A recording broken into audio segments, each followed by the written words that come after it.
Hello everybody and welcome back to another Final Fantasy XI live stream. I got a good one for you today. I've been looking forward to this for a while now. There have been... Is my on-screen chat not working again today? We're gonna find out. I have been looking forward to trying this merit camp for a good long while now.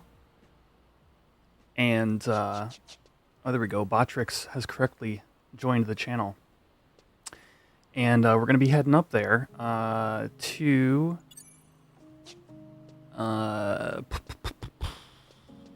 Woolagrand Range against Gygas. If you couldn't tell by, like, everything, the thumbnail, the go-live message, etc.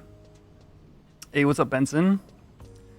Who else is here? We got Cammy, we got Zayden. What's up, guys? But yeah, I'm gonna be in an all relic party. Even both the bards have relics. One has a Gallarhorn, the other has a Mandau. It's gonna be me, a Bravura, and a Ragnarok as the DDs. Let me see if I can fix this music.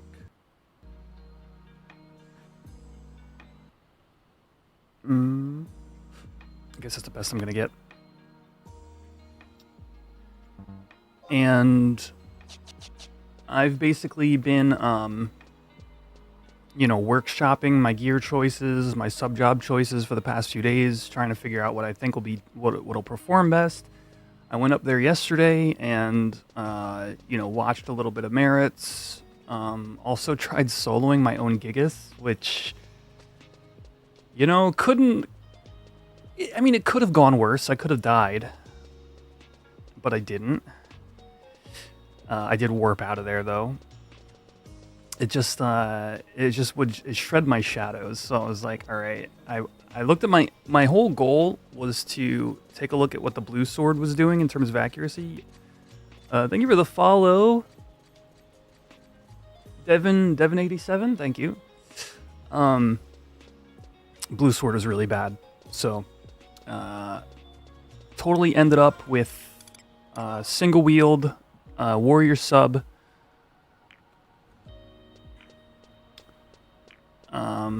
Yeah, I think it's going to do good. So we're going to be running out there in a minute. I just wanted to make sure I don't forget anything while I'm still in town. I've got Signet. I've got Sushi.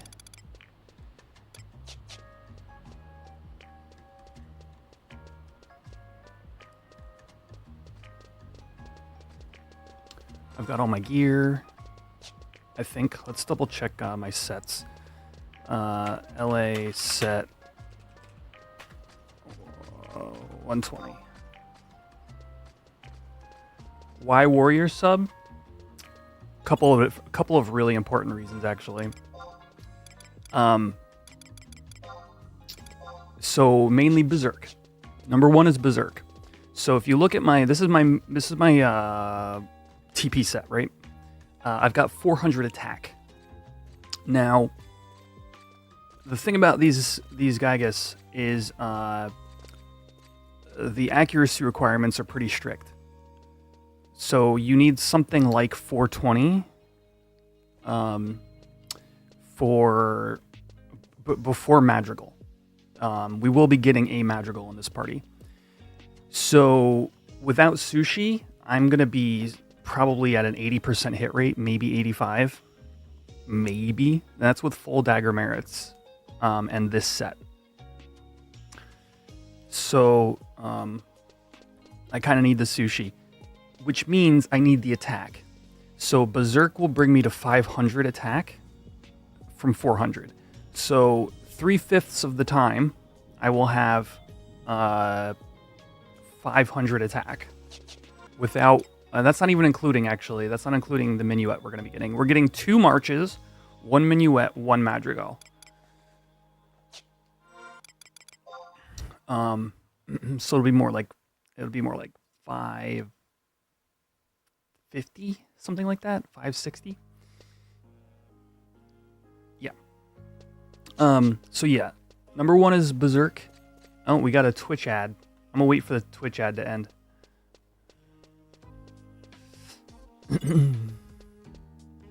Do I have oils and powders? I do.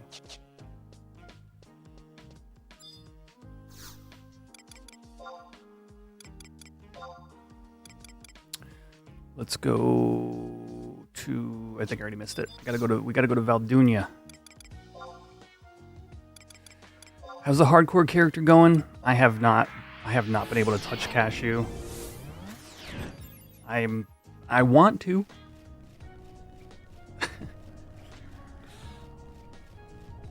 I just haven't done it.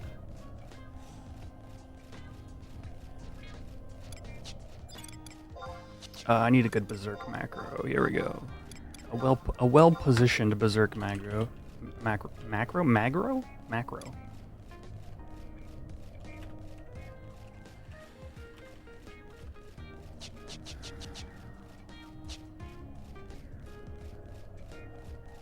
Yeah, I know.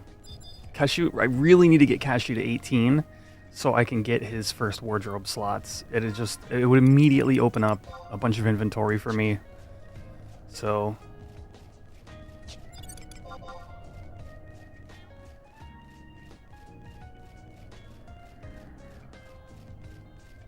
all right, Twitch is back. Okay, what I was saying was Berserk is number 1 because 3/5 of the time I will have an extra 100 attack. 100 plus. Number 2. The big benefit to single wield Mandao is the delay is nice and low. So what happens is you get a lot of auto attacks with just your main hand weapon, which is where you get a lot of chances at Relic procs. So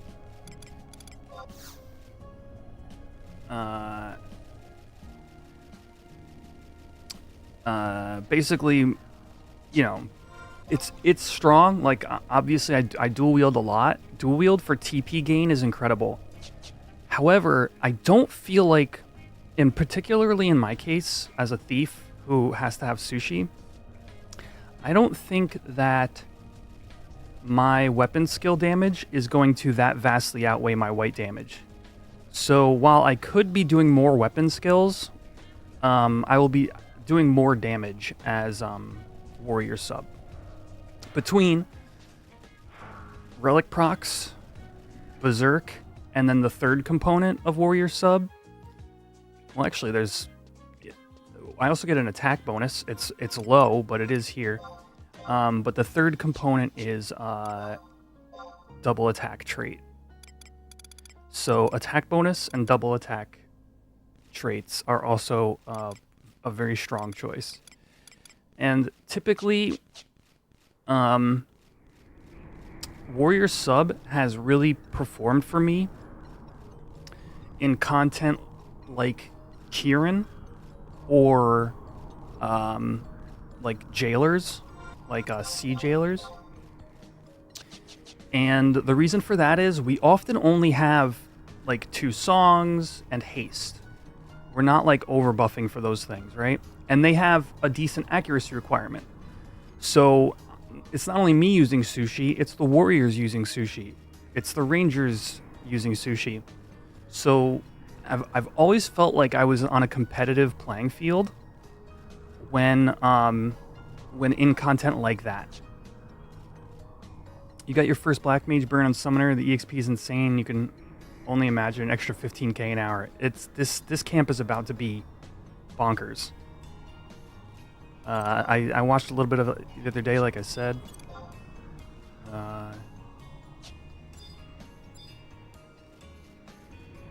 How comfortable am I fighting a level 61 as warrior sub? Probably pretty comfortable.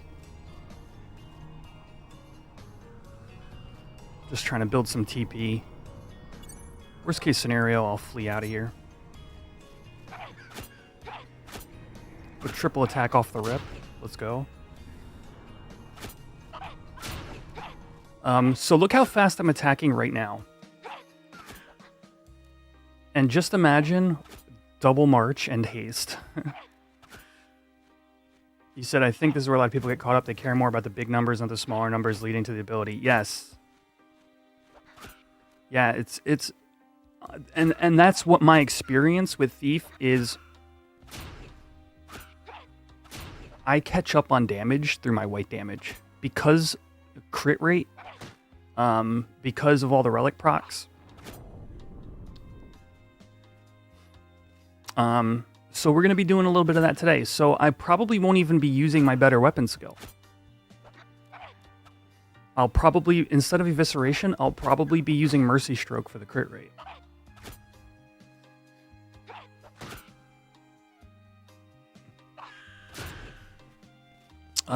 Watching... I was watching a couple of monks and a... Shoot, what was the other job? Dragoon. I was watching two Relic monks and a Relic Dragoon up there yesterday. And I'm looking at their weapon skills. And they're doing like 600 to 900. Which to me is under attack cap. I mean, obviously, this is a really high level mob. And then occasionally the Dragoon, because Gungnir is busted, would put out like a 1600. And so, and that's because of the FTP mirroring, and they probably had like a, you know, like a double attack proc, or maybe double attack procs. Hey, here's the party.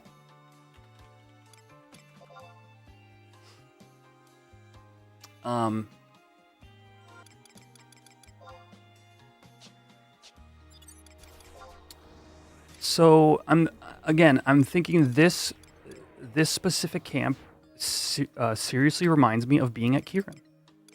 So I brought my Kieran combo. It's Slash Warrior and a Dream.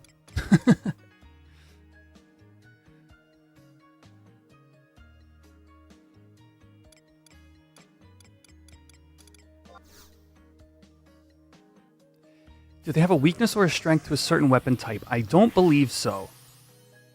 However,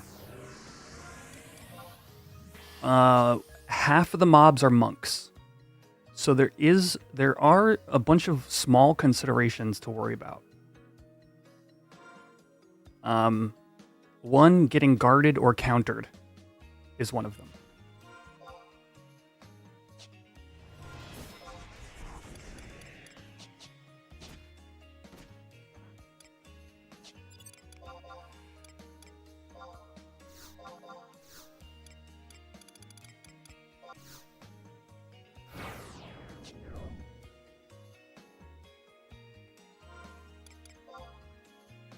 All right, now I've got to be extra careful here in this zone that I don't derp and die before we get to camp.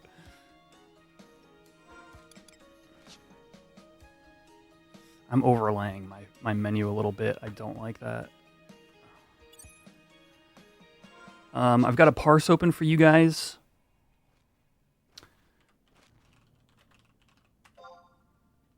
Mainly to keep a track on my accuracy and my crit rate.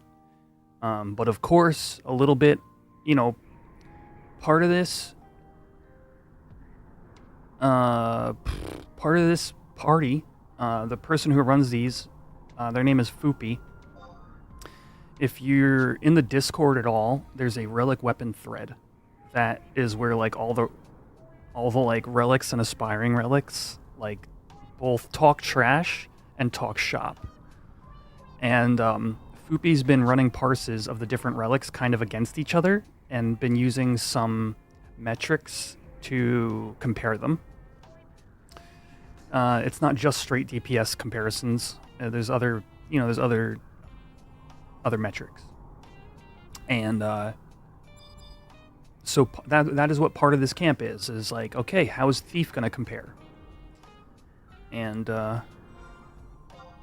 you know, I've done my due diligence. I've got the gear.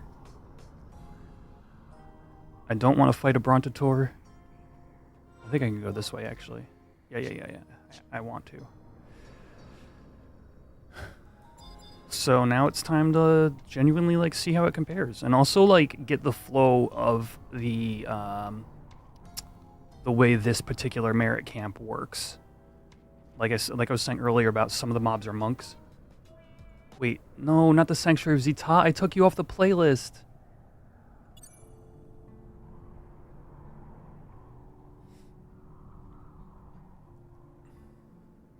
That track gets me like content flagged by YouTube. Look out for the random hole, they jump out at you. Dude, I fall into a hole 2/3 of the time I go to this place.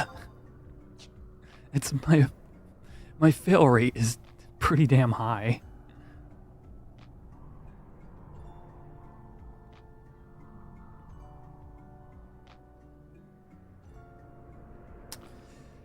I wonder if the sword Excalibur would help. So I don't know. It's a weirdly, when you're using Excalibur, it's really got two major components to it. Number one is the auto, the proc of your damage dealt based on your HP. And the other is Knights of the Round being a fusion weapon skill.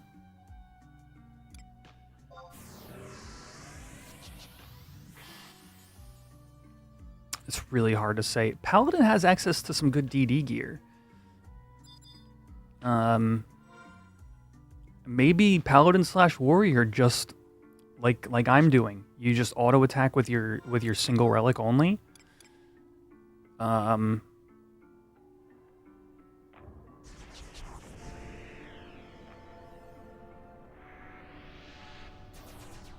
And try to like maximize those relic procs. That could genuinely be the way.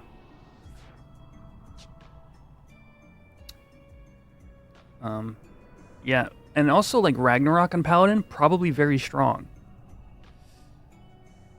But, you know, who else can equip Ragnarok is Warriors and Dark Knights, you know, which are historically very strong jobs. So it's like, you're never going to feel like you're outputting at 100%.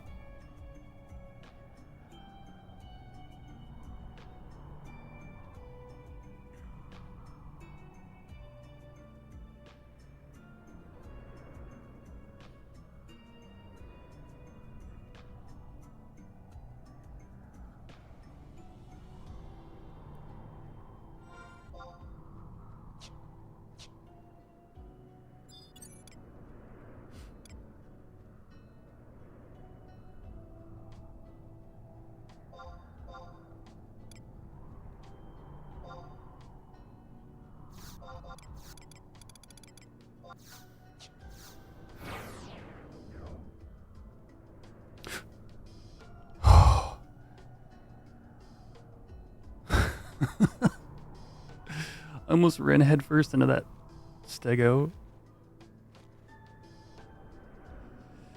D&D got pushed this night, so you got a chance to sneak in and watch. Yo, rock on.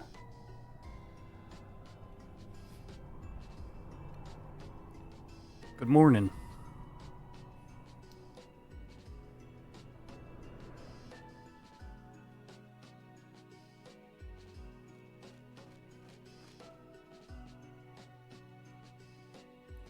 Oh, we're going to be / assisting? Interesting. Do I have an extra...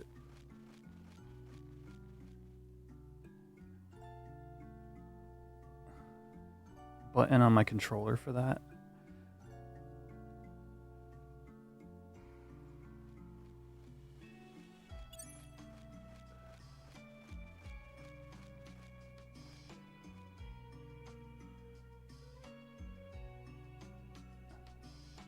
Oh, okay. I see what they're saying. Okay. Yeah, this is good. Foopy is currently describing in party chat some of the ways to keep this party at its like highest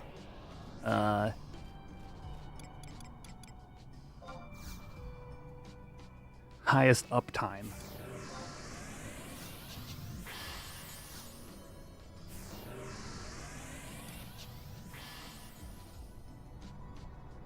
Okay, I think I'm past all the stegos.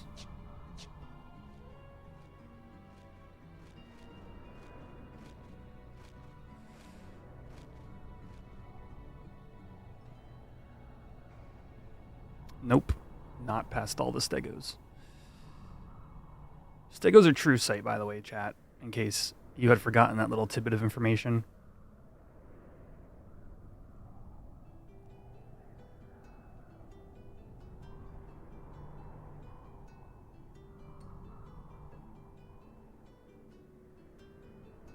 They also doom.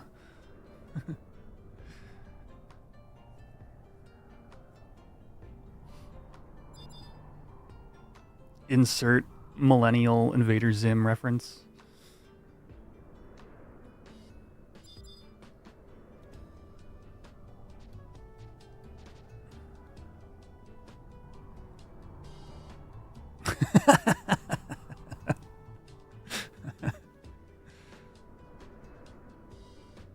What's the full length worth setup? Say that. What do you mean, Speedy? What's the question? Oh. What's the full party setup? Okay, it is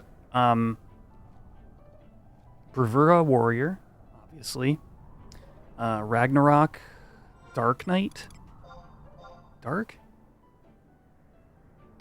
Yeah, Rag Dark. Mandau Thief, Gallarhorn Bard, Mandau Bard, and Red Mage Friend.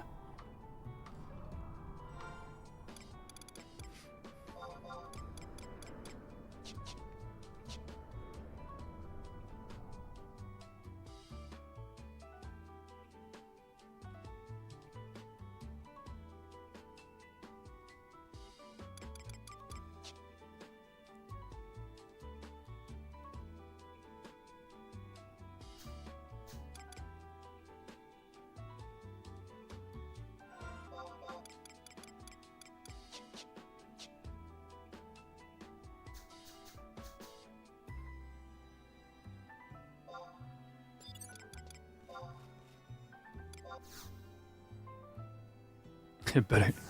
EXP better be worth this damn climb. Yeah, this has been about a 15-minute climb.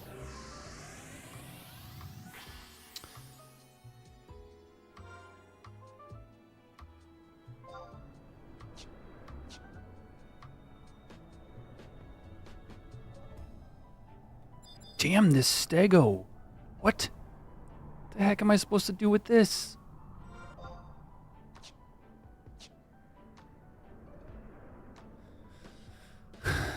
Oh. Ah!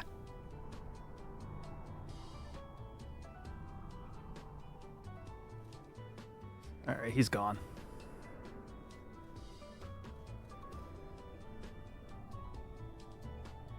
You can hold 10 merits. So this party is going to be roughly 2.5 hours, and I'm going from 225 limit points and 0 merits to what should be capped merits is the goal. What's up, Al? Al, I seen you streaming some retail the other day.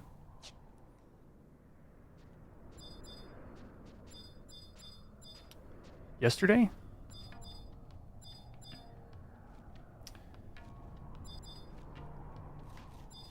Dope.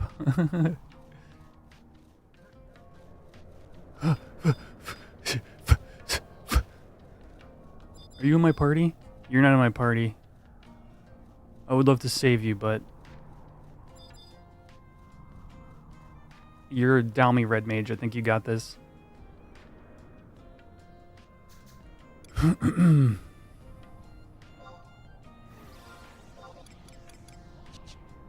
gonna hit the restroom real quick before we get started.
All right.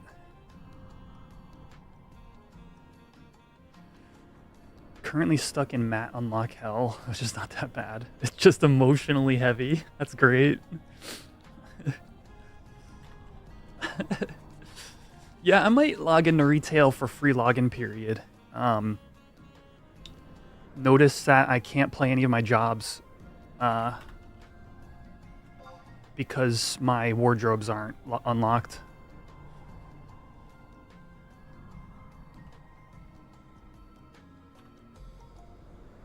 And then dork around for a couple hours. Need to get back to 11. Was your favorite game many years back in the day? Bahamut the whole time. Bahamut gang. Bahamut.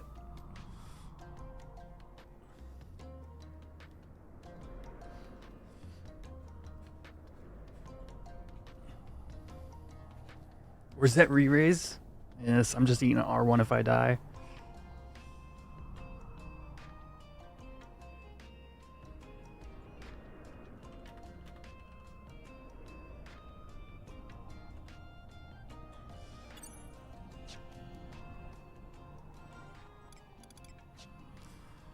Whew, man.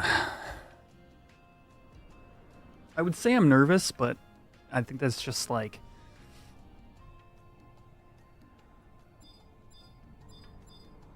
You know, Thief is kind of the butt of jokes in the DPS threads.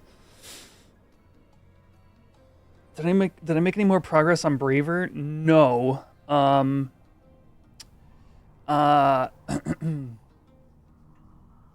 I've been playing some 14 kind of when I have extra time to game that isn't 11. But we'll probably load up Braver on downtime in between content on 11, I think. Probably the play. No teleport crystals on Horizon? No. They exist, but that's a client limitation. They only act as home points. They don't act as teleports.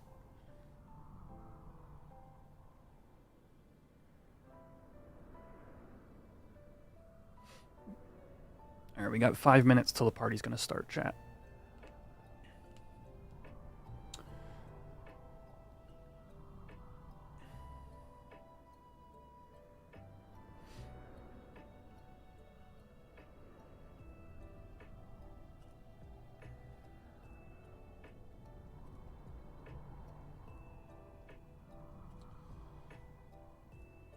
I will wave at you. What's that, Heavy?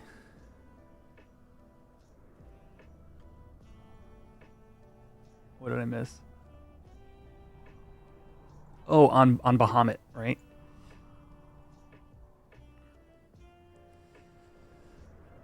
Yeah, me too, FM2.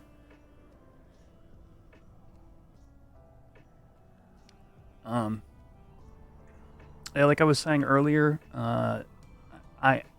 I have felt competitive on Thief under similar circumstances. So like the points where I get overtaken the hardest is like Dynamis, where our two-handed relics, they get to eat meat and be accuracy capped. And attack capped. Whereas Thief, I kind of have to make a choice between those things. But like stuff like Kieran, where we're all kind of under the bar, is when I have felt competitive. So we're gonna see how I stack up. Now, one of my big concerns with the sort of velocity of a party like this is landing SAs and TAs. And that is part of what I hope to work on here today. I mean, we're going to have like 2 hours. Like at some point I'm going to hit a stride with it. But, you know, coming back to something like I said, like Kieran, is you have a pretty good chance of landing those. Like TA in particular, because we bring 2 paladins to Kieran. TA in particular, I'm never worried about missing. SA is a little tougher. You kind of have to time it. You kind of have to watch you kind of have to like wait for like one of the other DDs to TA onto a tank, and then you're like, okay, here's my chance to SA.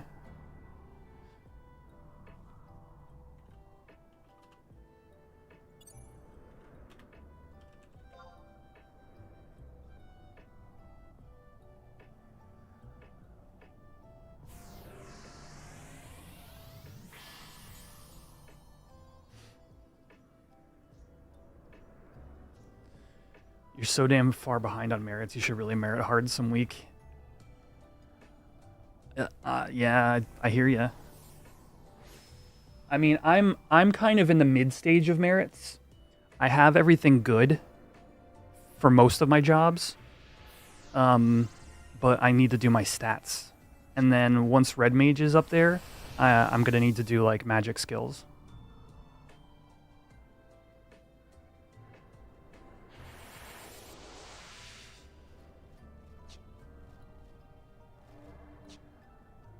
All right, looks like we're getting started. I'm gonna run Twitch ads now, chat, and when you get back, we'll have party should be kicking.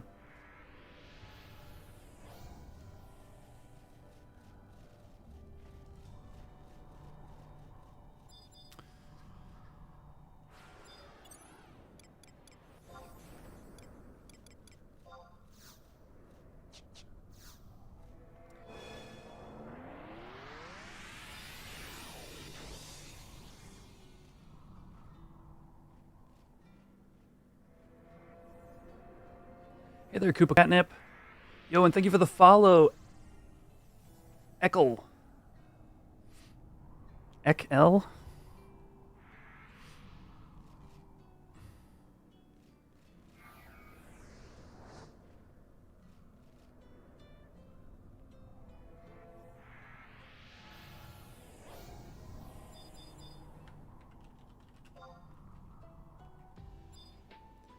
Mob here, please kill this.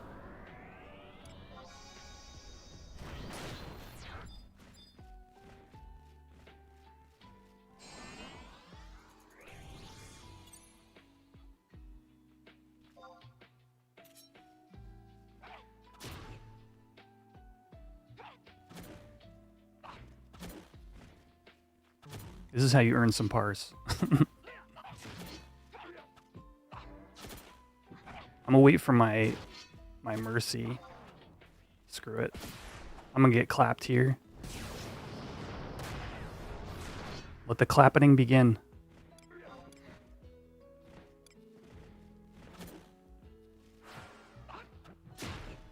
Is it too late to start playing on Horizon? I don't believe it's too late at all. I get that question a lot.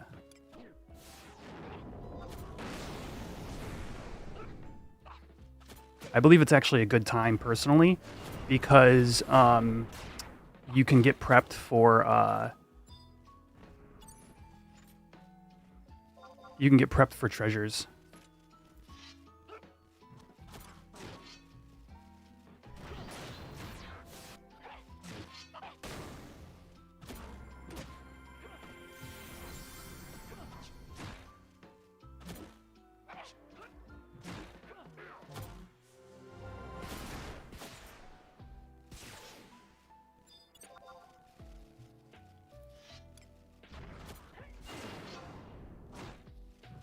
TA is down.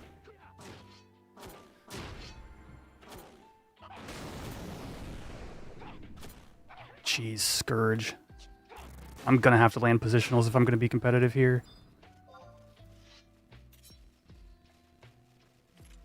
These guys and their X hits, man.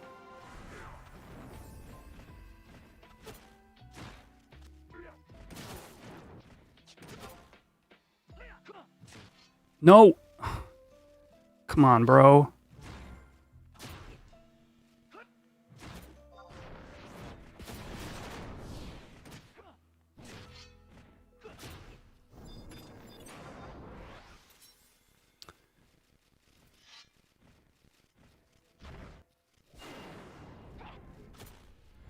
Uh-oh.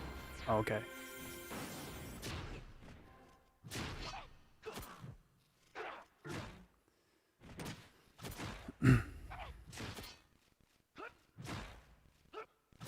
How's my accuracy doing? 91? Okay.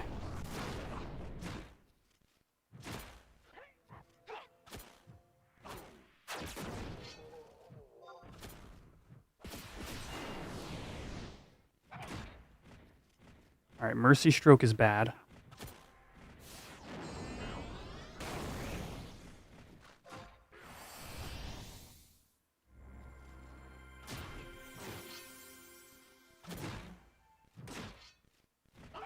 I'm not dumping TP, no. You're just not used to seeing a single-handed 176 delay dagger doing a weapon skill.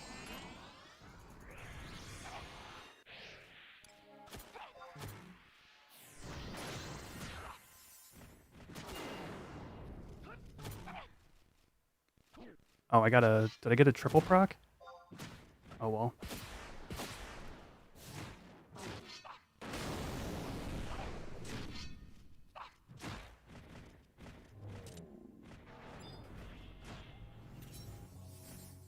Oh, I don't have Berserk up. Oh, I'm so bad at this game. Where'd my music go?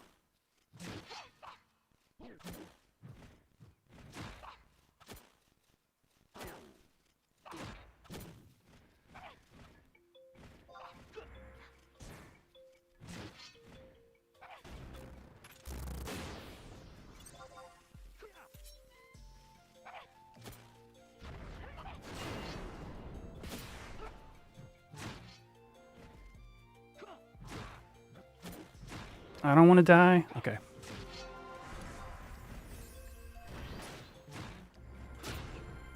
I haven't hit a single Relic proc yet. Oh, you're good, FM2. It was kind of more of a joke about how bad the TP is on single-handed dagger.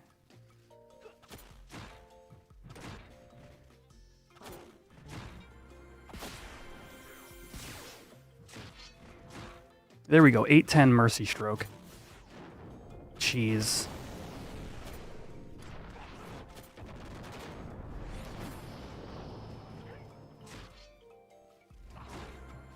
Did that TA not fire? It didn't.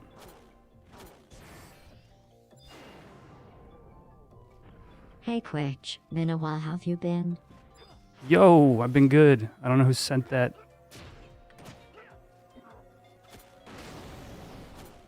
Findo, what's up, man?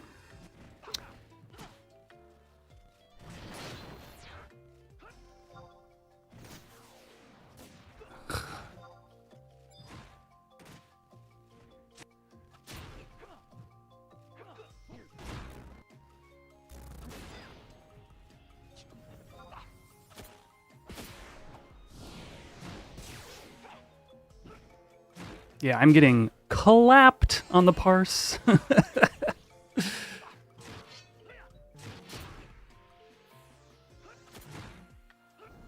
I mean, I knew there was going to be, like, there was no way I was going to be, like, totally killing it, but, like, this is, like...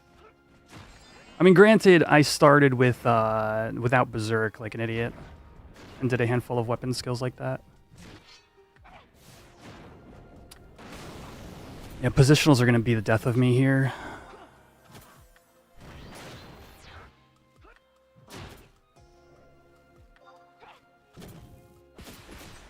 And then weapon skilling while a mob still only has a little bit of health is probably bad too.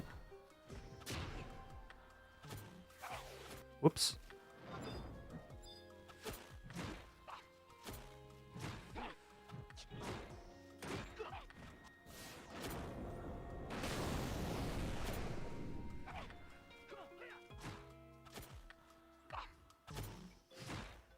Thief life, dude.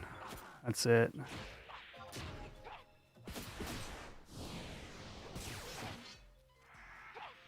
I'm gonna try Evisceration when Berserk is down.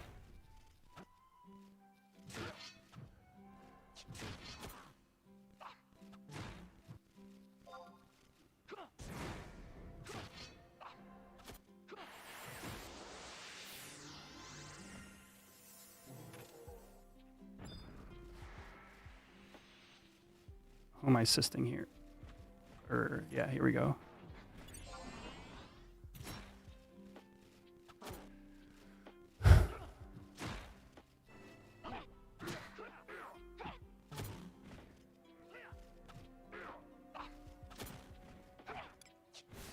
Berserk's up in 53 seconds. 93% accuracy I'm at. So technically, it's actually a toss-up for me.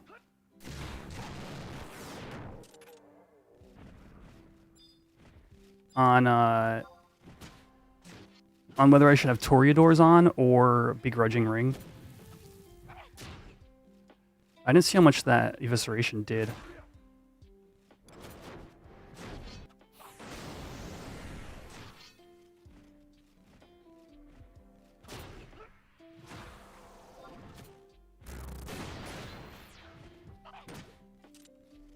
There we go, a friggin' Relic proc. Please, bro. 700-ish? Yeah, 890. It's so much better, dude.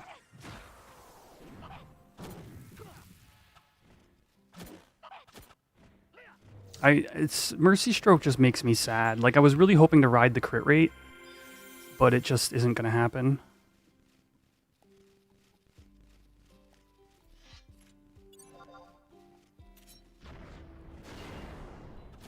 Like, especially even with Berserk up, I think Evisceration is just gonna destroy. All right, one of them has a running parse. I'm gonna reset mine.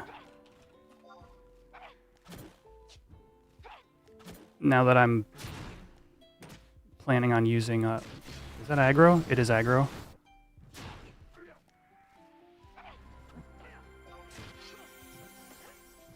Evisceration only 739.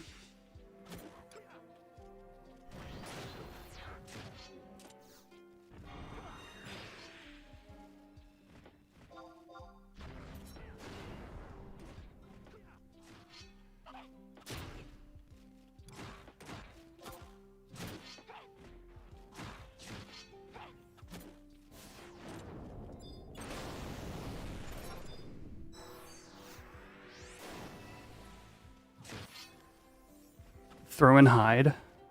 Well, I don't stack sneak attack with weapon skills anyway.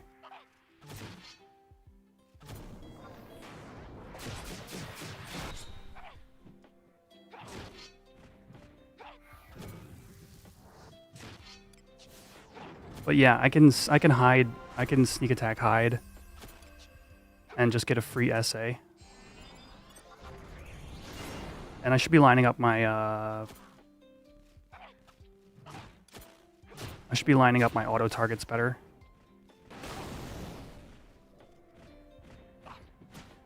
Which just probably comes with practice more than anything. There we go.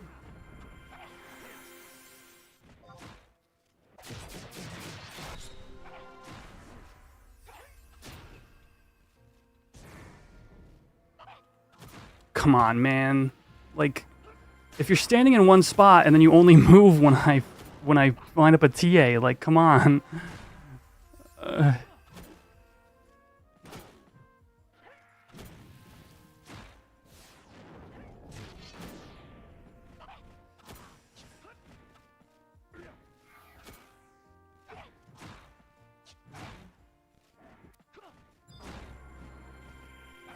One 303 evisceration.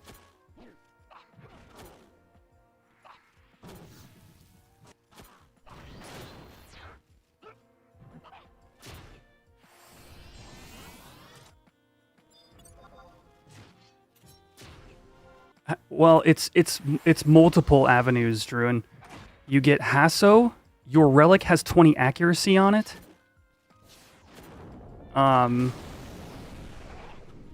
And like better weapon skills. Like, I just wish Mercy Stroke were any good at all.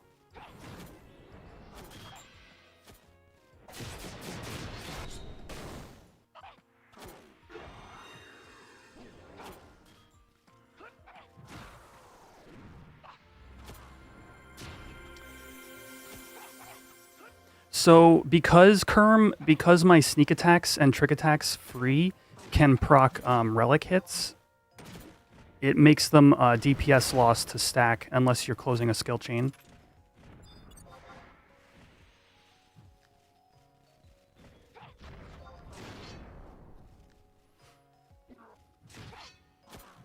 The parse is a little bit closer now that I'm using Evisceration and not shitty Mercy Stroke.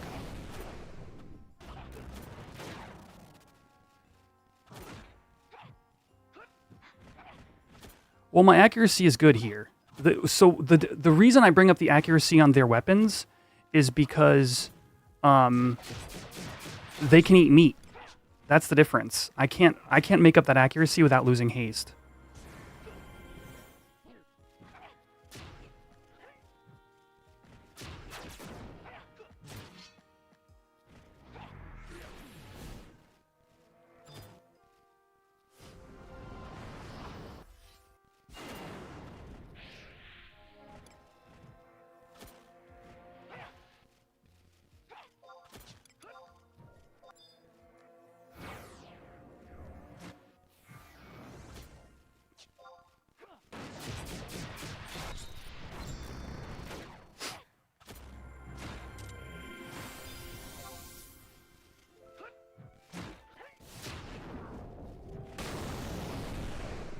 So like it's like a choice that one-handed relics have to make that two-handers don't.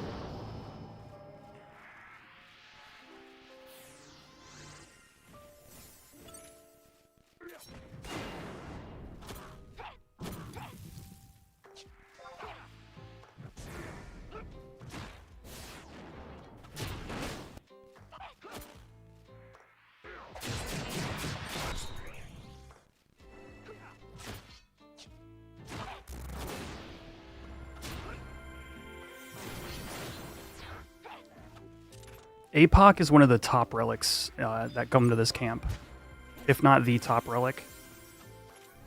I was reading Fupi's numbers.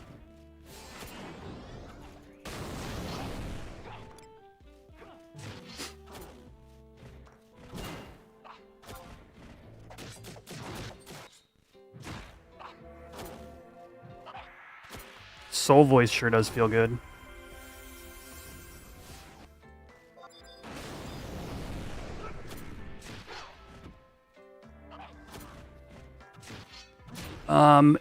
Yes, the issue with single wield is the offhand is just not that helpful. Like 5 strength is not anything, really.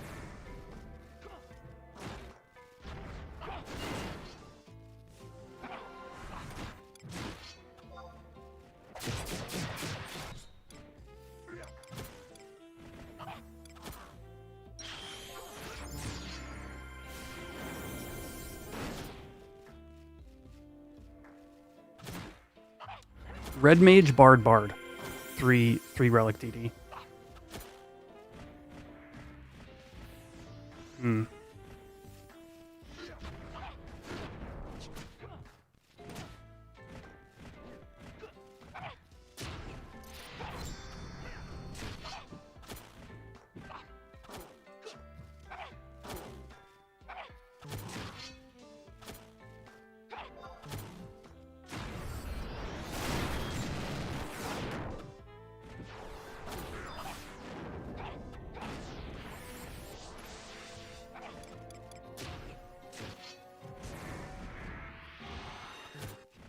Damn it.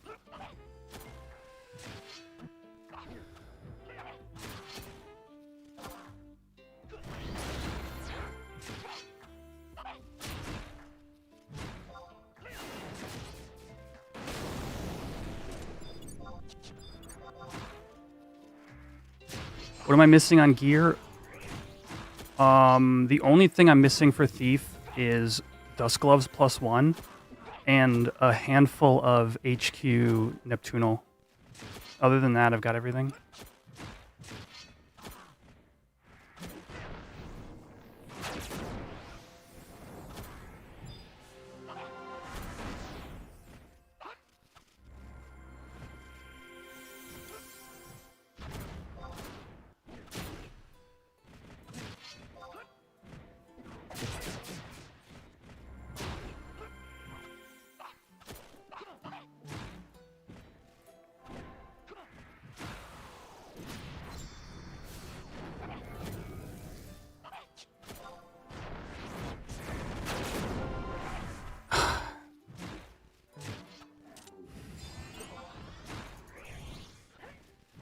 Oi, man.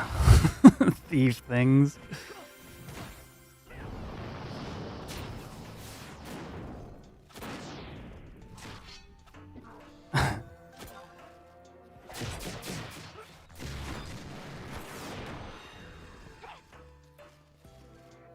I can't, it's not, when I roll my eyes, chat, it's not at the individual. Because everybody has their own patterns. You know, the only times I'm super comfortable with my landing my TAs and my essays is when I'm doing something with people that I know their patterns. But, you know, that doesn't mean it's not a pain in the ass. Whoops.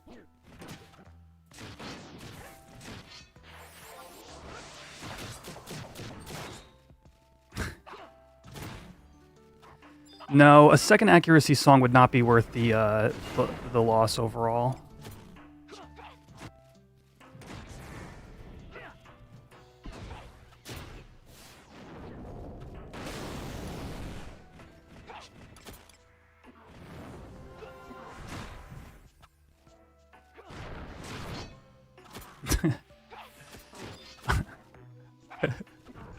I will say a mercy stroke unto a Taru.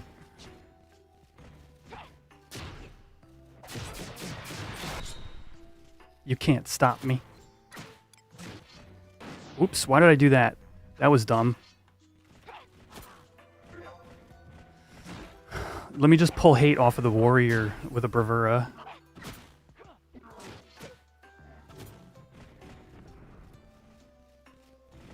Come on, bro. Come back. Baby, come back.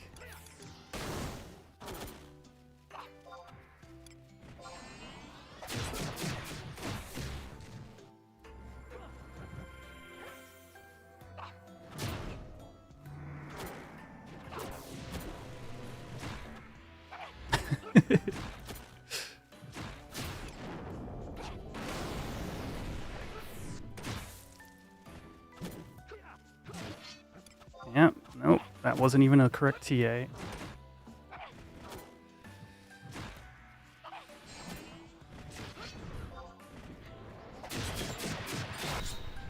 Alright, I'm starting to get into the swing of things now.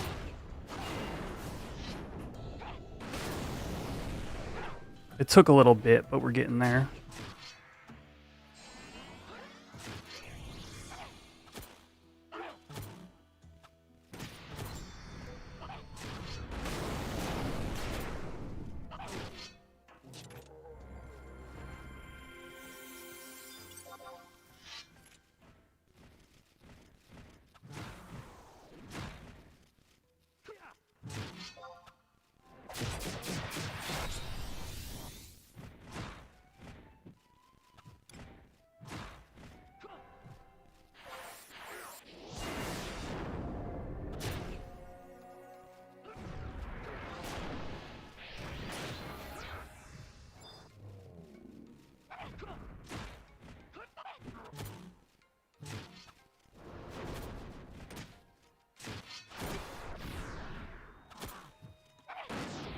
So the thing about Ragnarok, right, is it's a selfish DPS weapon. It, like, being able to, like, cook specifically at, Dude, Mercy Stroke is so bad. What did I do, 200 damage? With a Berserk on?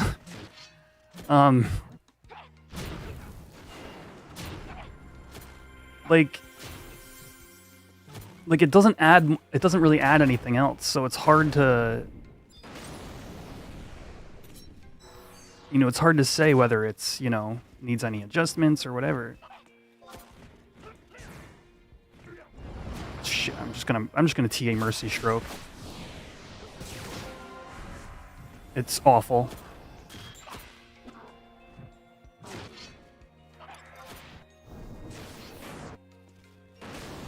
Come on.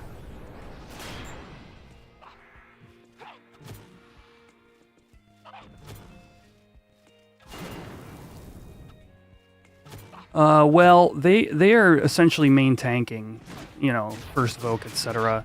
So I think they really want that DT from the Aftermath. But also it adds like a defense down, I believe. Mercy Stroke does give 5% crit rate, yeah.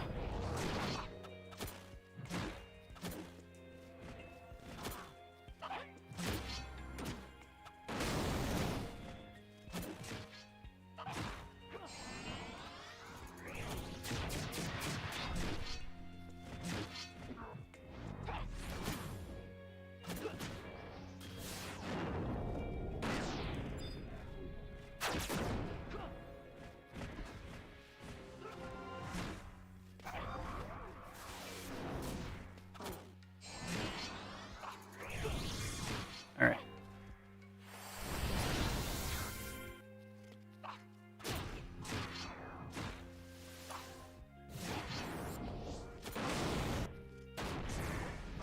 Have I got my Gorgets? Yeah.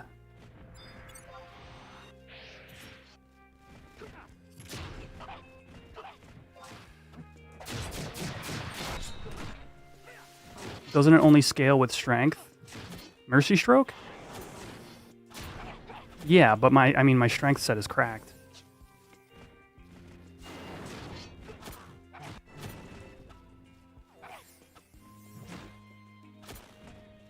Utility is a myth. That's BS, dude.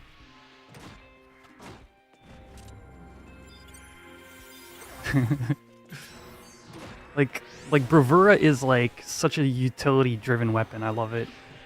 It's the other relic I was gonna make. Other than, but instead of Mandau, it was a toss-up between those two for me. I just love the like RDPS that it adds essentially. For those of you who play 14.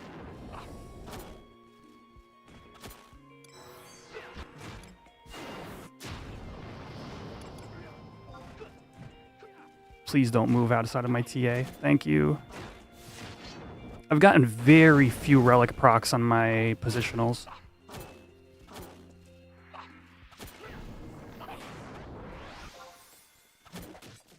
That was probably wasted damage. 186 evisceration. Friggin' brilliant.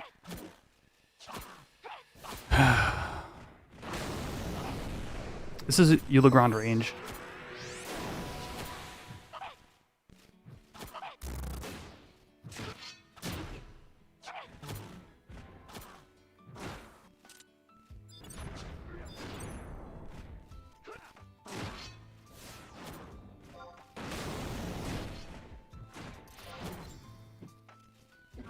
Get him. Get him.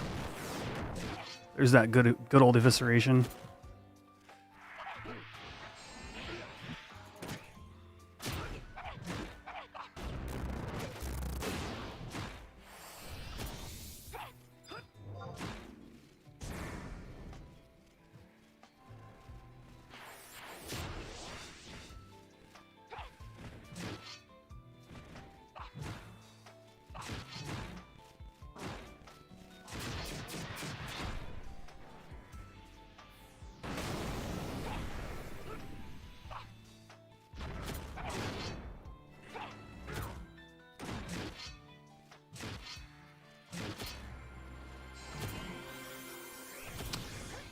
Agreed, Druin, yeah. Like, what I want, like, tier 3, in theory, should have a good shield and that ring. And I think that that is where I close about. I think I would up about 5% on the parse, I think. From where I'm at right now. Come on.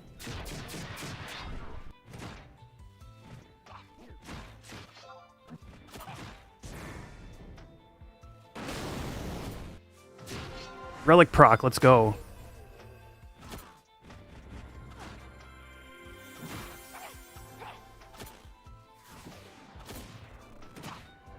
Yeah, Dancing Edge is kind of beautiful, honestly.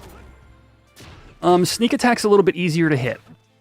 So the thing about SA in this environment is you can watch your other party members and know when they're going to weapon skill and really gauge when they're going to have hate. It's not SA that bothers me.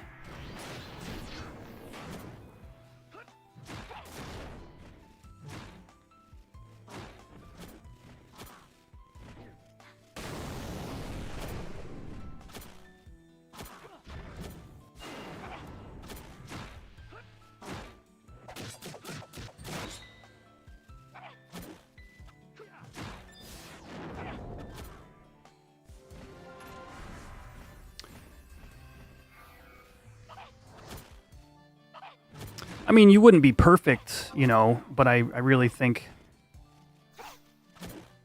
5% is fair. Damn it.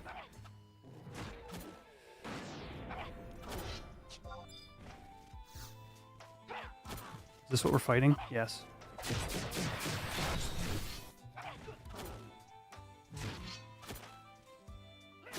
I need somebody to take hate. Please take hate.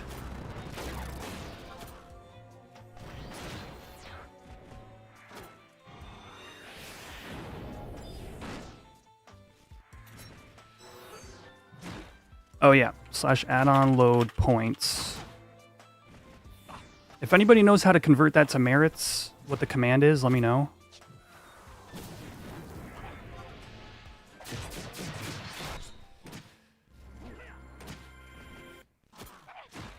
Right, L? The Bravura's autos reduce evasion, its weapon skill reduces defense, and its aftermath is DT minus 20%. It's really kind of insane.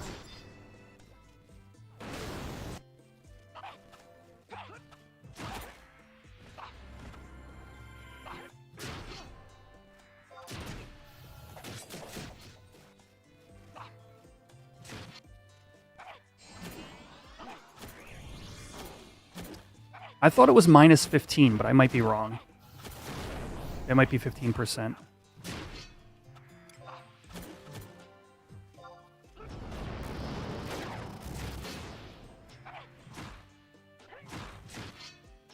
Wiki says percent. All right.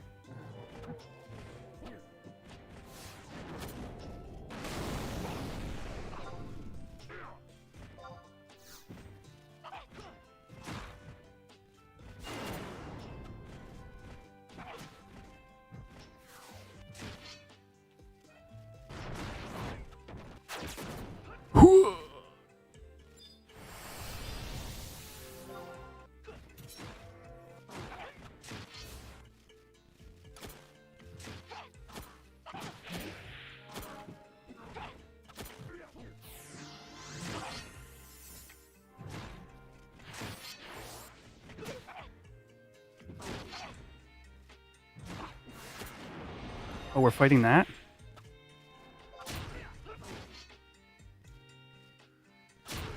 We might lose chain. We're on 2 different targets.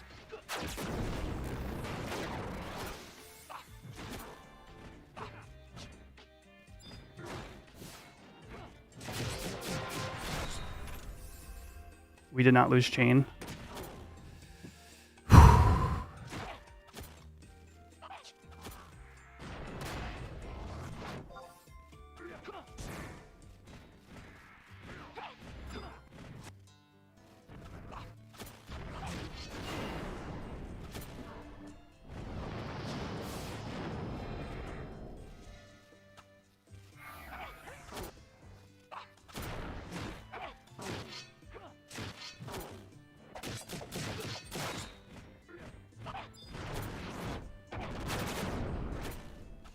Dude, imagine having to heal all this. Damn it.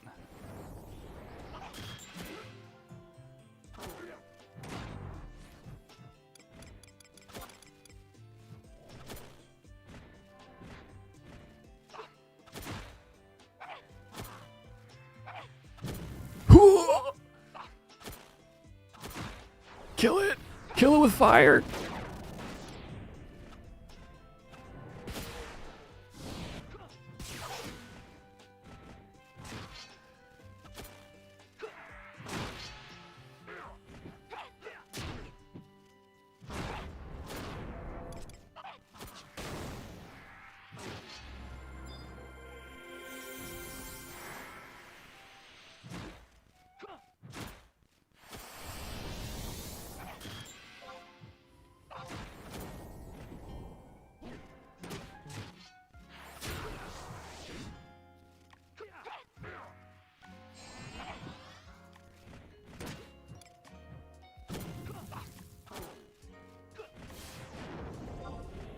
Am I missing something? Oh, haste.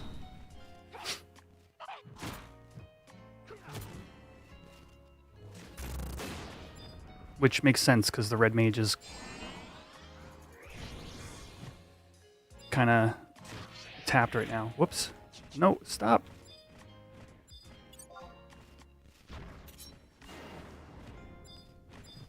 Ugh.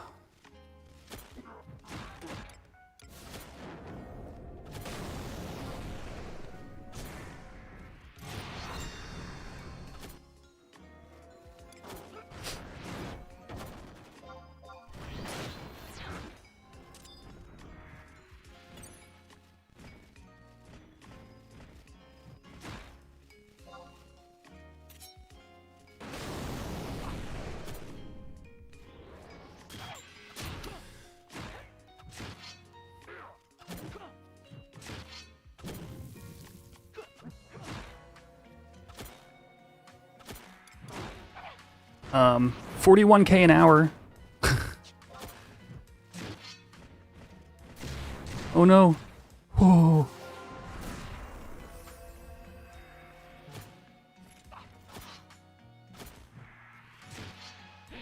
No ring.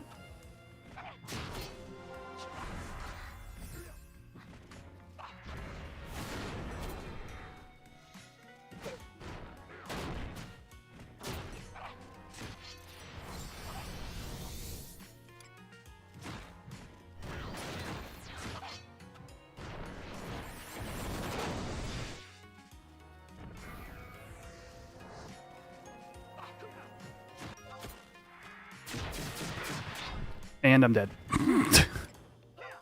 Oh! Good thing I didn't have Berserk up. Now I do.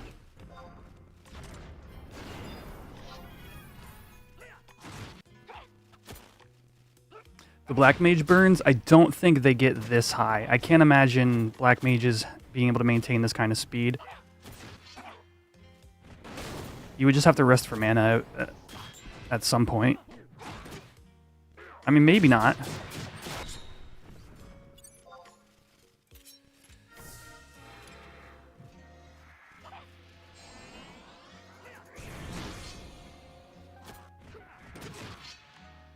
I'm getting very few relic procs on my positionals.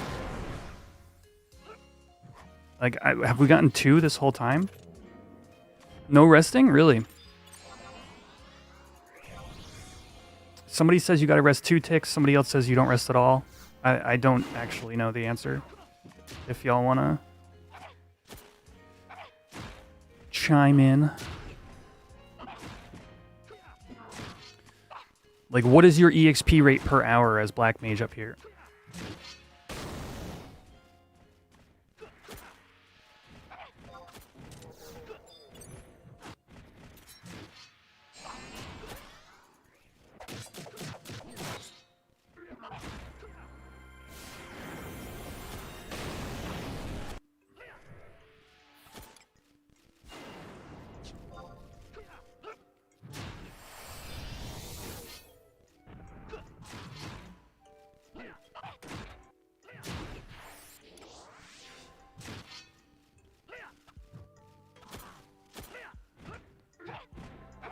$20 to $30.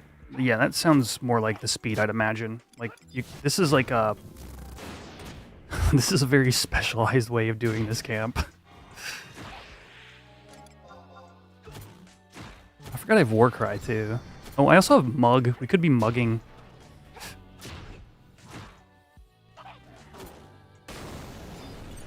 What do you mean hard carry?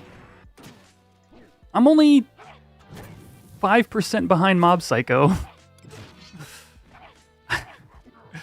I'd call that a medium carry.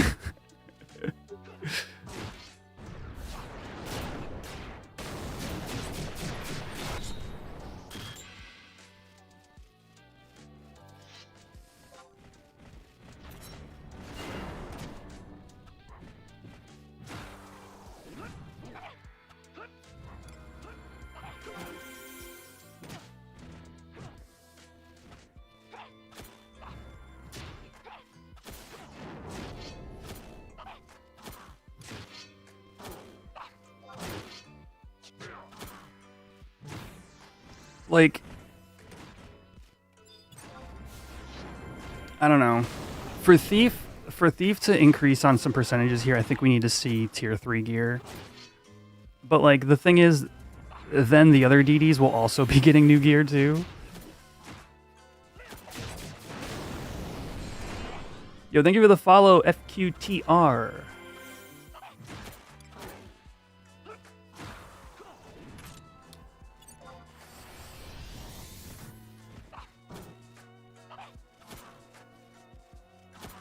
Somebody take hate.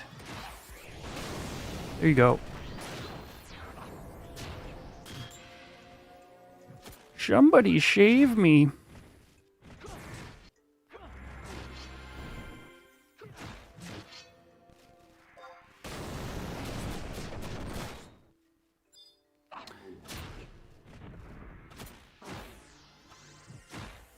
$45K an hour.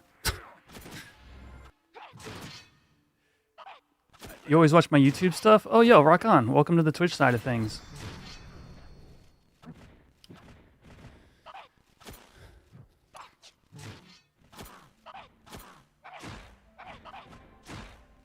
Berserk in 30 seconds.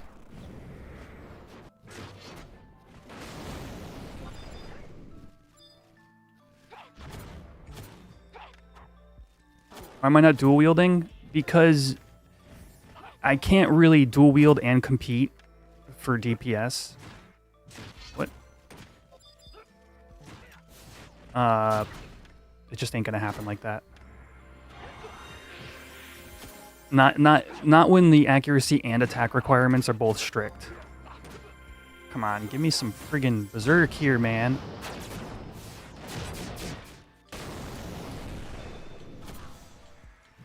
Chat, you ever go to weapon skill at the same time a Relic Warrior weapon skills and you're like, man, I just did a bunch of damage and then it was really just the Relic Warrior? Does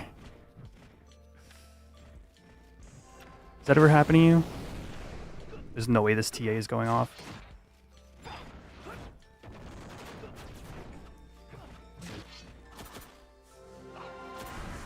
Utusemi is a DPS lost, yeah.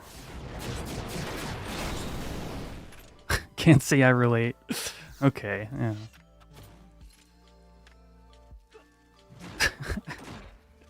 No, just me.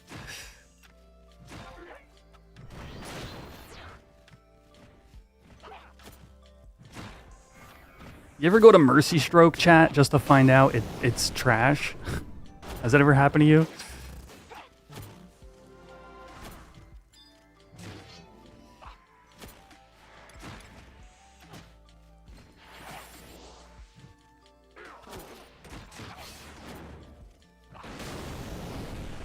Are we on a different mob?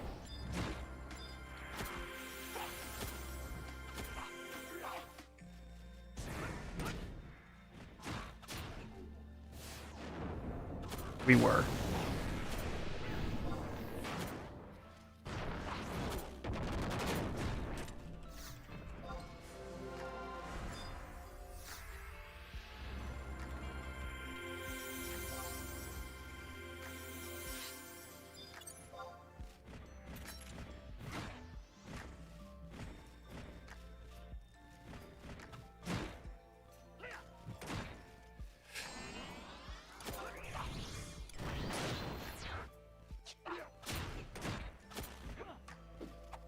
Let's see what this Mercy Stroke does.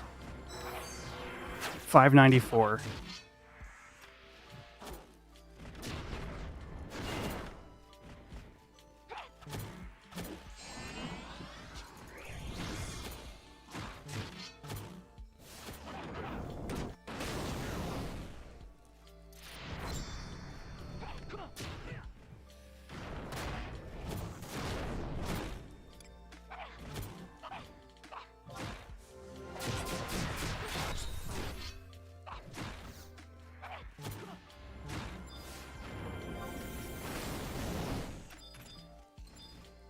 What are we fighting?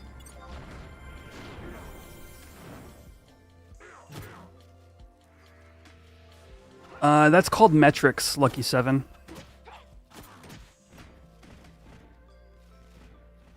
Hello, bro?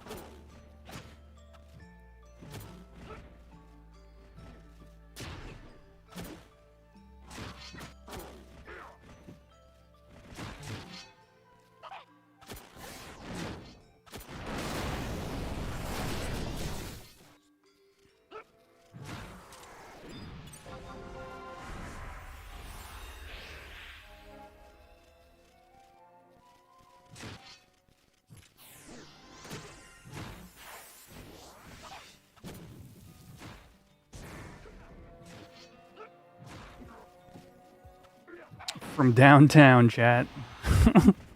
Landed that trick attack.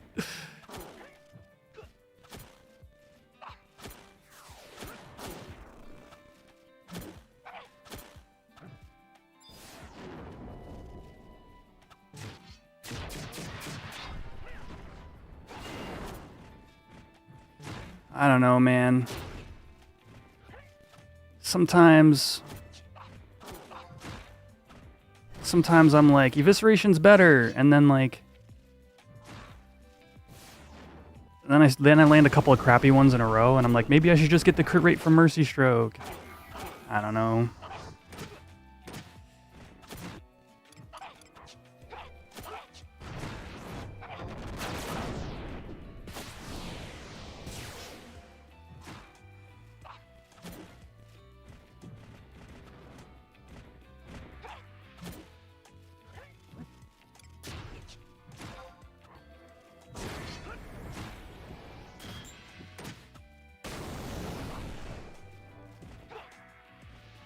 I just landed a TA and he punches me anyway? What's up with that?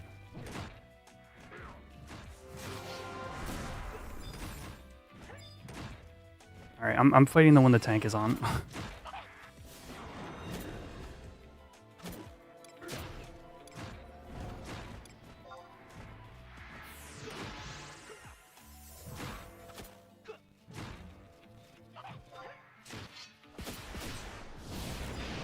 Yeah, and then Mercy Strokes do 200 and all of a sudden I'm back to complaining. How do you know when you're ready to build a relic? I would say that you're comfortable in having multiple avenues of income. Like nearly every other option leads to burnout. You really just need to diversify your income. Be doing dynamis is also a good way. Like if you're in a consistent dynamis split group, 332 Mercy Stroke, friggin' brilliant.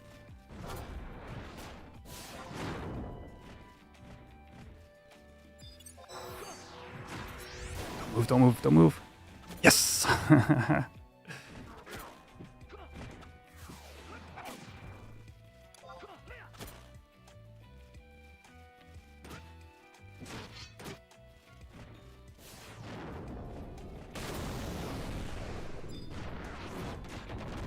Oh my gosh, the damage.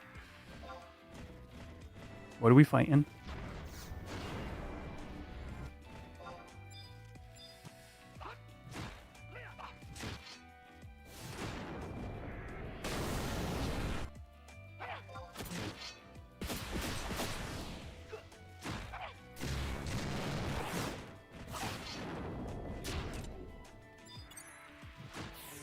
Am I using attack food? I can't. I am just barely at cap with sushi on.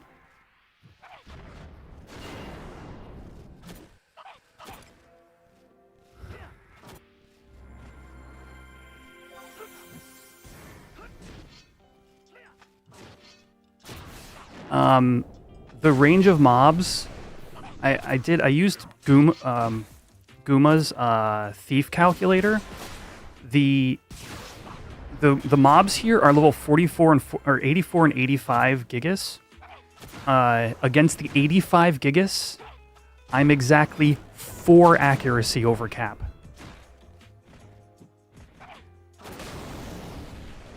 So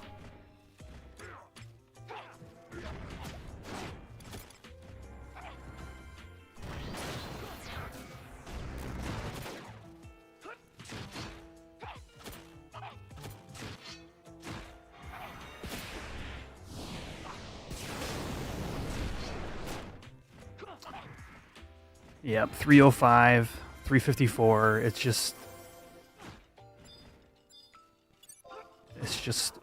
omega sad. Are we fighting the same thing? Yeah, okay.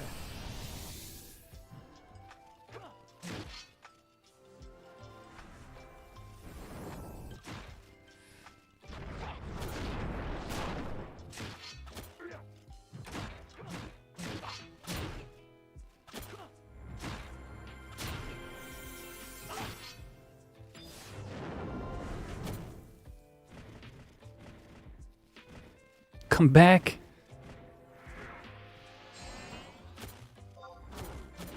I want to tell you something.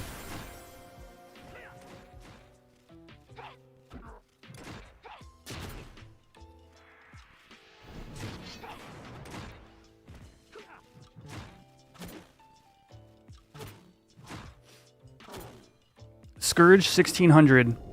Mercy Stroke 300.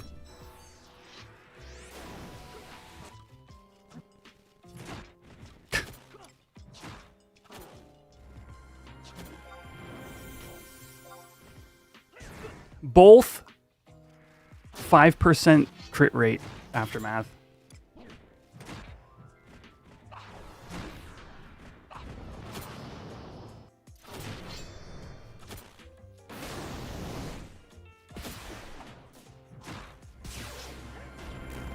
$318.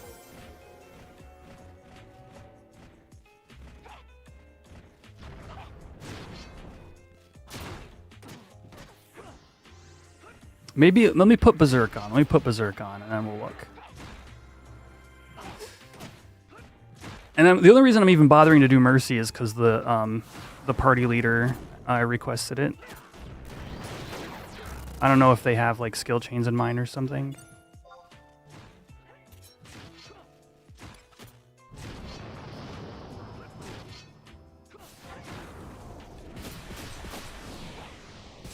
Scourge 1579. Mercy Stroke with Berserk 505.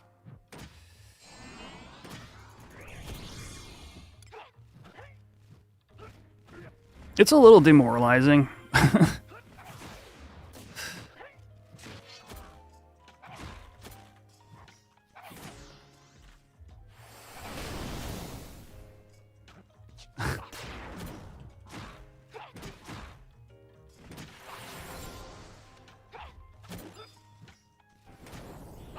Foopy. I don't mind. You want to collect data? I don't mind. I know I'm not going to win a parse here. I just wish Thief had a good weapon skill that, like, Evisceration's good. But it's not like, I didn't build a Relic so I could, you know, spam Evisceration on everything. So it's more, and you have a Mandau.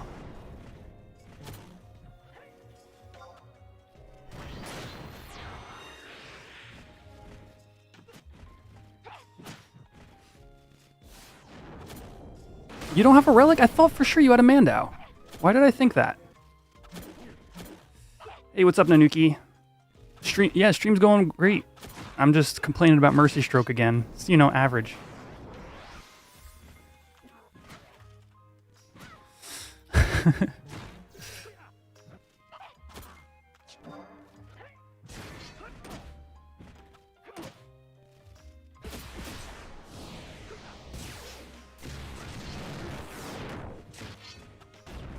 Soon when you get your Aeonic, yeah.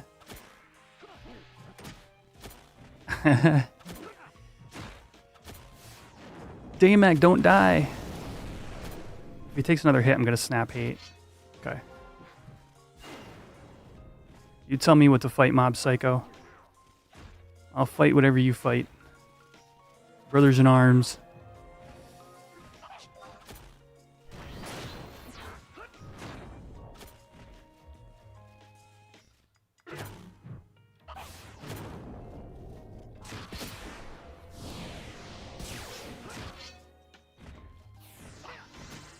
How much was that? 946, so I probably got a triple attack in there.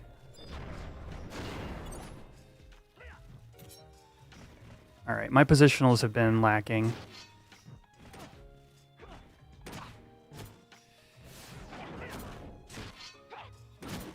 Five-minute on sushi. Don't let me go too long with my sushi down, chat.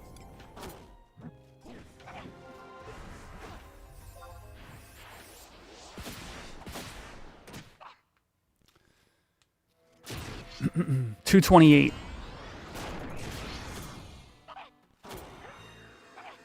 My gear swap's working, right? Like,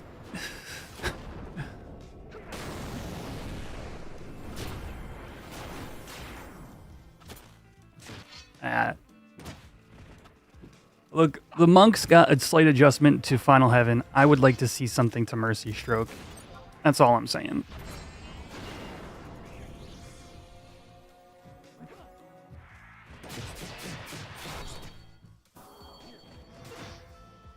Imagine not having Berserk. Like, damage is light with it. Yeah. Yeah, because free SAs and TAs have a chance to triple Relic proc. And it's just massively more DPS than stacking. When you have a Mandao, the only reason you want to stack is if you're closing a skill chain. Because that's the only time it's a DPS gain.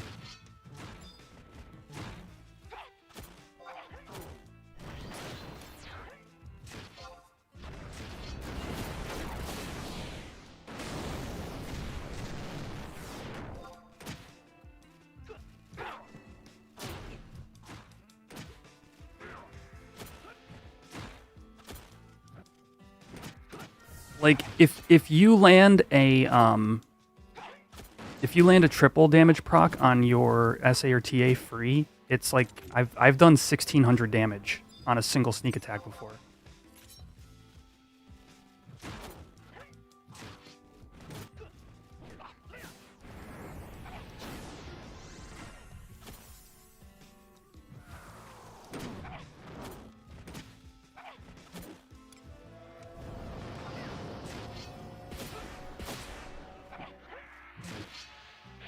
You can't triple damage proc a weapon skill, no.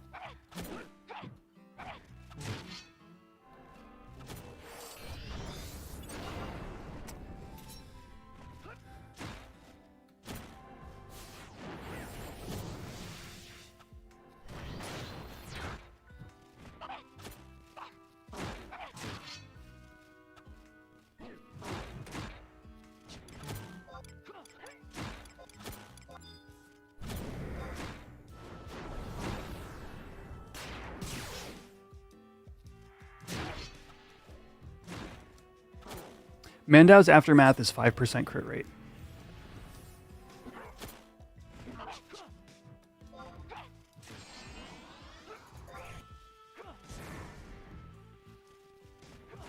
Come on with this ring around the rosy crap.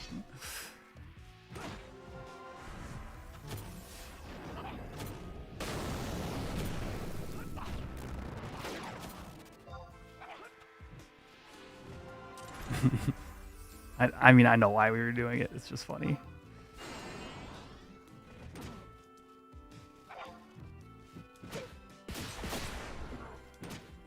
At least my Aftermath does damage.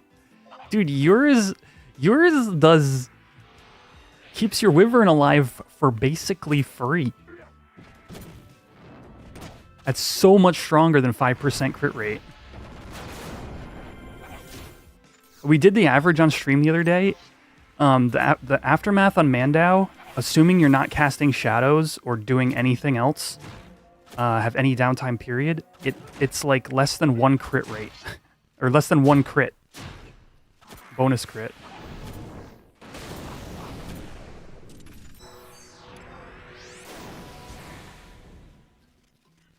I think you want to change the modifiers on Mercy Stroke. I just think it's just genuinely a poorly designed weapon skill.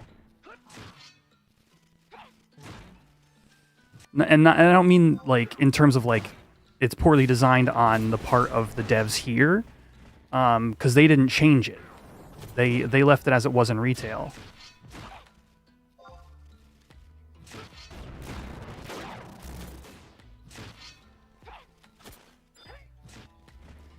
Yeah. My suggestion was to change the FTP of the extra hits. You know, I don't know. Maybe it'd have to be mirrored. I don't know. Because like Thief naturally has triple attack, right? So like if I triple attack a Mercy Stroke, I do like 900 damage, which is cool. I don't know. Maybe that's not great either because that favors dual wielding. Because dual wield always gives you that extra hit. Yo, I straight up missed.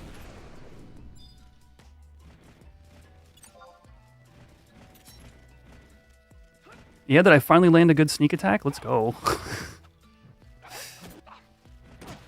It's happening, chat.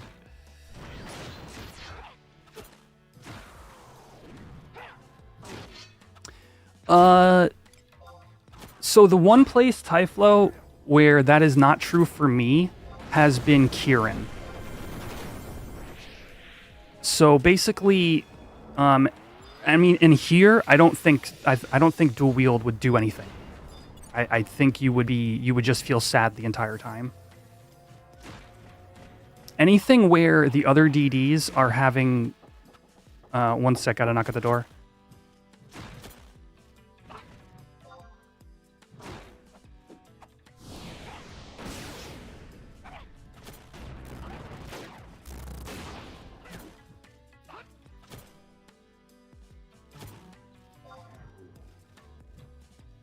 There we go. A club, O club, just strong. You wouldn't bring an O club here. You just wouldn't. Like you wouldn't hit anything. Yeah, Evis is awesome, and the reason I swapped off of Evisceration is well, genuinely, I would like to toy with the crit rate value and see what that does. But Foopy was looking for data. You do Madrigal and Sushi is enough. It's like 80 to 85. I mean, I don't see how that's better than Berserk and Berserk double attack and extra chances at relic procs. Like, if you like my eviscerations, like so I have Berserk and my eviscerations are, is that a knock? Hello? And my eviscerations are 700-800. If that. 5 to 800. I don't see how the extra TP gain is gonna be a better DPS for you.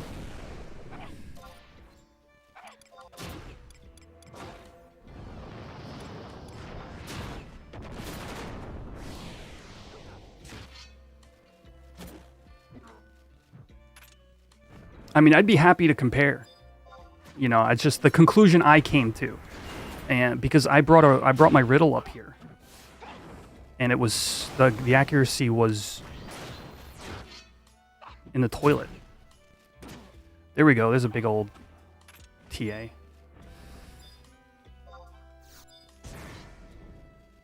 I'm a merited sword, yeah.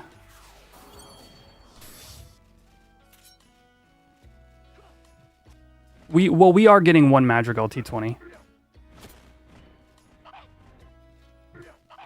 Well, I mean, look at none of us are at 95%. I mean, I'm at 94.6, but that's with a Madrigal. Both two-handers are able to eat meat and be basically accuracy capped. Look at these Gigas lined up.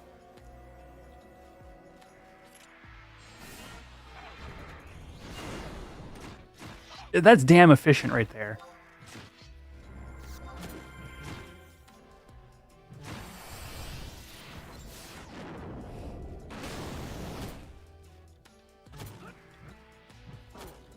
Where's our Yag White Mage? Yag's not out yet.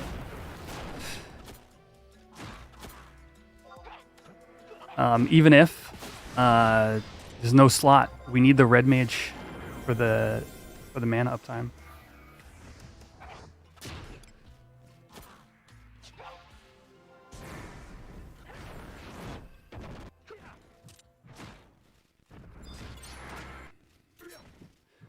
Mjolnir.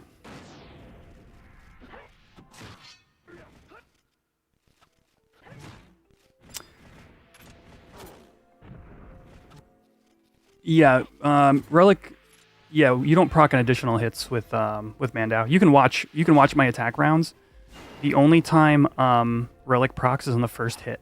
So even if you see like a triple attack, you'll see it. But it proccing on SA and TA is era appropriate. But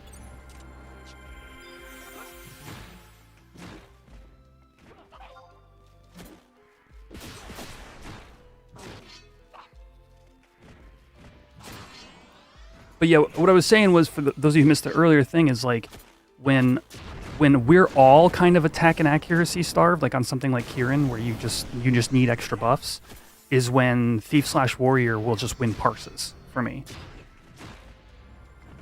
And that's against like Bravura, Annihilator. And I can't imagine bringing my dual wield to that and expecting to be even close.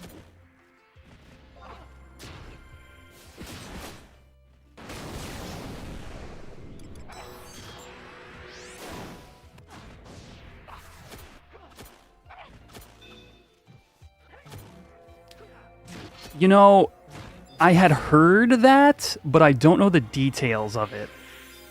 I had heard about also Desperate Blows. Haste applies to the one-handers. It's kind of hilarious, to be honest.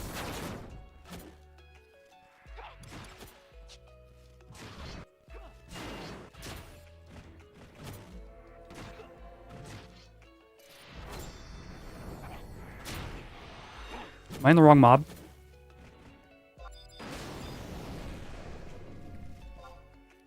Nope.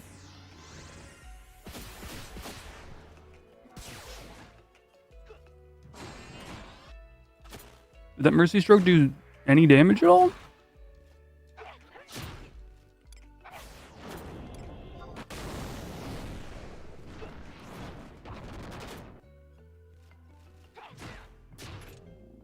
Slash Dragoon and use Home on Body. I mathed that out. The past few days I've been mathing out Slash Warrior versus Slash Dragoon using Home on Body. And I ended up deciding the attack was going to be more valuable over time.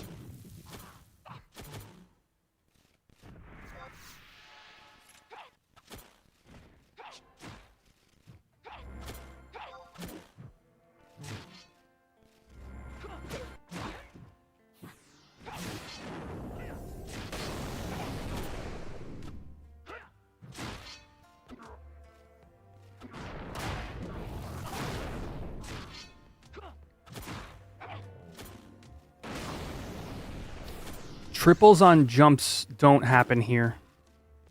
It's not coded yet. They're waiting for the rebase to fix it.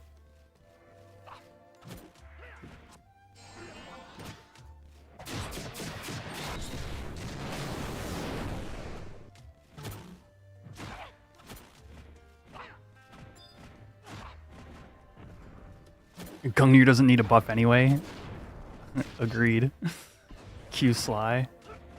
Like, triple attacks do, but triple damage procs don't. But, you know, I don't expect everyone to know that. It's kind of a niche subject. But, like, I'm sure it makes sense now. Why, like, it's a fine option, it's just not a great one.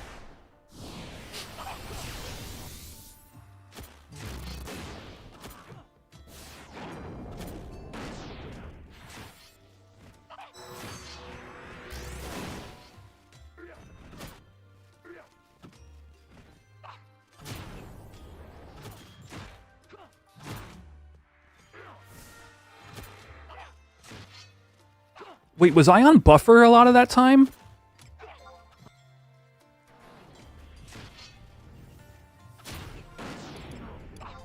Oh, chat. Oops. Those are supposed to be merits.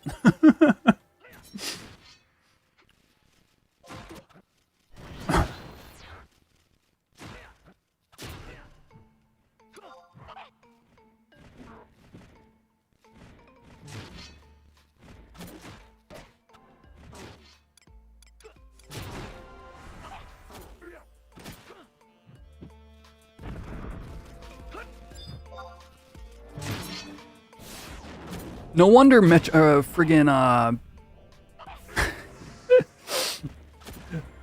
Points was telling me my EXP per hour.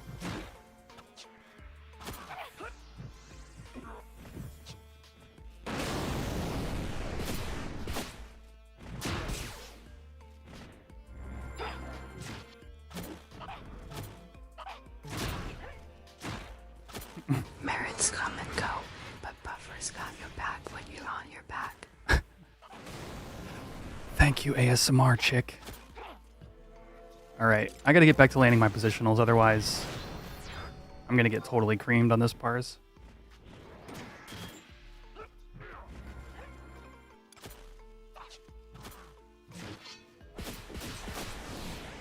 Like, creamed more.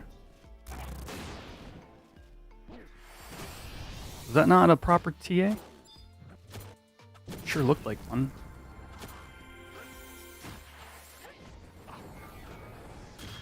Merits come and go, but Buffer's got your back when you're on your back.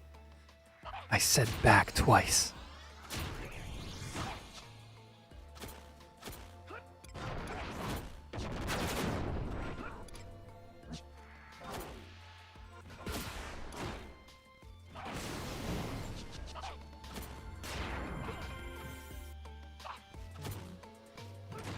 You know what?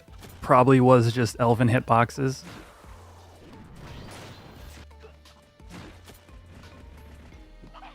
Evasion gear, go!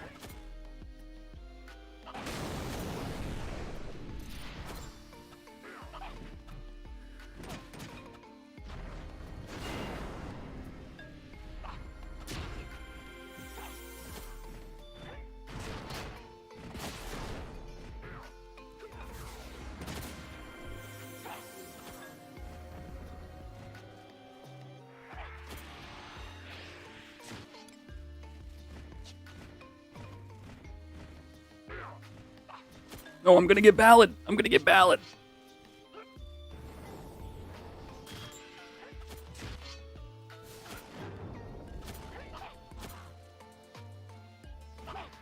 Dude, Rag got very minimal changes. I'm not sure what the... I'm not sure what you guys are talking about. It's not like Gungnir. That's where you want to put your complaints. Right, Sly?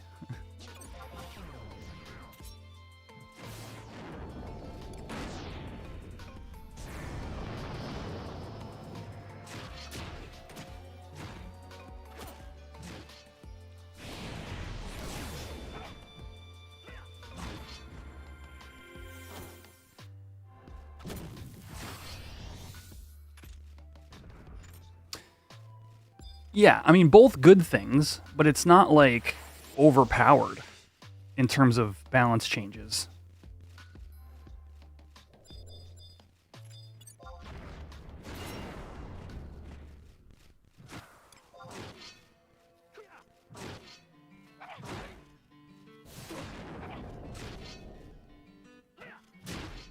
Yes, Great Axe is definitely carrying some weight for both the Rag and I.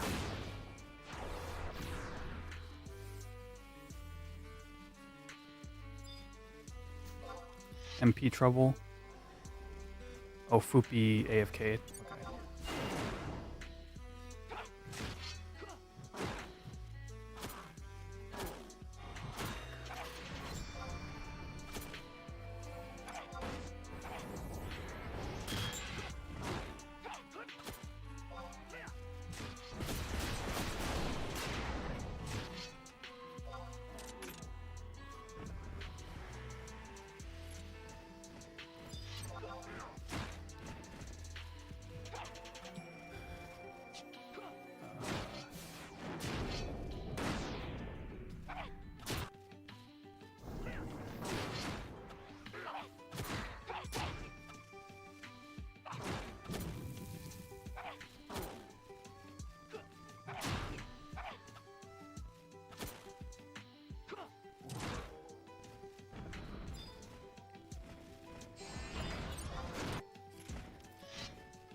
Gutler, yeah.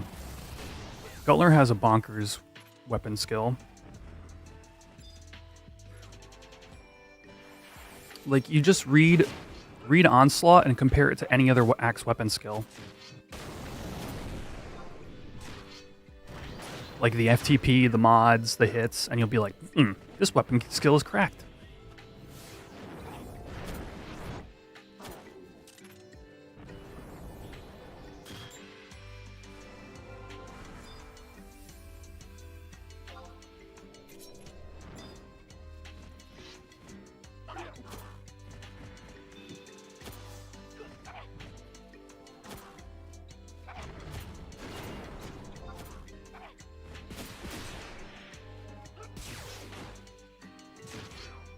I've just about hit my limit, Foopy, if you're back, on how many mercy strokes I can do without feeling useless.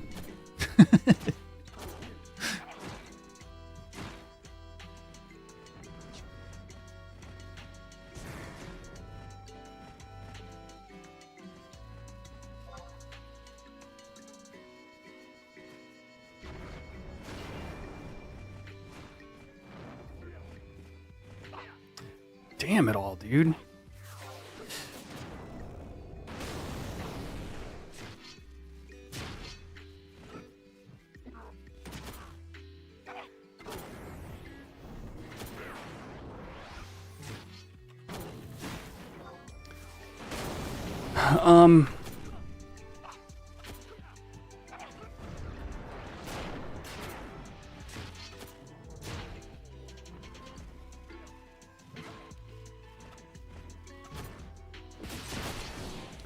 So I was just having a conversation chat about further about stacking Mercy Stroke, and something that isn't obvious is the interaction between a weapon skill and either SA or TA. The only additional damage you're adding to your total DPS is by critting your weapon skill if you have crit damage up. Is the only time. So, like, what do I mean by that?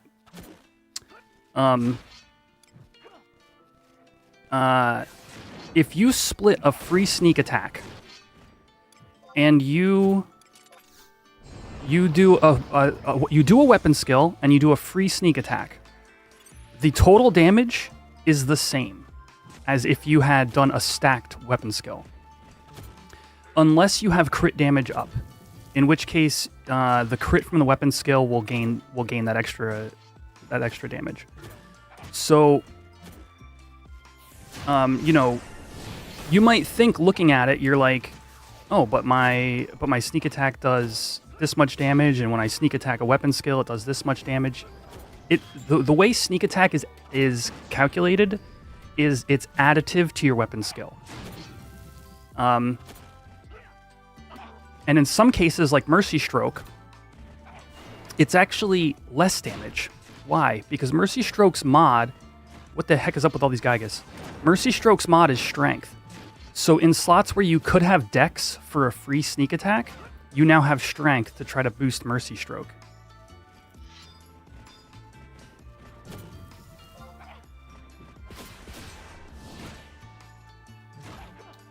Now, specifically, if you're using X's Knife offhand, is the only time you'd see a damage increase. However, you'd be giving up the chance at a triple damage proc, which also gets a DPS increase by like crit damage. So when you have a Mandau, I don't believe there's any situation where it's more DPS to stack except for skill chains, because then you include the skill chain damage in your calculation, which is based upon the amount of total weapon skill damage you did. So if you're not skill chaining, it is 100% better to be doing free SA and free TA than it is to stack ever.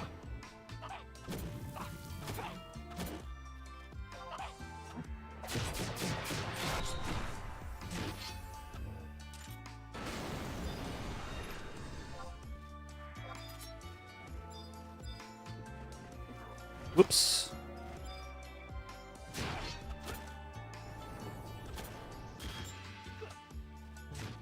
You know, here's the thing, Will. I like the fact that Mercy Stroke is strength based because it makes it interesting to build for, and you benefit better from F strength. But in theory, however, I just feel like Mercy Stroke's total weapon skill values are too low, or something. I don't really know what the problem is. Maybe it's just that I'm comparing it versus Evisceration. Evisceration baseline has like 2.15 more FTP.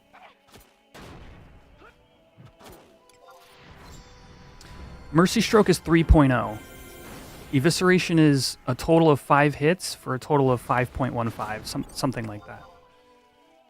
What, do I have sneak attack up? Damn it.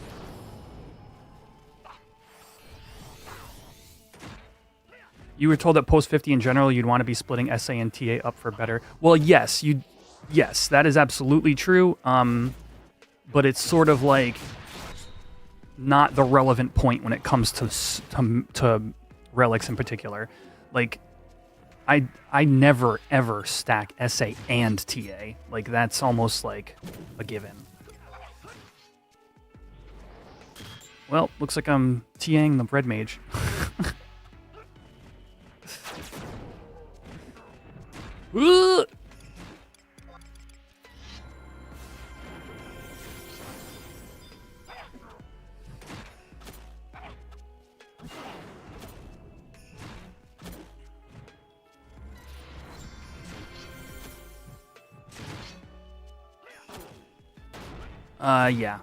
Yeah, that the accuracy nerf and the evasion nerf basically.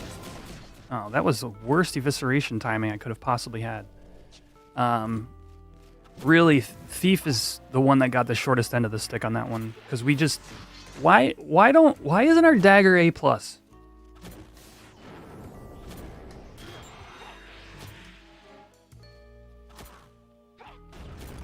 Does some other job use dagger better?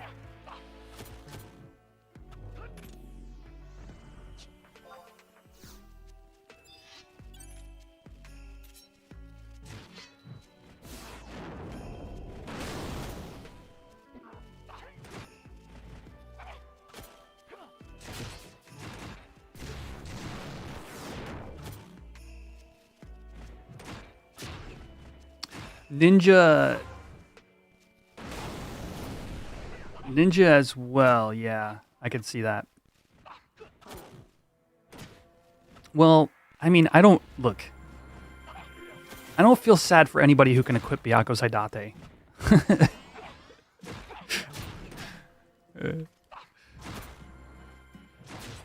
You're not getting any pity points from me. But yeah. Oh, you're on A- on Katana as well? Okay, fair enough. I just assumed you guys were higher. One of these things is not being fought.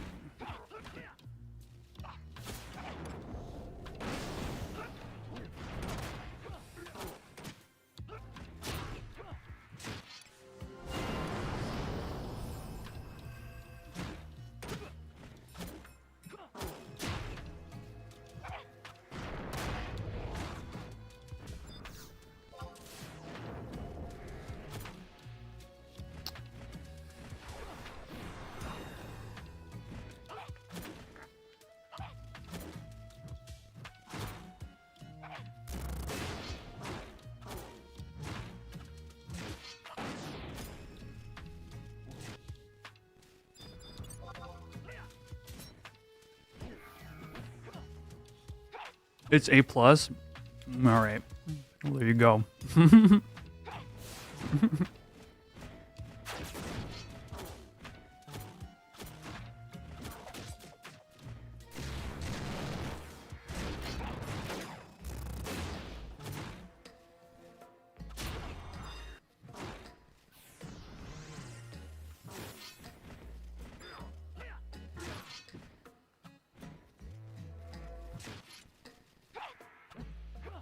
What? That was a trick attack.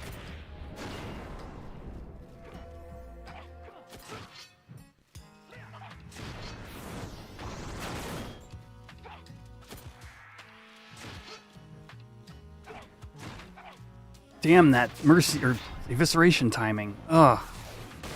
I'm losing points on the chart just eviscerating badly. Sucks to be me.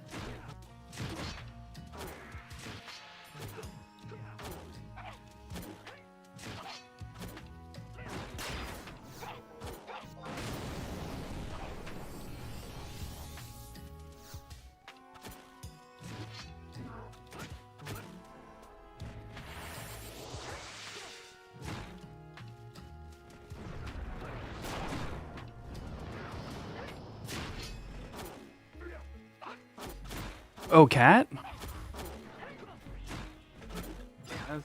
There it is, hair.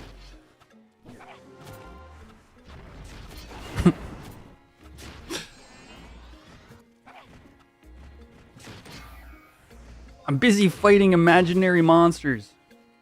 I'm hopeful Core plus Bard will fix this stuff. I mean, so Core with Thief's roll, I think in oh, Daymac dying.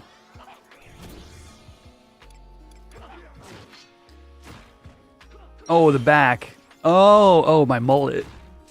My hidden mullet. I don't know. I don't know if I'm ready to whip that out.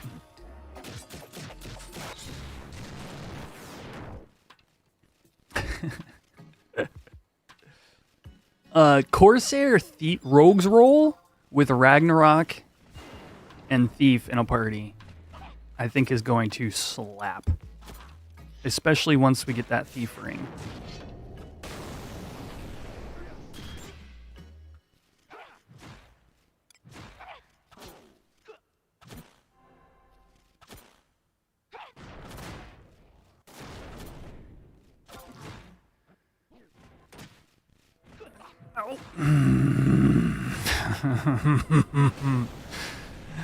Dude, landing Thief positionals is gonna be my villain arc.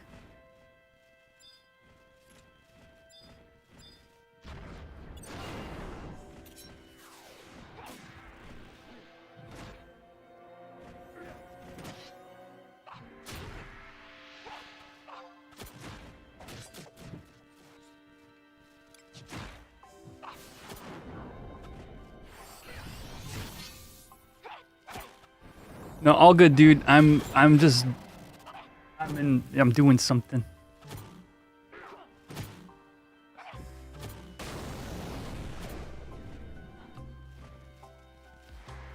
Tell Cat I said hello. What are we fighting? Whatever, I'm just gonna pick one. Oh. There.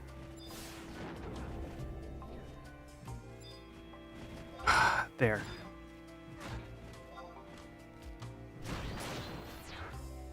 I really need to make an assist macro, I think.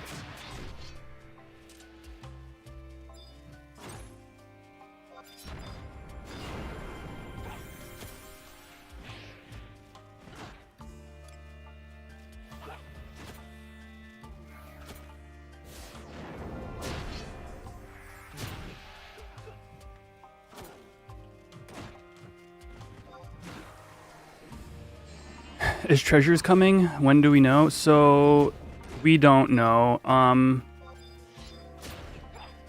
We basically are waiting on the rebase of the server to the new code base. And then we'll have, I think then we'll start hearing more info about treasures release. But that has to happen first.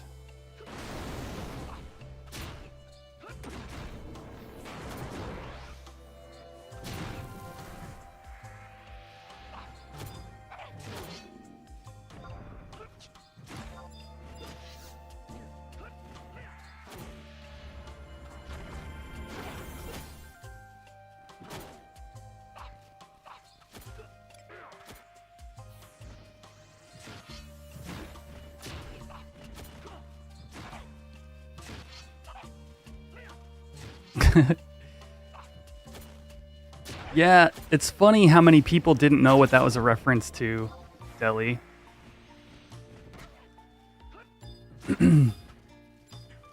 What are we fighting?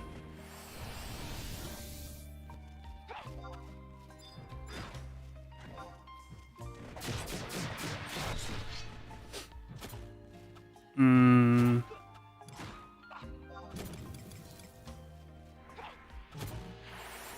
my collaborator was down. Have you heard anything about the rebase progress? We have not. Oh, I'm on my evasion set? The heck?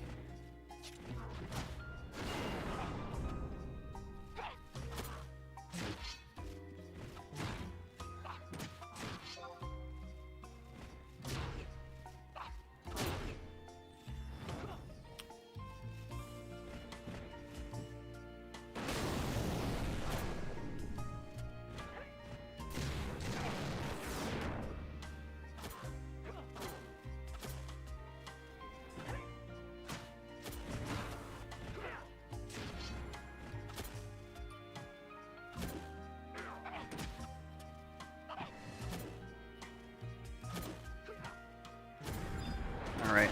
We're kind of like getting back into a groove.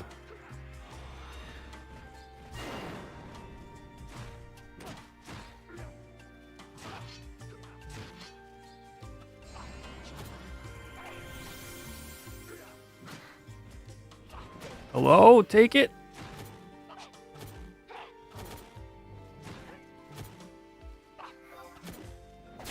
I did not want to eviscerate to the face of the brawler, but I did. That's fine. 844.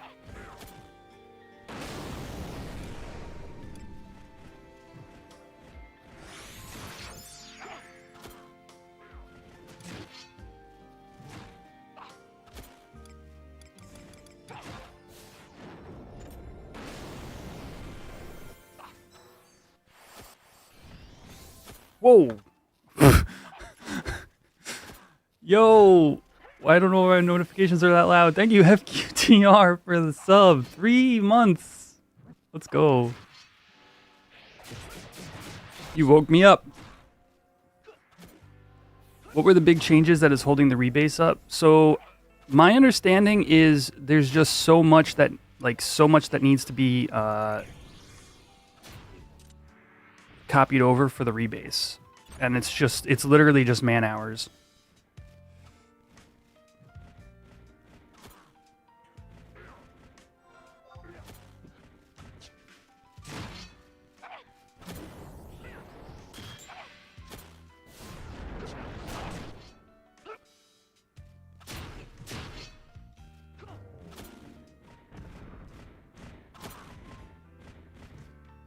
Wait, where is everybody?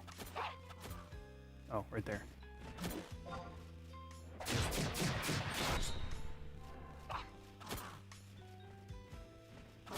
Not rewritten, no.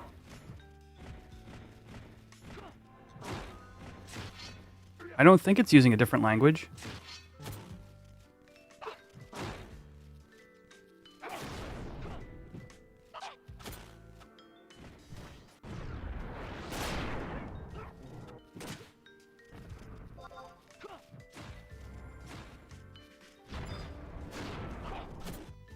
I don't see. This is why I've been needing to have an interview with somebody for the podcast.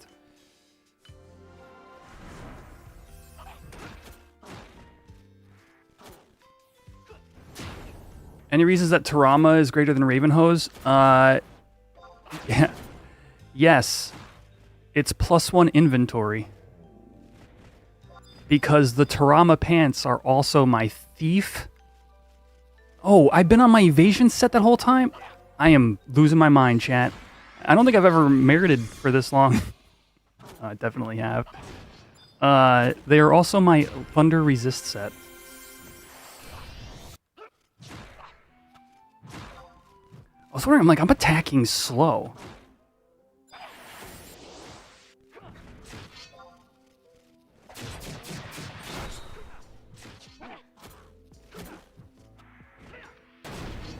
That's on me. Manually going over the changes and making sure there's no conflict with the Horizon branch. That makes sense.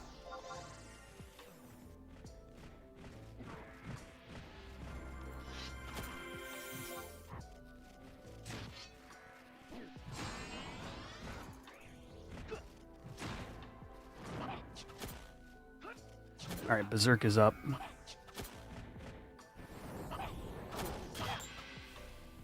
And only getting 3 merits. Yeah, but I have the cappiest of capped buffers. Oh, this is bad.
Whoops.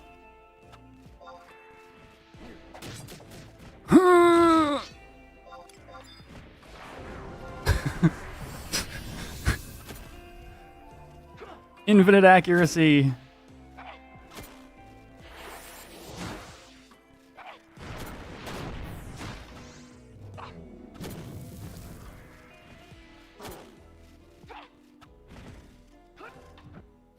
Oh, I had collaborator.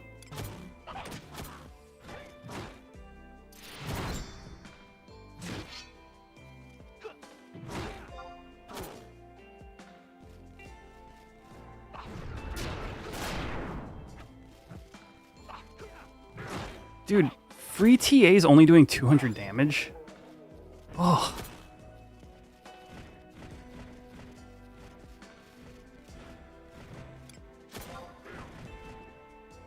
No. Stop. I think I had already burned my essay.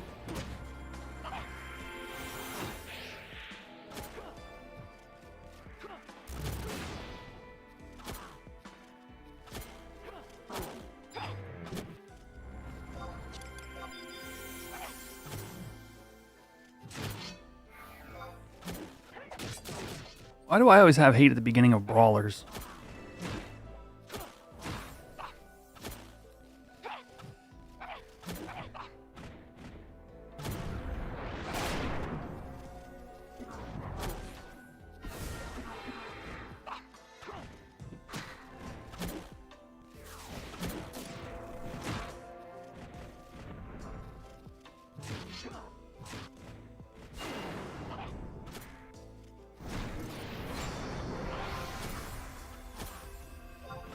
Is my agility set working? I gotta watch for that.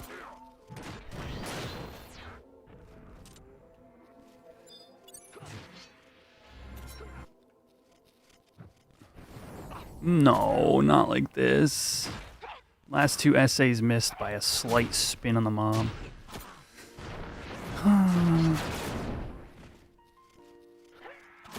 Foopy, don't die!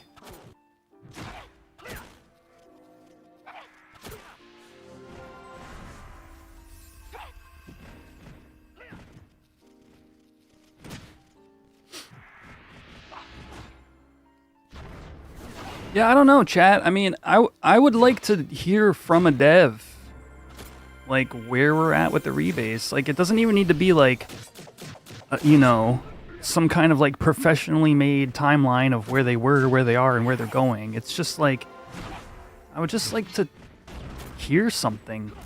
Hey, we've been working on it. It's been going all right. We've, you know, we underestimated, you know, this part or that part, but this is how we maybe overcame it. You know, I just want to hear something.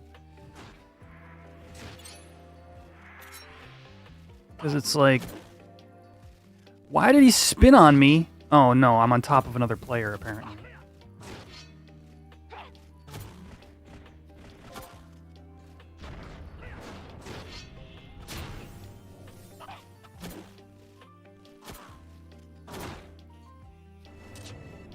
Like, just to, you know, have a little, like, hope that things are moving. It's just, like, so nebulous. You think making essay work when the monster is not targeting you a healthy change? I don't know. It's hard to say. I'm kind of... I'm of two minds when it comes to Thief's positionals. On one hand, I'm kind of a purist about them.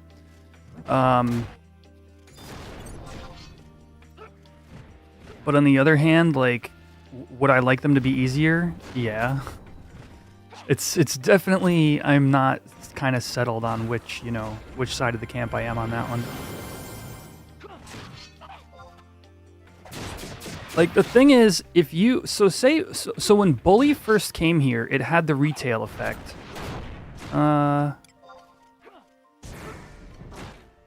Where it would allow you to essay from any position.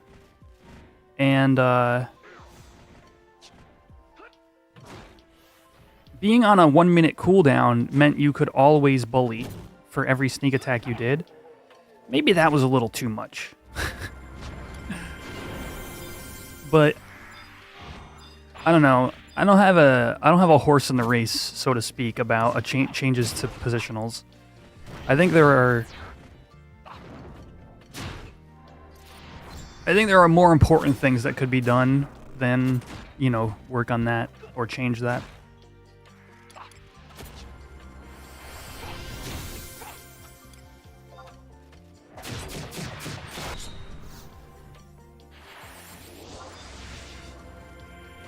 That's an interesting one, though. If the mob's not targeting you, you can just sneak attack.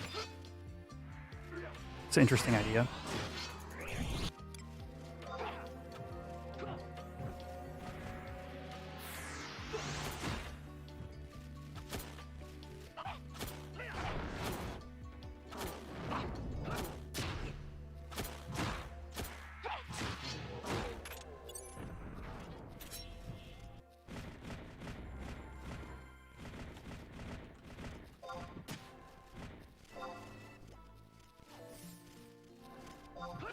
Hello, switch target, please. Okay, never mind. I think I just MPK'd the red mage. I hope not. Ugh, I think I'm gonna MPK myself.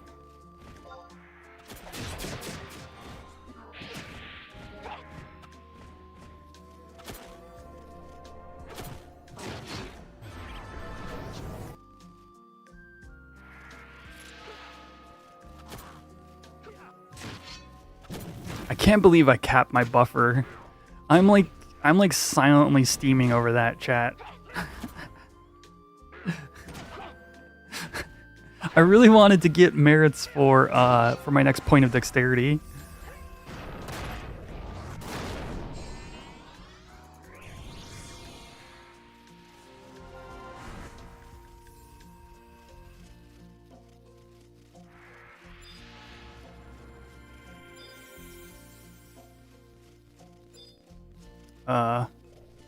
If we're gonna keep this going, we gotta pull. Okay, Daymax on it.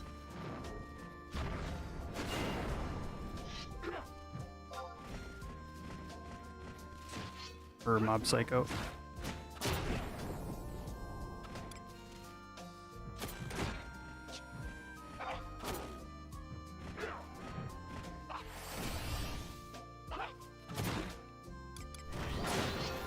I didn't need to hide there, oh well. So, here's what I was gonna say though. If any kind of bonus like help was added to a JA in order to help sneak attacks land, or sneak attacks land better.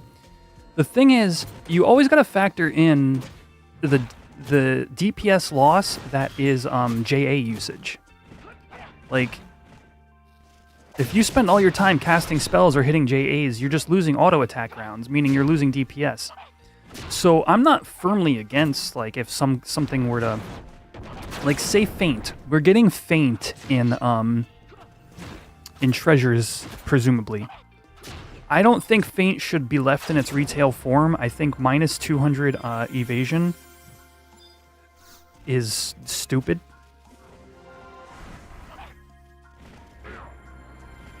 On a 2-minute cooldown or whatever it is.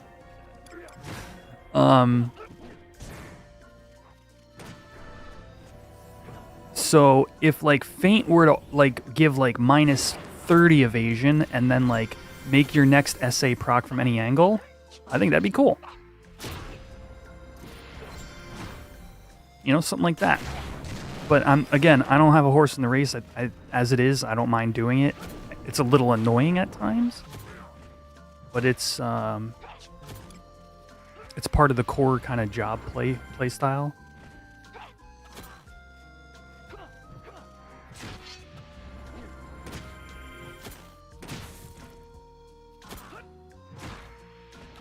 Oh, dude,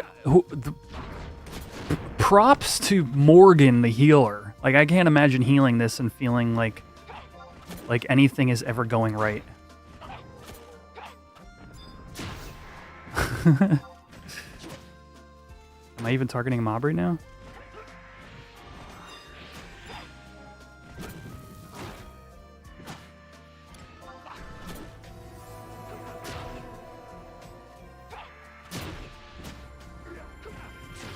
Why did I not trick attack there? I was behind Baymax.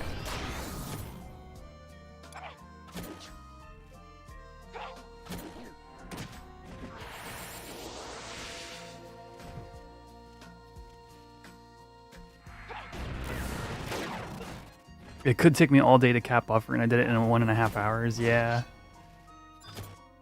That's true. I guess.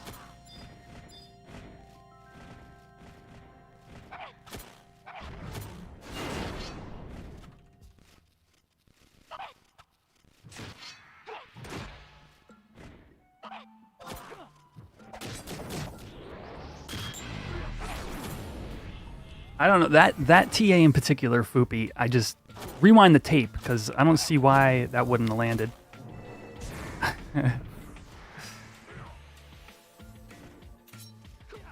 And skadoosh.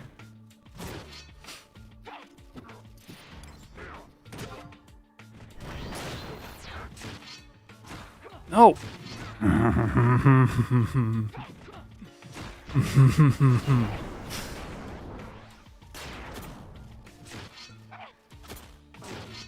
I'm fine.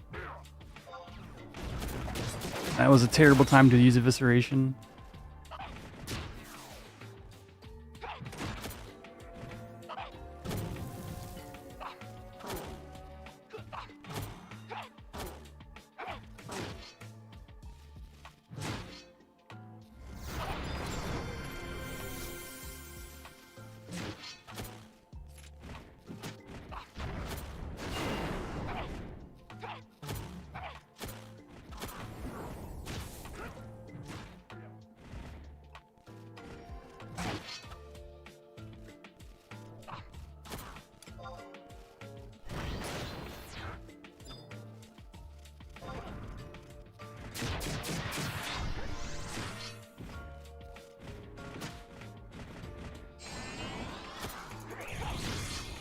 We're going to be ending soon, chat. We're going to go to chain 250, and then we're going to call it.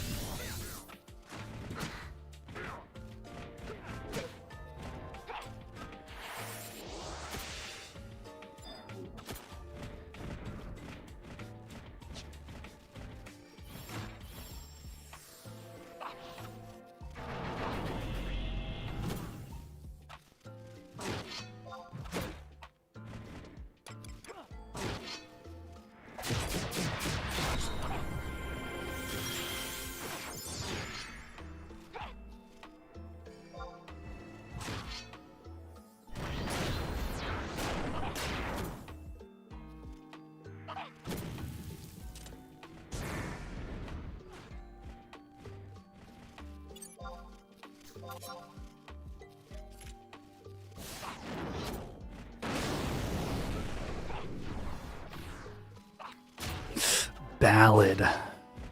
Savage? I don't know, Drin. We'll see what I'm feeling after we get done here. Yeah, chat. I've been I stepped in my first Savage fight ever this week in Final Fantasy 14.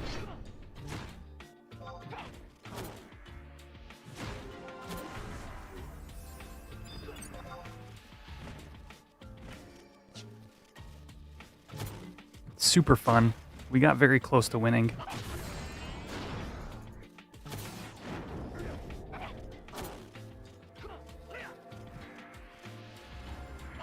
Stop spinning them. Stop. It was like a 370 degree spin.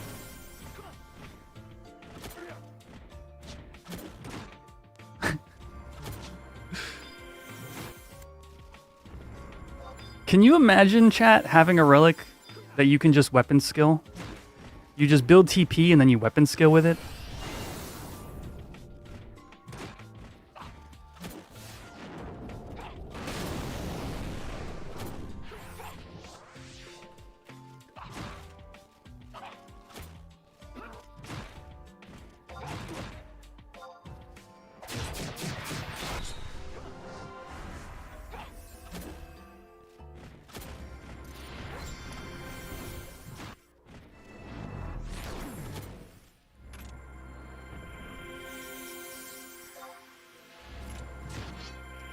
Yeah, chat, just want to reiterate, like, this party, super fun. Thanks to Foopy for inviting me out. Again, shout out to Mob Psycho as well, who has been main tanking. Though I complain about mob positioning, I just want to reiterate what I said, like, way at the beginning of this party. The only time I'm super comfortable with my positionals is when I'm doing something with like people and in content that we have a rhythm to. So please don't take my complaining as like personal. All right, this has been super fun. We got a ton of merits, and I am just conditioned to complain about my positionals, and so. Again, nothing personal.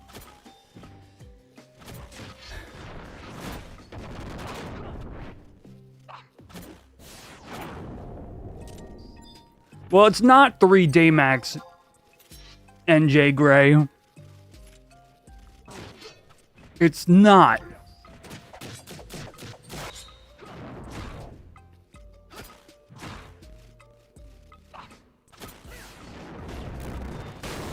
It's 1 Daymac and 2 regular folk.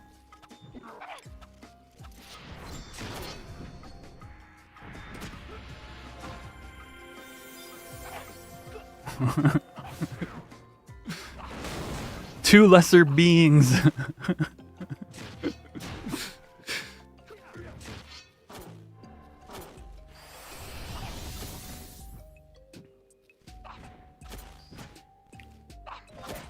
Yeah, exactly, Will. Like,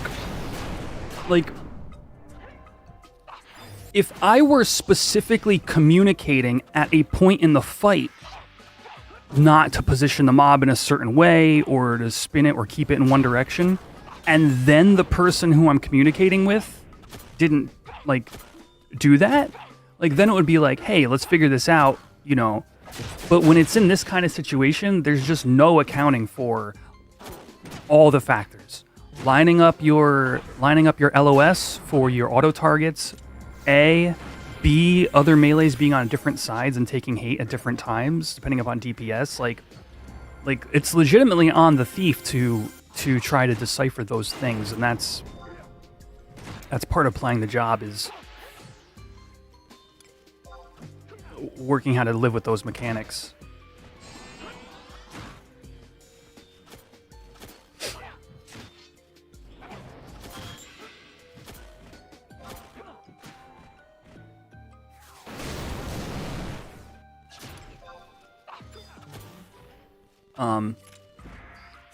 And very much baseline is like, that is working with the game's mechanics combined with what the players are doing. So it's like a mix of both. Like this game has some jank to it.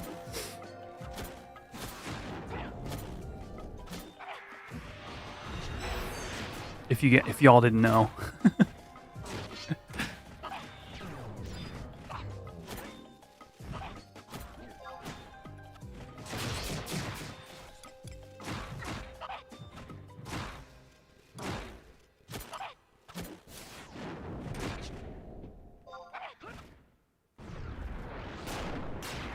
Yo, thank you for the follow, Pucho190.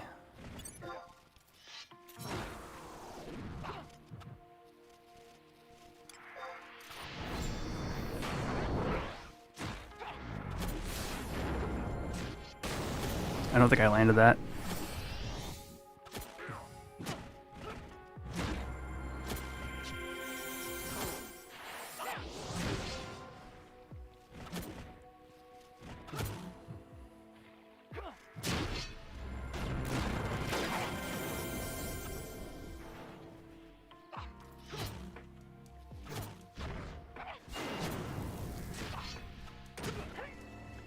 I don't think TOAU would be a shadow drop, Deckard Kane. I really feel like the devs here want to make something they're proud of. And I don't think you'd put all that time in and then shadow drop. Does that make sense?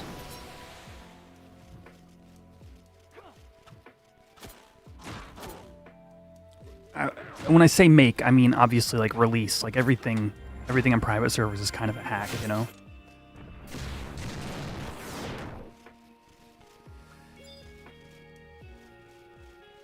$250 chain, 320 limit points. Wild. Only 4 merits.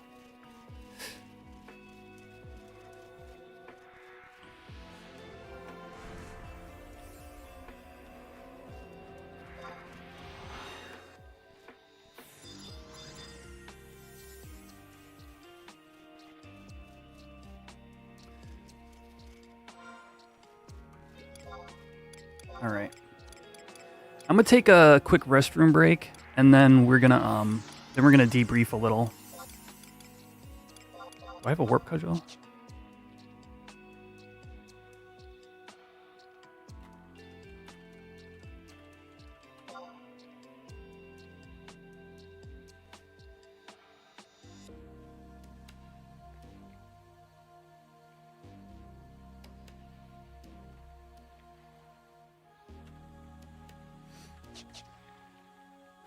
What did I end up going as a sub job? I know you talked about it last stream. So I did end up going warrior sub Logan. And that's mainly because on like Kieran, it's where I have the most successes with warrior sub. Between berserk, double attack, and just single wield and all those relic procs. So I thought that would be best for a camp like this. I can't imagine bringing dual wield here, but I would like to try it at some point. But anyway, I'm going to use the restroom, and then, like I said, we'll debrief a little on that stuff. All right, be right back.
Now prepare to fight a notorious monster.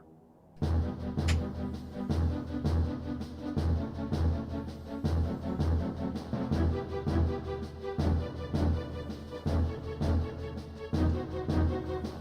shit, you guys got a boss battle? Hold on, I'll be right back. Going? Yeah, it's going.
Good job.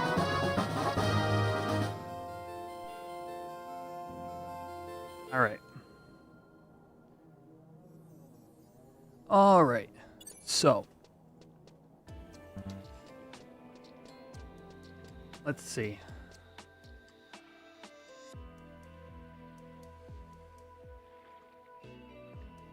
Hey, Druin, look at that. Your day has come.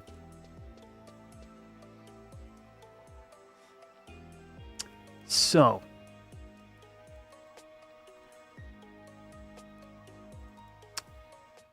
okay. Let's take a look. Let's take a look at what we got in the parse here. I ended the day with an 18.7% crit rate.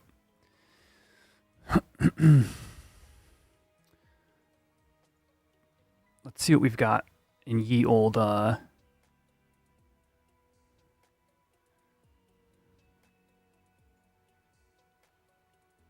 weapon skill total. Holy heck. Look at the weapon skill damage difference.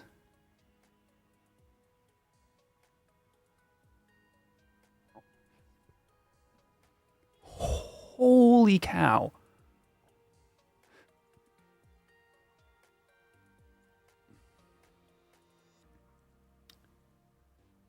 I literally did half of Mob Psycho's weapon skill damage. But I did double the amount of autos, which makes sense because of my delay.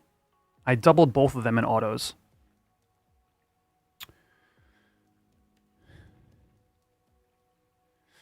Yeah, it's really... My build was basically focused on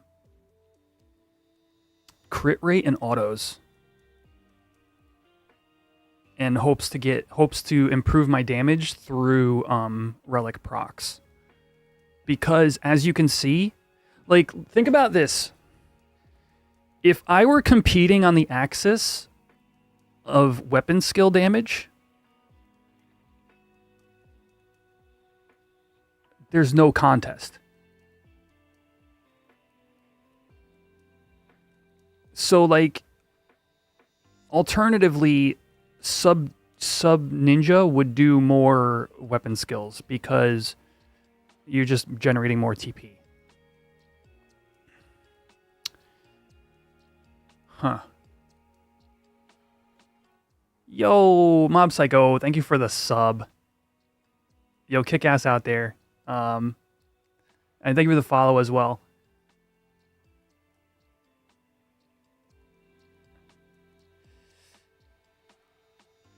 Handicap via mercy spam. Yes. 50 of my weapon skills were mercy stroke. 50, maybe 52. Is there total weapon skills?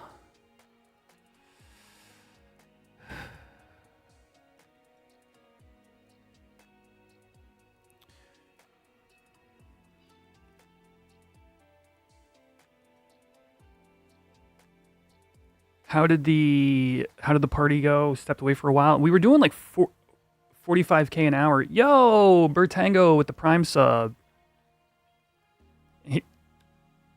Yo, GG's in the party out there. Appreciate you.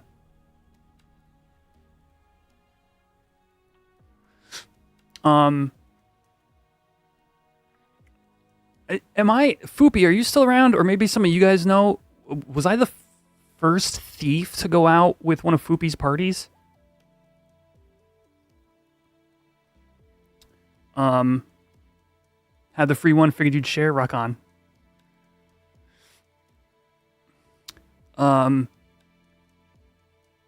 So there's a bit of a, data collection here. There's a bit of like experimentation. I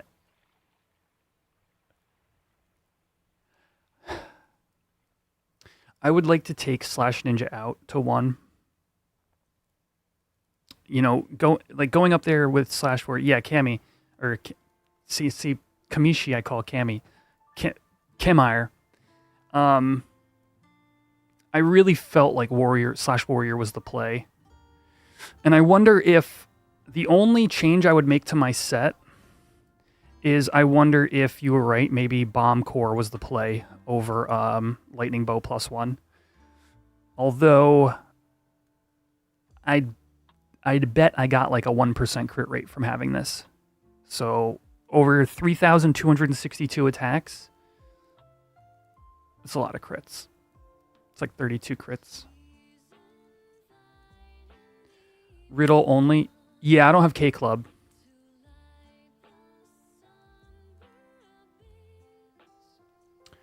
But Riddle's TP gen is still really good.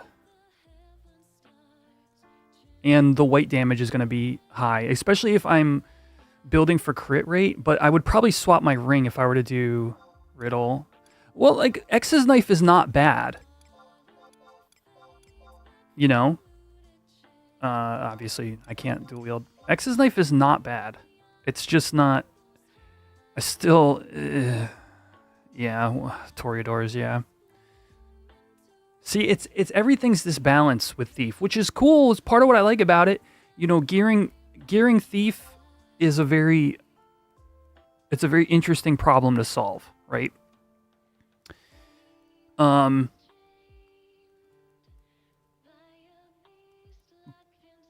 Okay. So average weapon skill, 639. Interestingly, my average weapon skill value is closer to the warrior, which is actually what I expected to happen. Because I know I play with it, we have like 2 or 3 bravura in demo, so I'm often up against them in like I mentioned earlier, Kieran or like jailers are similar content to the Gygas, I feel like. And I often am competitive with the bravuras, but of course you're adding raid DPS as well, right? Alliance-wide DPS. So the average weapon skill being similar. Yeah, you know what? Actually, the bomb core would have affected my weapon skills as well. Just curious, what version of metrics do I have? This is like a month old.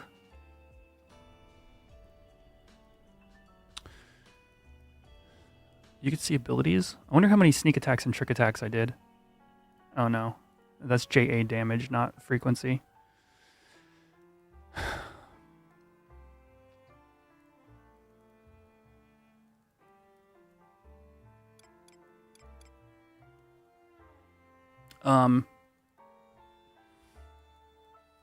Yeah, I'm not sure what else to take from this. I want to see, I believe Fupi uses K-parse, so we're going to get a lot more data as that starts to get, utilized. And ultimately, I do think we would see a big benefit from whenever that tier 3 ring comes out. I think with specifically this build, Thief/Warrior, you know, you replace Rajas with the tier 3 ring. I think tier 3 plus Begrudging is probably the play. At an 18% crit rate, that means you're shaving a second off of sneak attack every 5 hits, and I get 50 TP per hit. So you get 20 hits per weapon skill. So that's 5 seconds off sneak attack every time you see a weapon skill. I don't know, maybe. That ring is going to require so much testing to see where it's a DPS boost and where it isn't. But other than that, the only other thing I would say is I think if Thief had a better shield, which, you know, in some DAT mines that are out there, if you want to go looking for them, it does look like a new shield will be coming to tier 3. There's a couple of shields, actually, one of which in particular would be really good for this build. 2, if you include one piece of gear that may or may not exist. Yeah, I don't know. See, one of the benefits also to either single dagger or dual wield double daggers is having love torque. I think that I definitely gained something from my D-Dex in this party between the lightning bow and being able to equip love torque. Gave me some percentage of that high crit rate I have, 18.7.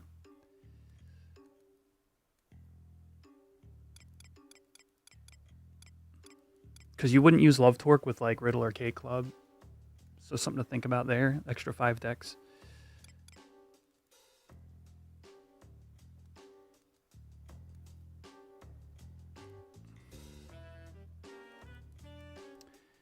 There is a slight attack speed buff, yes. So in order to, when you dual wield without any dual wield, well, imagine you had dual wield, but it had no value. It just let you equip 2 things. You would add the combined delay of your weapons. However, the dual wield trait gives you like minus X% delay. And then you'd also get stealth earring. Yeah, you wouldn't use brutal there. I'd say the other benefit, however, is with /warrior is you get Supa in your ear slot as well. So that's another 2 decks. So essentially, okay, so let's just disable all my gear. LA disable. If I'm dual wielding, because I don't have K Club, I'm going to use Brutal and Stealth. Right?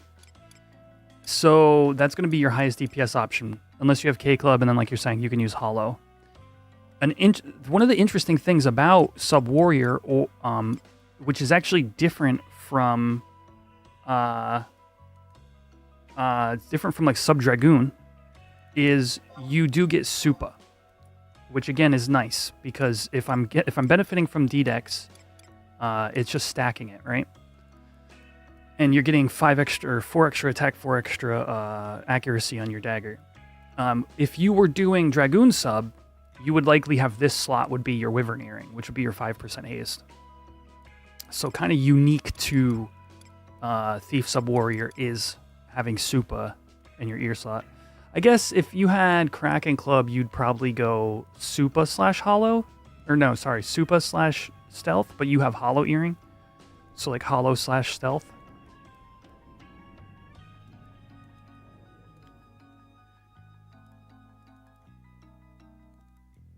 Yeah, Hollow and Stealth. That makes sense. So in terms of accuracy, we're about the same. But I don't really know. I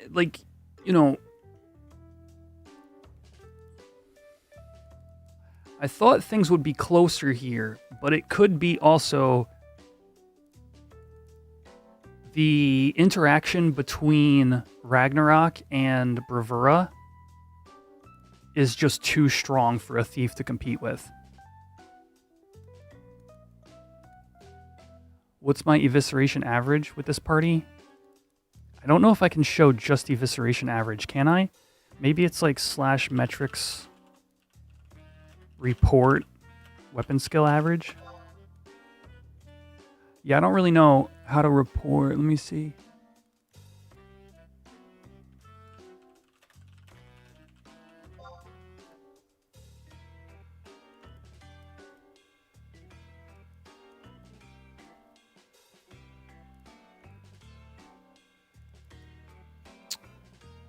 That's not what I wanted. You guys can't even see those numbers. That's funny.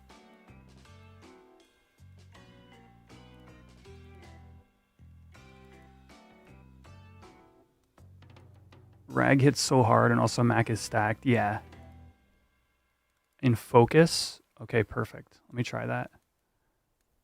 Focus, quetch. Oh, here we go. Ooh. Yo, Tamoli with the 9 months. Oh, wait, no. Quickly. 34 months. What is that? What does it say? What's up, man?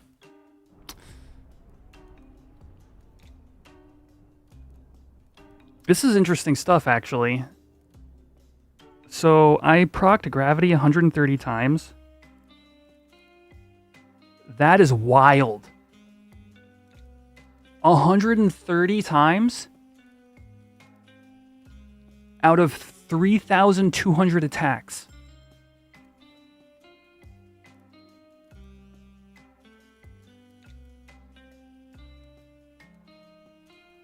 I had an 8.4% triple attack rate and a 13.6 double attack rate.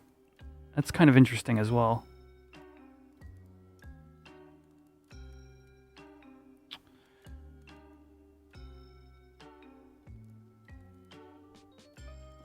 Oh, weapon skills.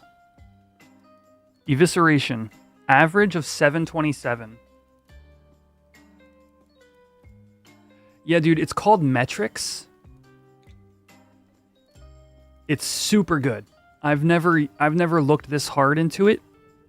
But this is exactly the type of numbers I wanted to see. This is awesome. Minimum damage on evisceration, 99. That's because using Evis when the mob's health was too low. Evisceration was 313 damage higher average. And this is what I've been saying on stream is Mercy Stroke needs a buff. Because all that gives me, that 414 average, the only thing it gives me is 5% crit rate for 20 seconds. And that equates to roughly 1 crit.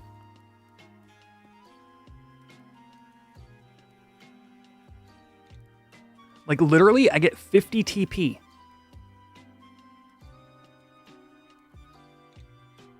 So it's 20 attacks to another weapon skill. You do 850 to 920. So dual wield gives you an extra hit on evisceration every time.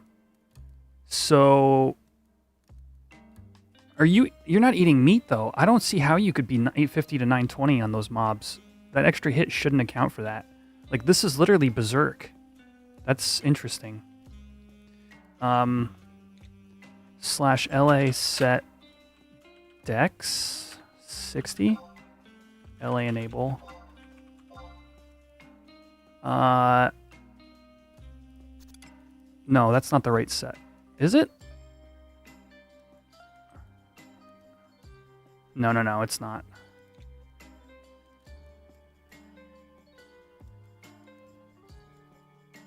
Maybe it is.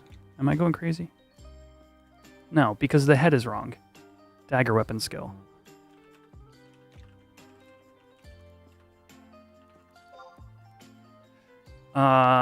And then I believe I have a function later in the thing that equips the Gorget.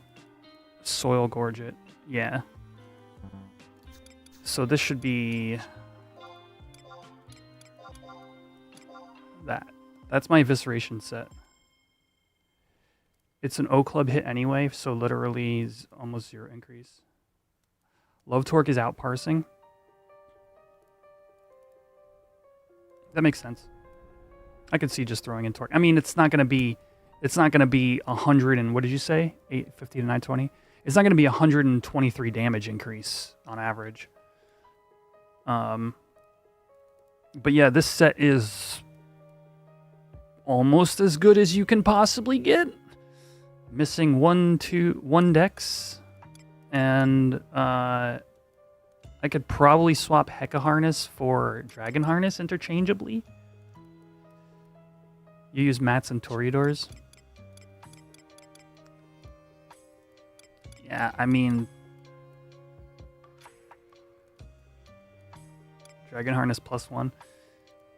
Yeah, Dragon Harness is probably going to give me a better average, but I can't account for 120 damage between those changes. Unless the 10 attack... Well, no, I don't know. The 10 attack ain't going to do it.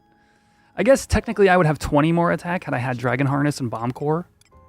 And 20 attack is kind of big.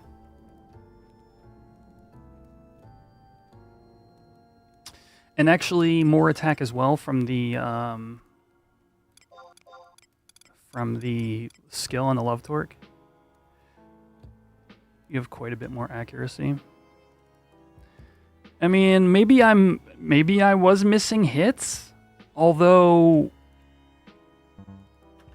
I can't imagine it's that many. Maybe.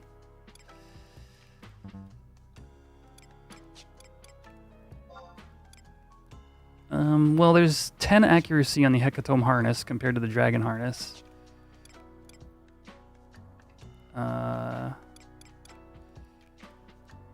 Toreadors offers 7 accuracy, while Thunder Ring is 4, so that's only 3. So technically there you're 7 less accuracy than I am in total.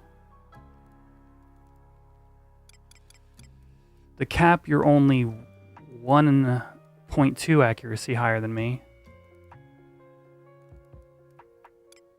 So outside of Love Torque, but Love Torque actually adds less accuracy than Soil Gorge It because the accuracy affects all hits. Actually, no, it'd be a wash because the Dex +5 on here.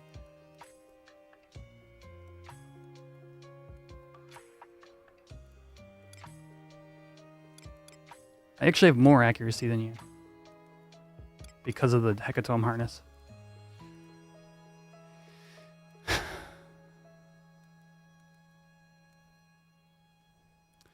Oh, you're right. There is that charisma modifier on Evisceration that I forgot about. Praise Guma, everybody. Anyway, without getting caught in the weeds of my Evisceration set too hard here, I mean, look, maybe there's some minor improvements, but all the big pieces are there. You know what I mean? So, Mercy Stroke. Oh, I ended up doing 45. Oh, because I reset the parse at one point. That's right.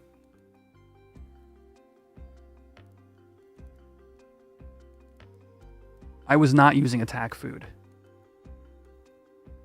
which is why I was at 95.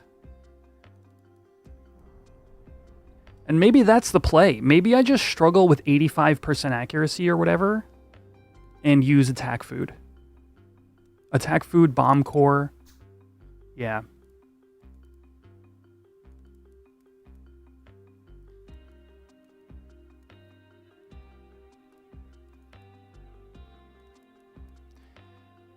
Yeah, I mean, yeah, maybe. I had considered it.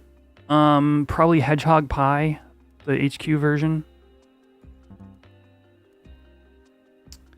However, being my first time going up, I decided I wanted to use accuracy food. So maybe next time, if I try the same build, I use attack food. Hedgehog Pie +1. Or whatever it's called. Porcupine Pie.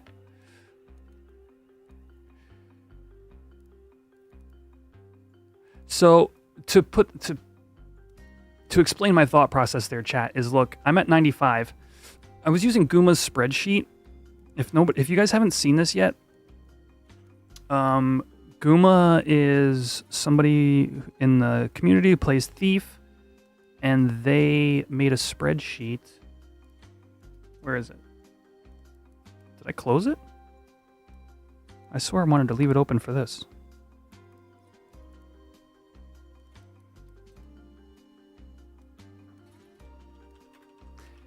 If you're interested in this kind of stuff at all, and you play Thief,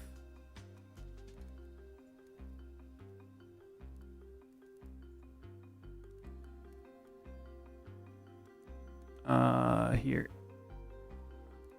I just gotta fix this screen.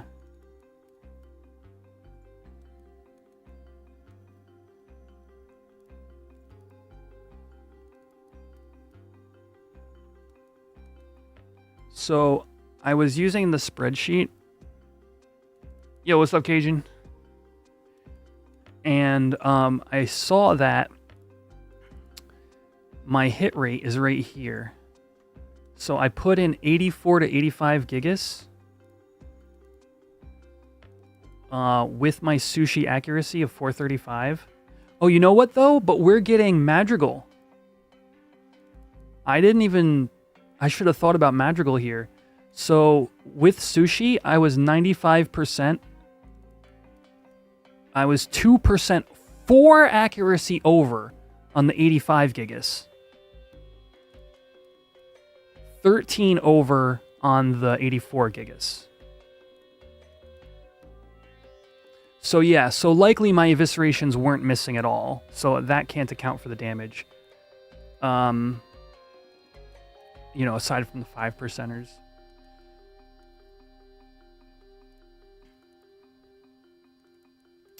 But yeah, maybe I just eat meat.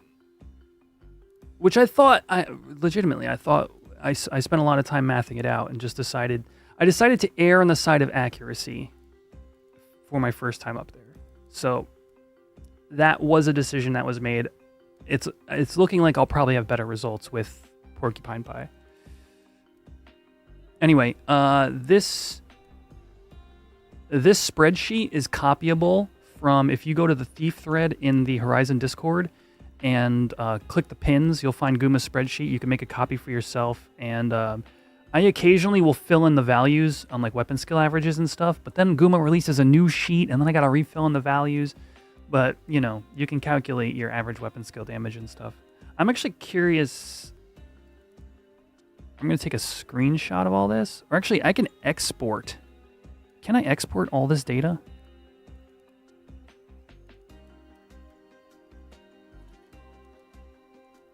What the heck?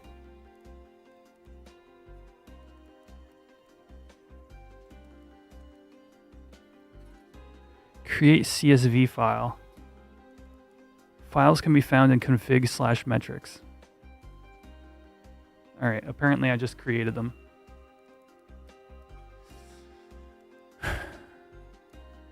Fixing your Lou on retail, how's Horizon going? It's been great, man. I just got out of a really kick-ass merit party. Chain 250, 45k an hour merits. It was up against some real strong competition. And I would say I held some weight, but we're trying to figure out like what micro adjustments we could do here. But somehow I only got 2 merits. You know how, Deli. You know what happened. It's Omega Buffer. I don't think my Thief has ever been Cap Buffer.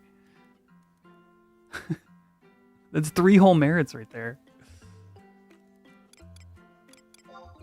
I really wanted my next Dex. I'm going full Dex Monkey. I know some of you other math nerds out there are like, go strength, bro. I'm like, I just would rather have the extra accuracy and D-Dex.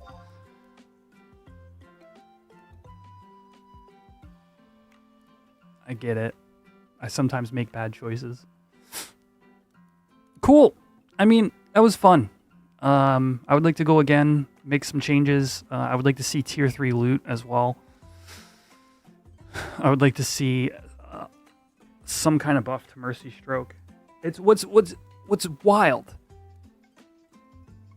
is you like Daymak can just do Scourge and it hits like a truck and they benefit from the crit rate boost. It just like Thief, man. Thief, you constantly are choosing you're choosing between doing the thing that is worse or doing the other thing that is worse.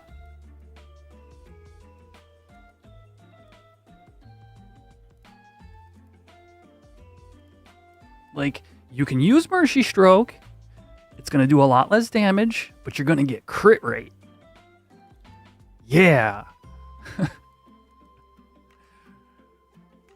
Really, sir? We get some crit rate, sir? Please, sir, can I have some more damage? Or you can do Evisceration, which has got a baseline. It's just baseline good. It's 5 hits.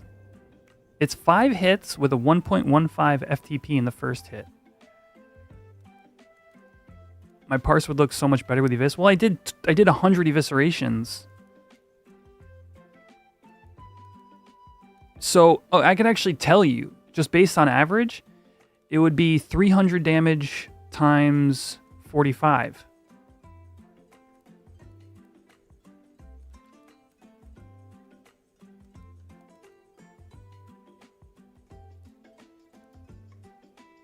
It would be 13k higher. 13.5k.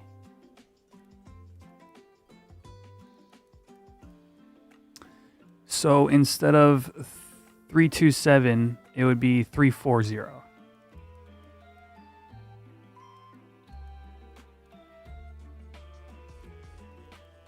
No, it wouldn't even be close.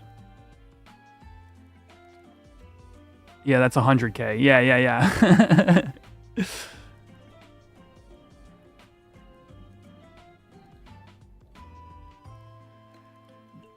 Yeah, I think I owe it to myself to try the exact same build with meat. If at all possible. Foopy, if you're out there, I would like to come back and use meat with this exact same build some other time. I want to see what my total accuracy ends up being, and I want to see what my weapon skill average ends up being.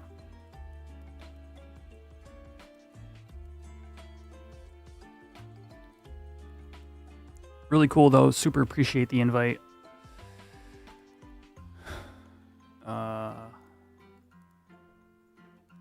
Oh, you know what else we can do? Let's do focus on the Mac. 234 scourges.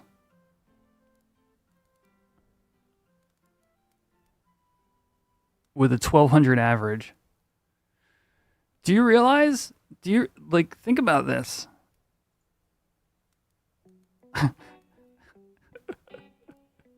I did 153 weapon skills.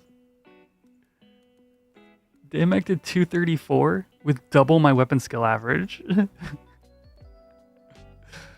Now, again, I explained that obviously I'm looking for crits and white damage. I was not a weapon skill build, per se. Weapon skill speed build. I don't even know what that would look like. It would probably be dual wield with like K-Club or sword. But man, that is wild. And nothing but Scourge. Why? Because it's a good weapon skill, and your Relic weapon skill is a good one. 18 weapon bashes? Okay. Alright, not bad. Oh, actually, I can check my number of sneak attacks with this. Huh, interesting. No, it's not telling me my number of sneak attacks. Did I click myself? I did. Weird. I guess because it doesn't do damage? Yeah, okay. Defensive stats.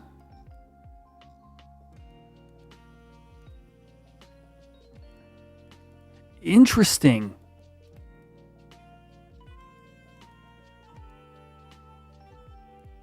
Wait, is this telling me crits were only 3.8% of my total damage? What is the name of this add-on? It's called Metrics. That can't be right. There's no way crits were only 3.8% of my total damage.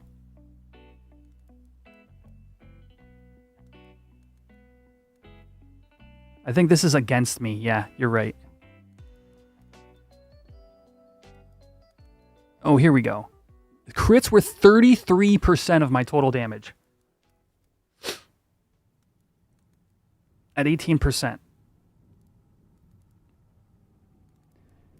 So, literally my crits are my overall critical hit damage. This includes free SA and free TA, by the way. This is not just auto crits. So, keep that in mind. My total damage from crits is higher than my weapon skill damage. Total weapon skill damage. And if I had been using Evisceration the whole time,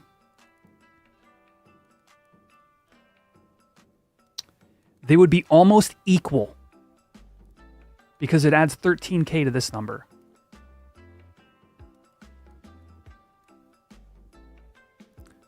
They would both be 109,000. It would be exactly equal.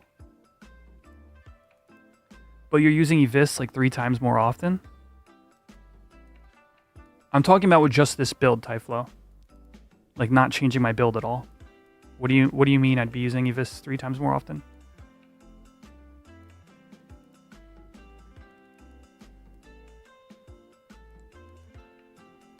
No. I'm just, yeah. So if I had never done Mercy Stroke, although of course this crit rate, I got some number of crits from Mercy Stroke, and actually I think it's simple math here.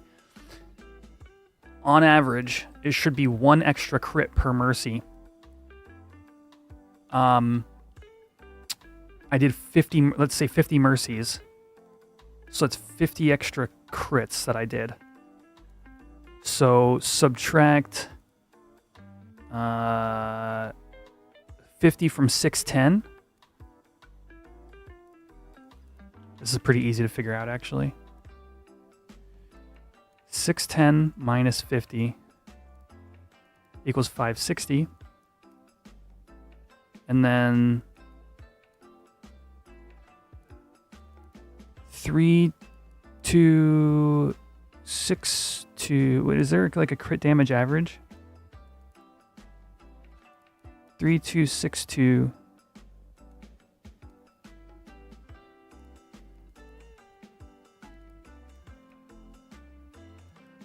Was that 1 hit per weapon skill with double march? So, yes, because on single wield, it's literally 20 attacks in order to build 50 or 1,000 TP.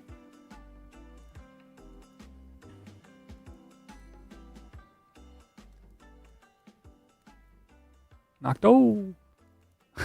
Finish your. Never mind. Hi, Quedge. What's up, Nocto? I don't know. I hit my streamer brain limit on crit damage. Oh, no. Actually, I can figure it out right here. So 3262 minus 560, 2702. Actually, I need 2 different numbers here. I need the average damage per crit. 2702. Let me write that down. We're going to do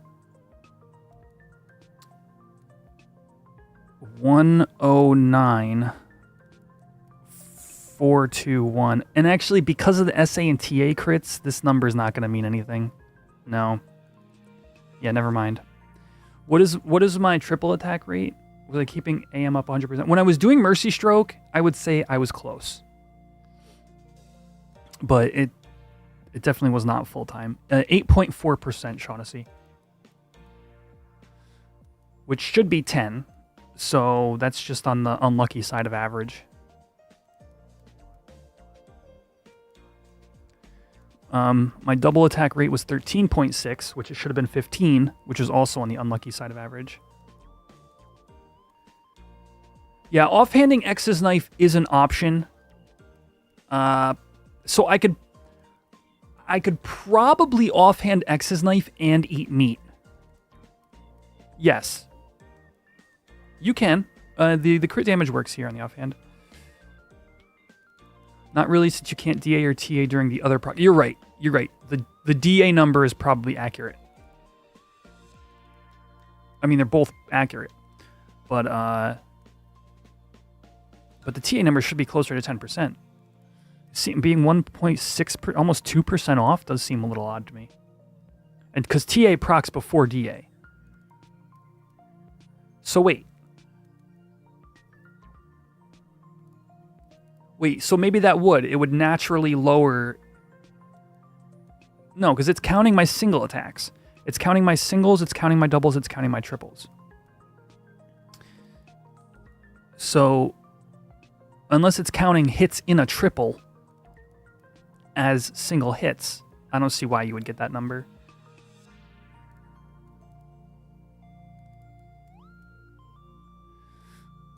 But yeah, that absolutely explains the double attack rate.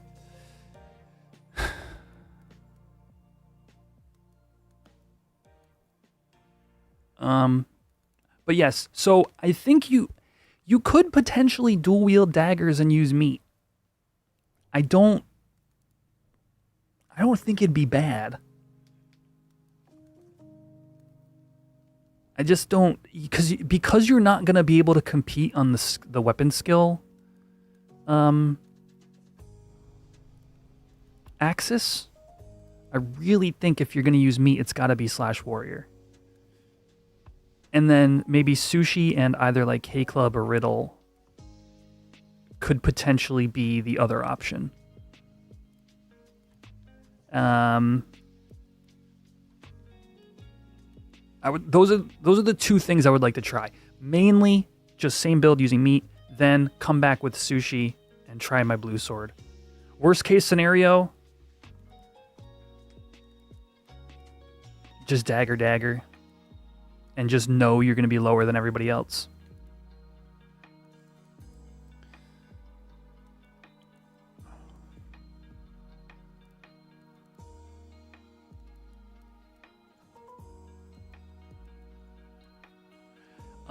The last thing that I want to bring up is there's also the idea of using partying with a white mage with Mjolnir. You'd bet Dagger wins. The problem with Dagger is it just doesn't offer much. You get the crit damage from X's knife, which is helpful. That is like a straight DPS boost. But you maybe Dagger with meat. I don't know, maybe. White Mage / Sam, I'm telling you. Nah, Drew, and they're using clubs in the offhand. They're using Prudence and or K Club, and it's supposed to. I was watching Sinus Bellum's posting in the H&M thread, or not H&M thread, the Relic weapon thread, and freaking Rangirth is doing some dumb things. But you really want so because Rangirth is FTP carry, you are gaining a huge weapon skill average boost by having an offhand weapon. Bin's almost done with his club and he's got O club. Sick. Yeah, well, careful with an Aftermath set. Make sure it's a toggle. But yes.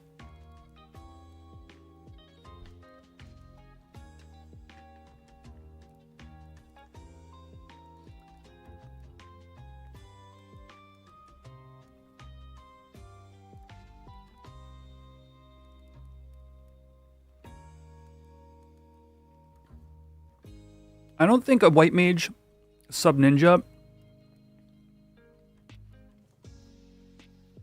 in a party like Gigas is going to be doing much curing. It's only 2 pieces you need to change to lose 3% haste. Yeah, my plan for my set /LA set fight 60.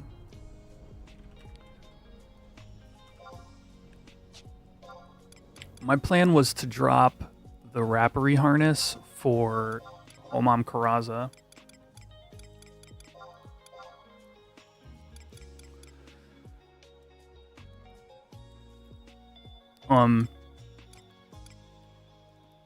Because then I'm still at 6, and then eat meat. 3, 6, 12, 15, 18, and then the aura is 23% haste. So while the Mjolnir aura would be up, I'd be at 23 with bonus accuracy and triple attack rate.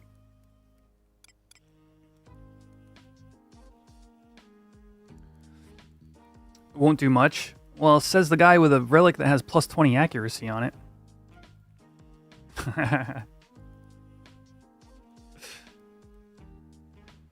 Oh, and Thunder Ring. That's spicy.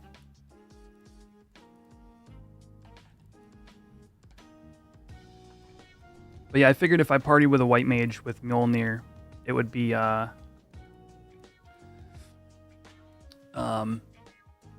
course you hold with 2 hands. That's a really good point. It's a lot easier to hit something when you've got 2 hands.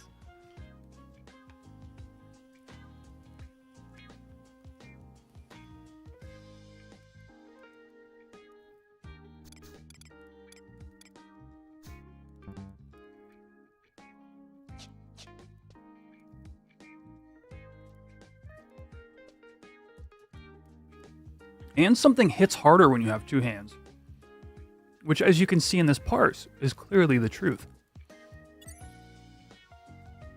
But I don't know. How many weapon skills did Mob Psycho do? I'm curious. Okay, 300. That's interesting. Far more. 70 more weapon skills. That's gotta be that's gotta be the X hit. I can't imagine. Mob Psycho, are you still around? Do you know if you get a better X hit than Daymak does? And Meditate? I didn't even think. What was Daymak's sub?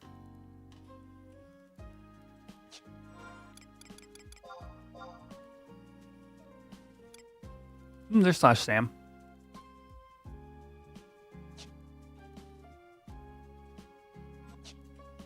Yeah, Retaliation is dope.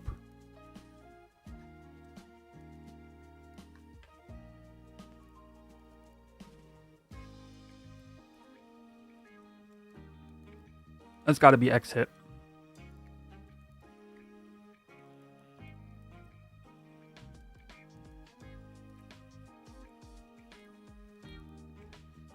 Yeah, I was comparing the Dark and the Warrior, yeah.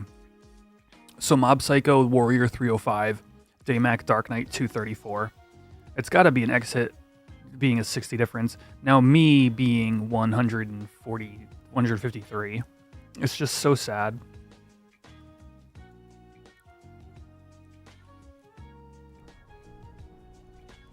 Yeah, like I said, I want to take another shot.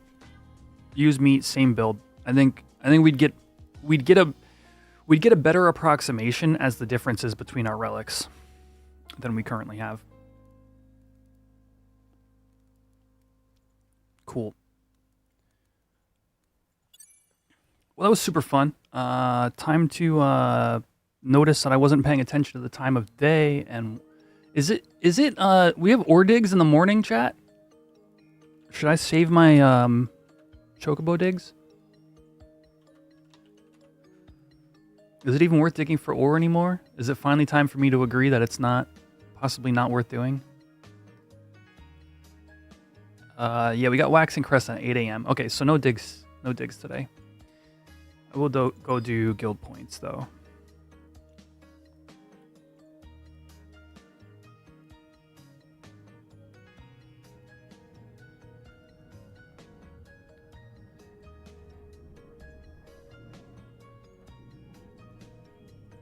Sandfish.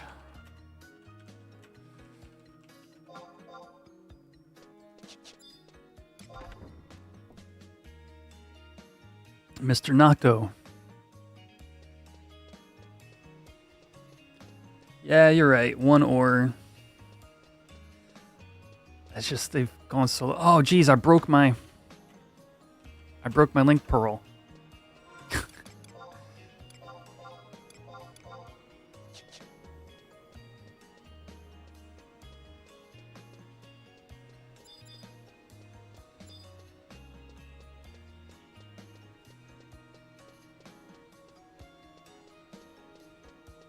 Yeah, and every once in a while you get like a big dig day. Like, yeah, it just ugh.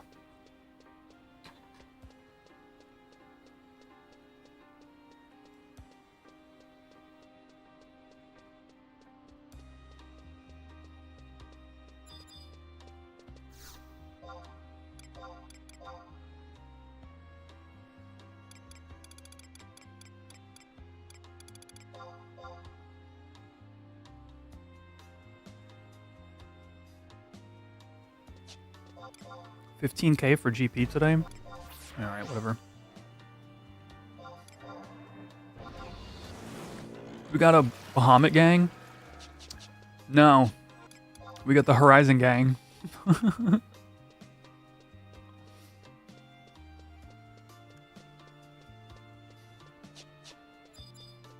They're two different gangs. They're not really rival. They're just kind of more like in different cities.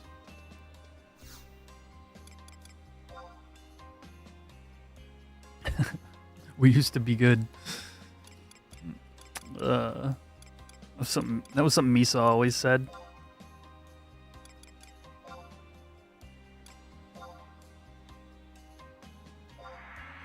We just rename our link shell to "We used to be good."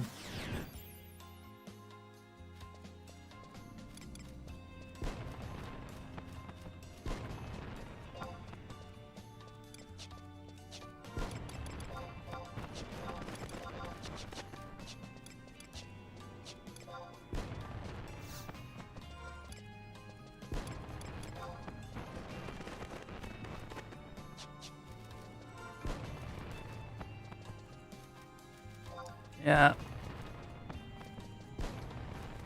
You know what'll be interesting too is if I go bomb core and meat. Porcupine Pie doesn't have any decks on it, right?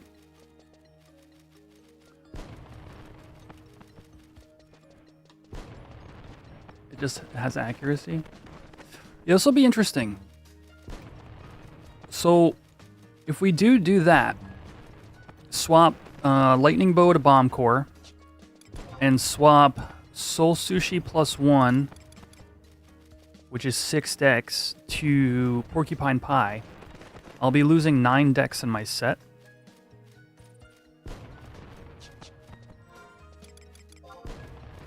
So we'll see what my crit rate compares, how my crit rate compares. Like, what am I actually gaining on those 9 decks? I would guess 2% crit rate.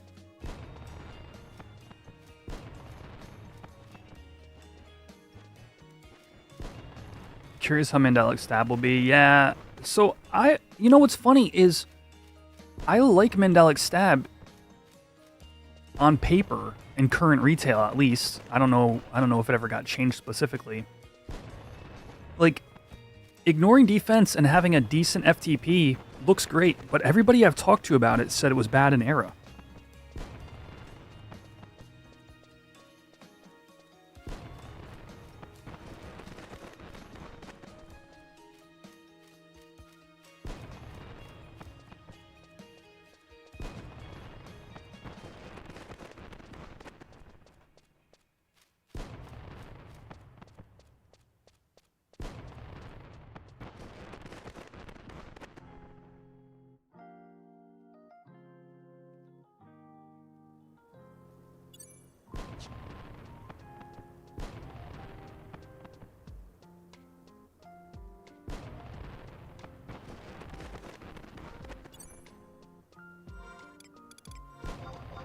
I keep meaning to swap my DATs. So somebody shared with me a DAT swap that makes the fireworks lower volume. And I keep meaning to do it, but I keep forgetting.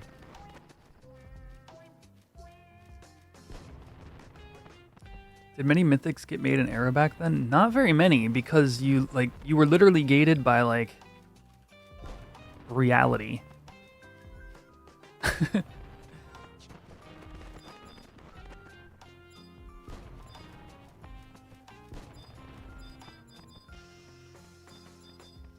They're just literally like there literally wasn't enough time or enough Alexandrite.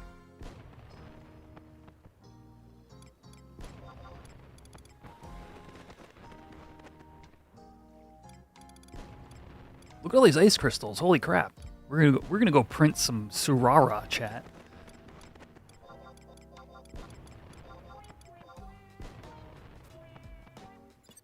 Oh, I forgot to change the Black Mage sub. No.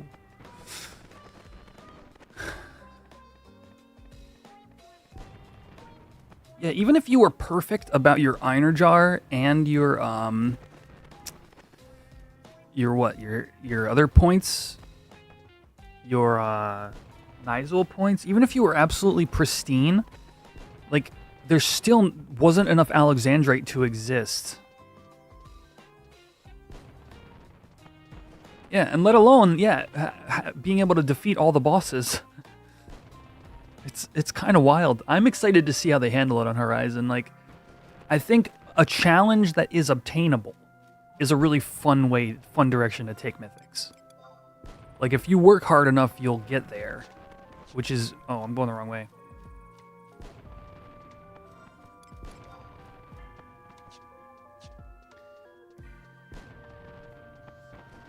You know, which is just a contrast to you work hard enough, you might get there, and you still won't be able to find enough Alex, let alone pay for it. It's just kind of like, bleh.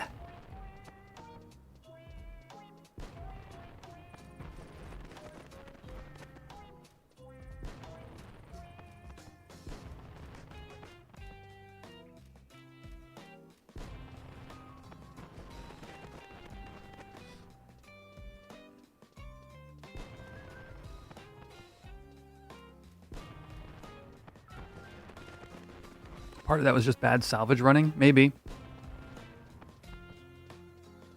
I mean, just statistically, though, not everybody's going to run salvage well. So, and the thing is, like, when you look at, like, relic currency, if you run Dynamis really well in a small man group, yeah, the individual profits more, and a similar amount of currency gets added in. However, people that aren't great at the game can still bring extras into Dynamis and still walk away with the same amount of currency, you know? So it's like the influx of the material into the market will always be good for Dynamis, regardless of if you're hyper efficient about it or just mediocre. Where, like, salvage, you're stuck to 6, aren't you? No, you could go with more than 6. 18 sounds awful. I guess technically, if you went in with less than Dynamis, there would be more tags overall of circulation, so more currency would be added to the economy.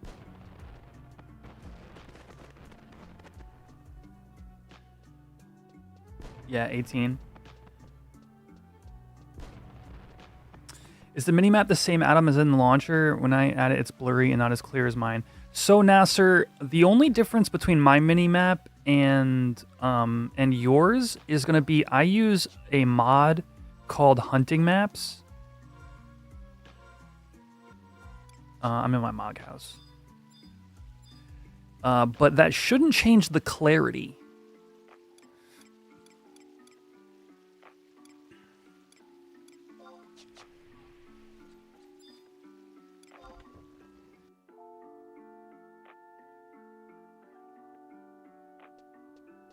I guess I meant when I say the difference is, so in salvage,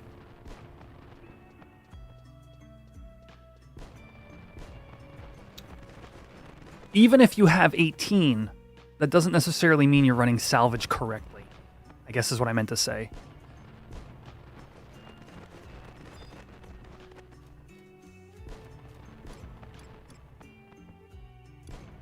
But yeah, I'm not sure. So hunting maps, it doesn't even actually have anything special on here. If this is what your map looks like in game, but your mini map looks like weird, I'm not sure what to tell you.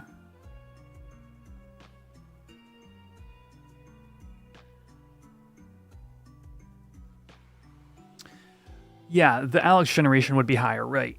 But however, no matter what skill level you are, you can go into Dynamis and you're just at the mercy of the RNG. Like, in theory, you should be able to be, getting similar amounts of kills if you just bring extra people. You can upgrade your maps. Yeah, I think, but right, like I haven't. I know what you're talking about, Paper Ghost. That's the Remapster project, and those look really crisp. But I don't have anything special, so I'm wondering what's going on with Nasser's minimap.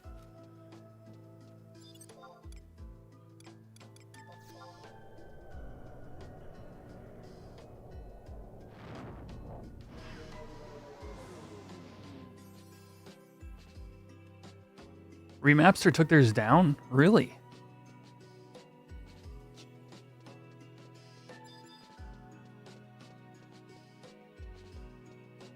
Hey, what's up, Xander?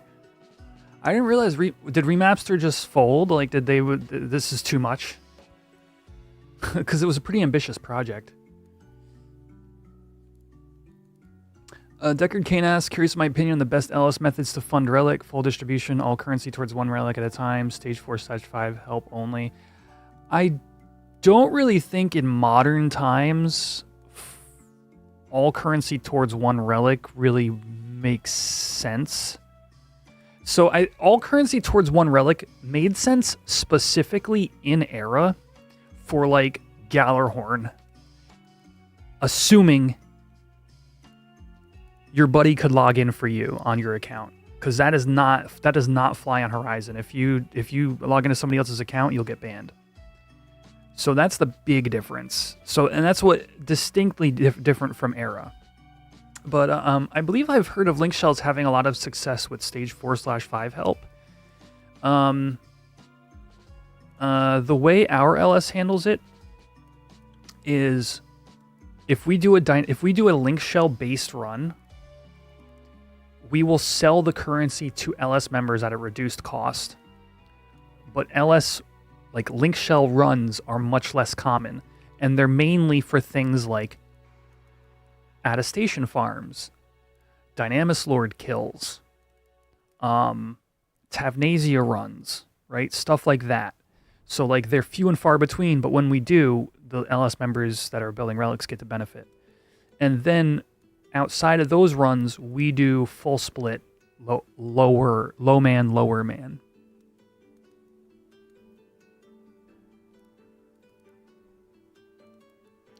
Yeah, Baze, honestly, I think you know who kind of has made that case to me a number of times is Druin. I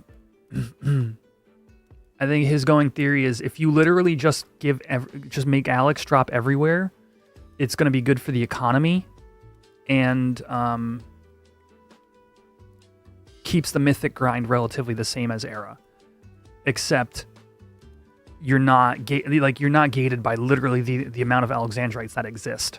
You're just kind of like, okay, it's a money step. But if everybody's getting Alex, like from all the content, you're looking at like, X number of gil a piece rather than 20k. Like 20k a pop at 30,000 Alex, right? Which is what I think it was in Era. Bonkers.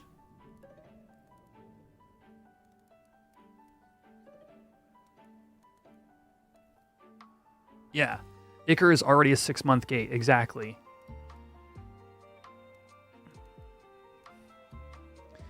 And I think I've come around on that opinion. I think if you just make Alex's, put an Alex reward in Besieged, put Alex rewards in ISNMs, whatever, just spread that out, and then but you still make like salvage, you end up with more overall. Right? So it's still a valuable thing to do. Like, I think like that is maybe the play. If Alex's are 2k a piece because of how readily they drop, and like how readily newer players can get them, even just by doing TOU content, then you're looking at, you know, X number of millions for that stage, but it's not 300 million, you know? Yeah, exactly. Yeah, all sorts of different routes you can kind of go with that. And then your grind is more focused on your assault permits, your Nizal progress, your salvage boss, your ability to beat the bosses. More centered on that. And then, like, yes, there is a gil cost as well. Maybe even 1k each, Alex. You know what I mean? Like, that's still 30 million gil, which is still like a chunk of change. But, you know, readily available enough that it's not completely inhibitive to anybody who tries to do it. All right. Well, we're too busy like talking about random stuff here, chat. I'm not even playing the game. All right. Like 5k. It depends upon how readily available you want it to be. I think that even 5k is 150 million combined with the massive amount of effort, and I just don't know that that is like, if it's 5k and less available, I hope they lower the requirement to like 15,000 instead of 30.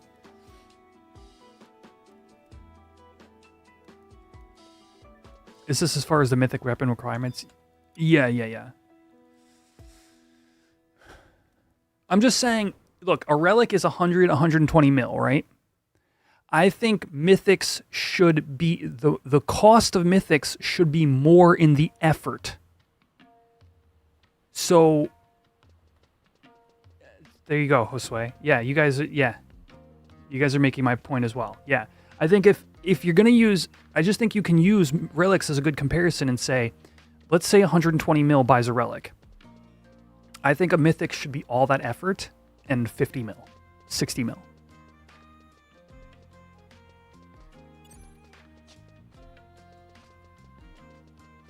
They're more job changing to the relics than the relics, maybe. XI combined maps, it's stat files you can download and replace on your Horizon folders. Oh, interesting. I've never heard of that one. Combined maps. Yeah. Oh.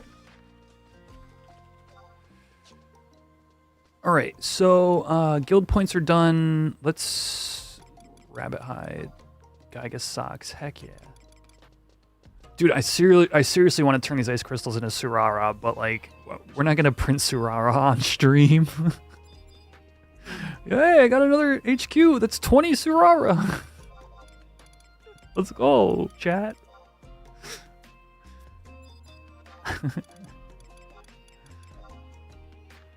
Maybe if it was like take a shot on every HQ3, you know what I mean? True. There's enough conversation going on. You're not wrong. Oh, man. But maybe it's the day that I go work on fishing a little bit. So, you know, if you're looking at just the in-arrow weapons bays, I think we could mostly agree that the relics were better than the mythics. At least in terms of, like, things you'd want. It was weird. What do you guys think, chat? Original release relics and original release mythics. Which was better? I'm genuinely curious.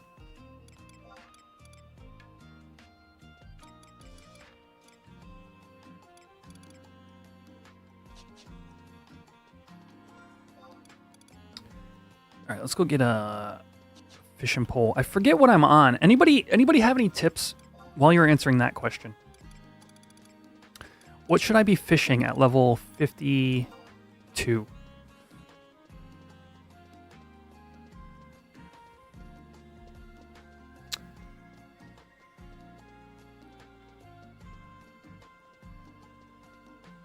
I think I was doing Elshimo Newts last. I did Bluetail at like 48 or something. But Bluetail caps at like 55.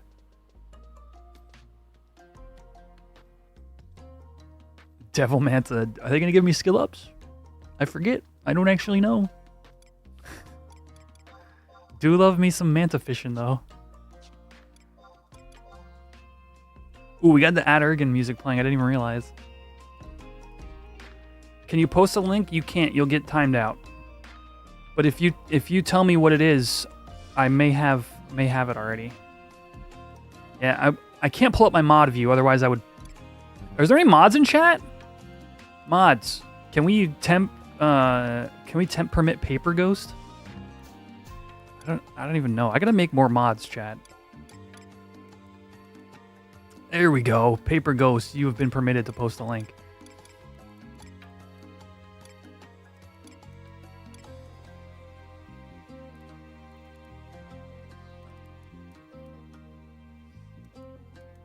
Oh, Marlins for Pirate Chart. He got timed out. Oh, Botrix? No. Okay, no. I gotta tell Botrix not to do that. Botrix, you piece of crap. What is going on with Google? All right.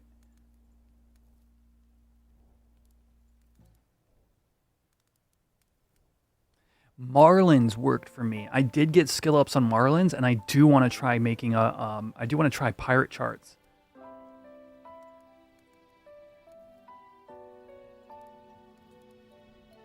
All right, Botrix will no longer time you out. So, Timoli, you'll still need to permit somebody in terms of Twitch auto modding, but Botrix shouldn't be an issue anymore. Do I think Dynamis currency will go up in price when Treasures is out? My logic is that less people will be doing Dynamis for a while. Yeah, I think it's a safe bet. Just in terms of like literal time. Oh, Great Blue. Yes, I've used Great Blue before.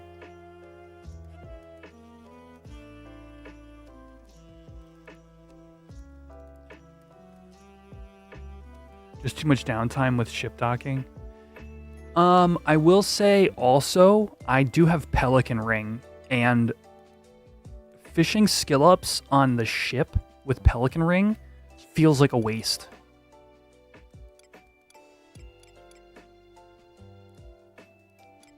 So yeah, agree there.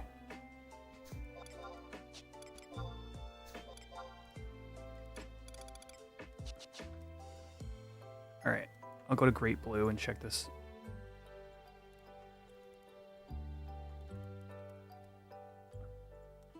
I'm only marginally good at using Great Blue, but I do know that it's really good.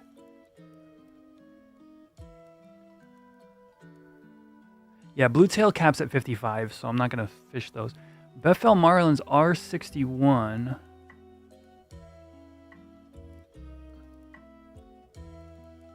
Those look like the play, though. Because I need a bridge into Crescent Eels. I don't have Lushangs. Or Crescent Fish. I need a bridge into Crescent Fish. So I think bridging on Marlins. Oh, or I can just do Newts. Yeah, I read those, Shaughnessy, and it's somewhat helpful, but like I think that message, the optimal skill up path, is like, I don't know, I think it's based on like being able to target only that fish or something. There's something to that chart that I don't think quite is like, you know, only do this and you'll be good. There is no bridge? Well, Newts and Marlins are a bridge. I'm only 52. It's not a great one. But if I could do Newts or Marlins to 57, then I can bridge to Crescent Fish.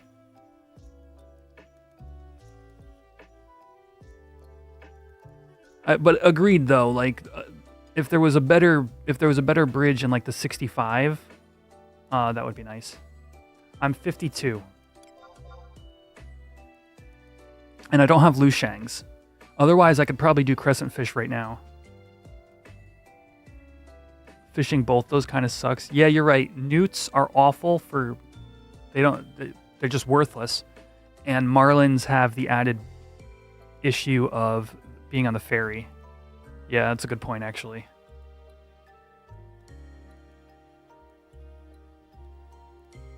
Do newts, it's not worth it to do marlins. Yeah, I kind of wanted to cut them open, though.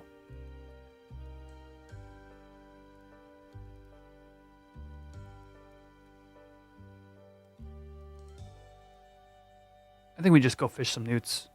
I'd rather go and just start fishing newts and then maybe change what I'm doing than sit here thinking about it longer.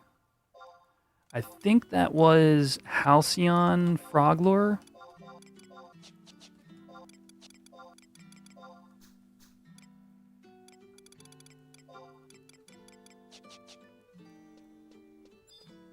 Do blue tails to 55? I don't like the idea of fishing a fish 3 levels away from me, even with Pelican Ring.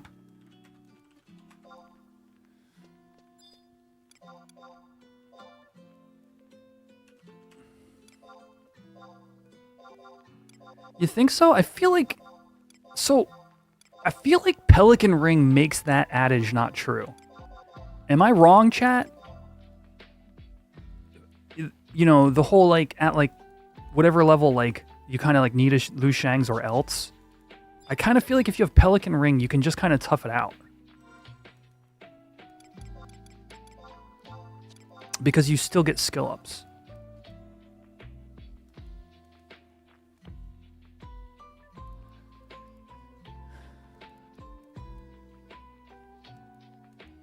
Ooh, wait, blue tails are catchable on Pergonergo?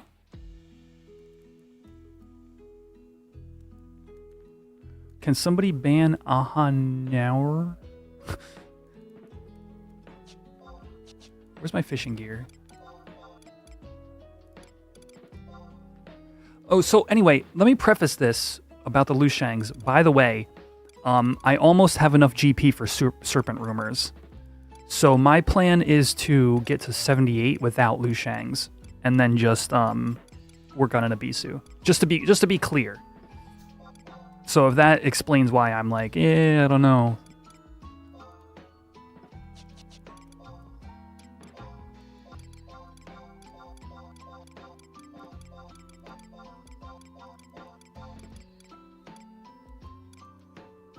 You can just resell anyway with minimal loss.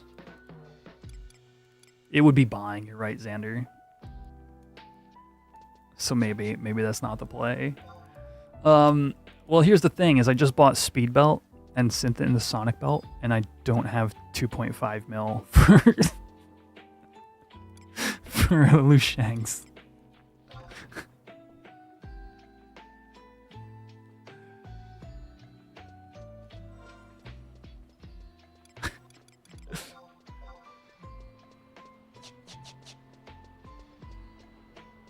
Oh, yikes. Well, see, here's the thing, like, I can farm 80k, 100k an hour as a thief, and then just go buy the fish. But that's what? That's 8 gugs?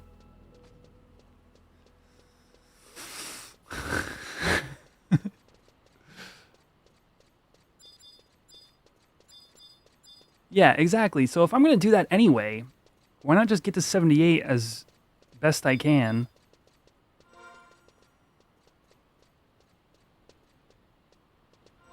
And then just start farming and buying fish. Like, I don't know.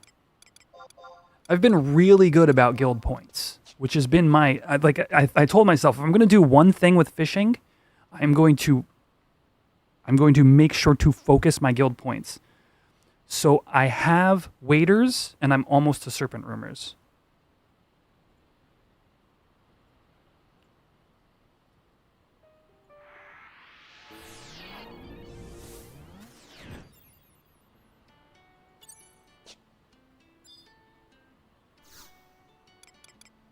Continue the pyramid scheme. Dude, believe me, I know. If it wasn't for the fact that, I'll point this out. If it wasn't for the fact that I wanted another level 100 in this box, I would not contribute to the pyramid scheme, okay? I'm gonna finish my subcrafts. I'm gonna work on fishing at the kind of like slow ass rate I'm working on it, and then one day it's gonna be all blue.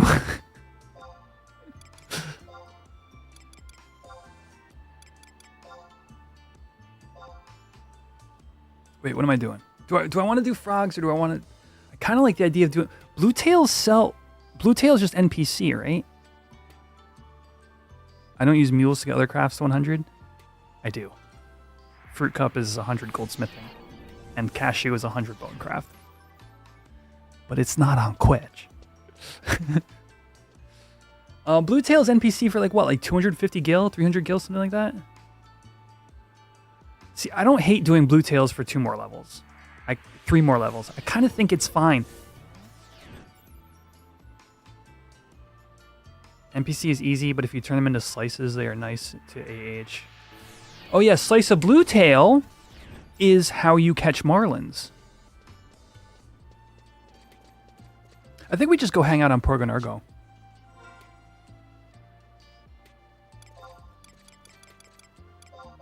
Screw it. Who was saying you can catch the blue tails out there? Is it just off the dock, or is there a certain spot you gotta be? Oh, not Mandragora suit. We're gonna go hang out with the Clammers, chat.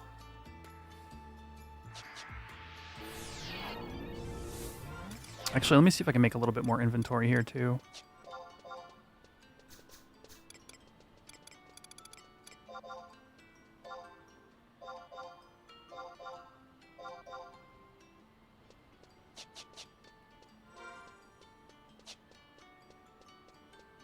Halcyon and Minnow. Oh, thank you for saying Minnow, because I had forgotten. I wasn't thinking about my bait. Alright, tell you what. I have a Minnow on my mule.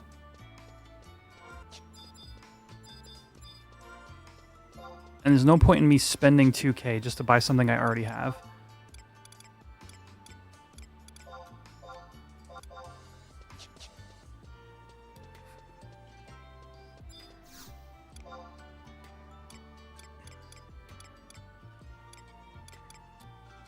What do I want to put up? Okay. Marlin is ship only. Yeah, Marlin is ship only.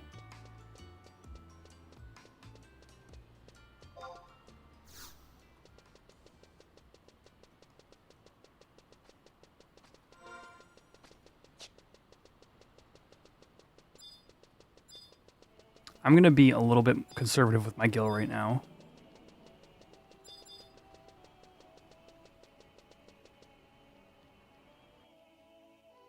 So it's sometimes, because I get in the habits, Josue, where I spend too much, and then I get myself into trouble. So like every once in a while, I'll kind of pull back and be a bit more conservative.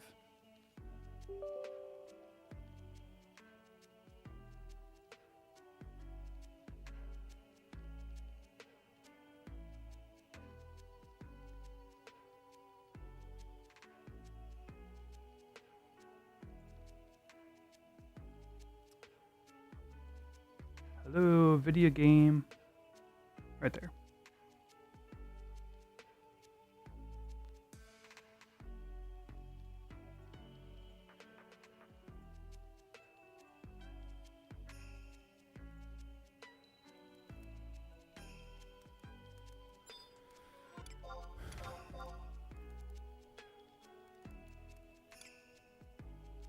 How did the merit party go? I got clapped. But I knew I was, and it was really an experimentation day. But we learned a lot. Took some cool data. Foopy's gonna, I'm sure, make a post about it at some point.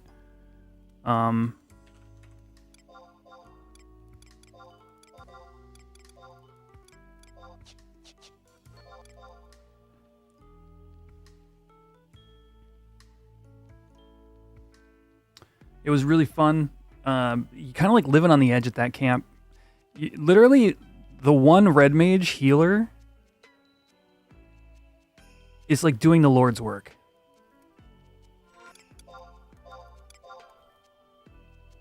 Like, I imagine if you have Apox, it's a little bit different. Yo, Emotep with the sub. Thank you so much. Everybody who... I have all my recent subs, don't forget that you now have yourself a Final Fantasy XI themed avatar.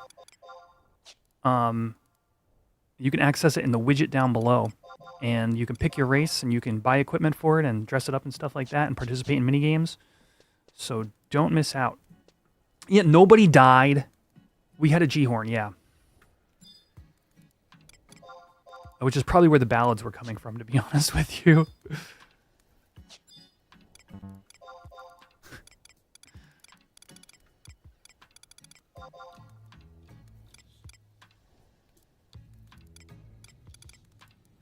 Alright, I think that's enough inventory for now. I'll just send a little bit to Fruit Cup.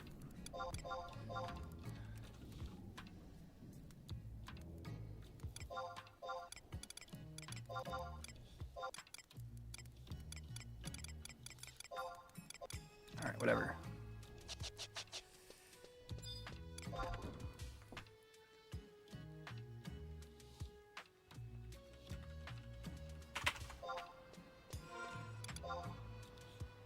Dude, yeah, the amount of healing that had to go out, like, I don't imagine... Like, we would have had way more downtime without Gallarhorn. What am I doing? Fishing.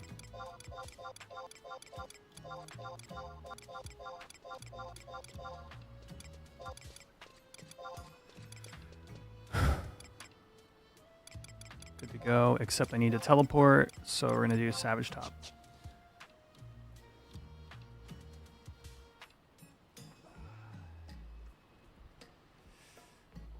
Whoops. Alright, chat, I'm stepping away for half a second.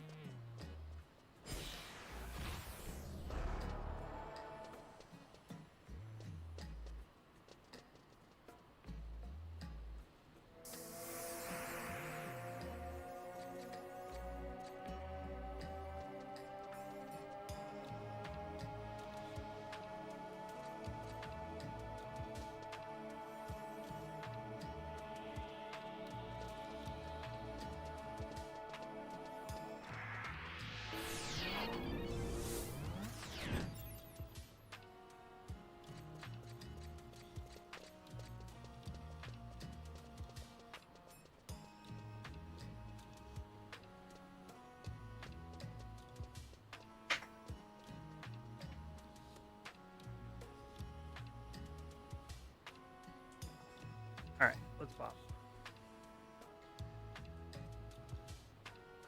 Craft you a few potions? Probably better off just getting from the auction house. Like literal like healing potions? You better off just resting. Regular potions, like even high potions are only kind of worth it.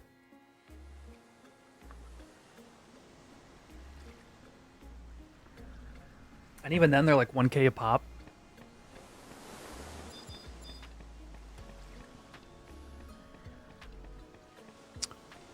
Alright, let's see how we do. Make sure I'm catching the right fish first. Slash fiash fish. HQ +3.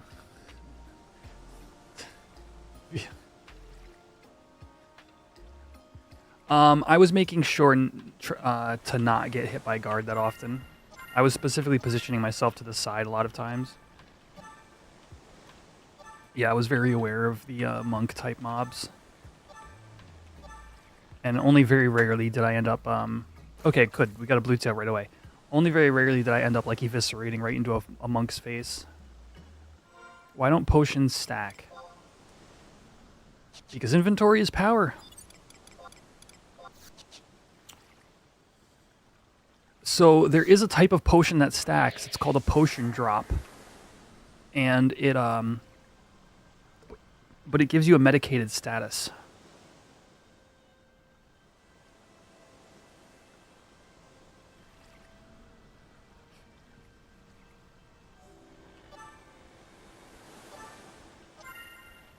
Yes, Dave. Try turning on your game sounds every once in a while so you can be more aware of your surroundings.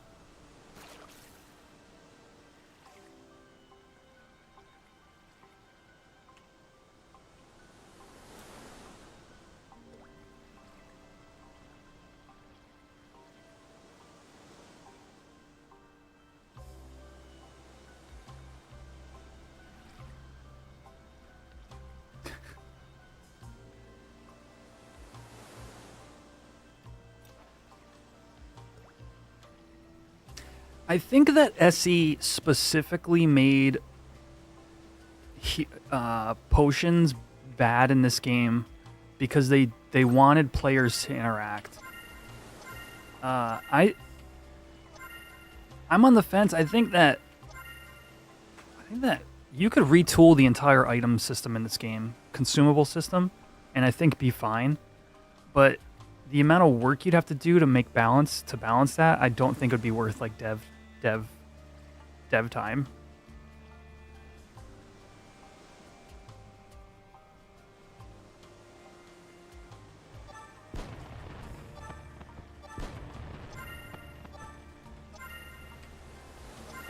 Like, did you guys know that high potions, or potions in general, give you volatile enmity?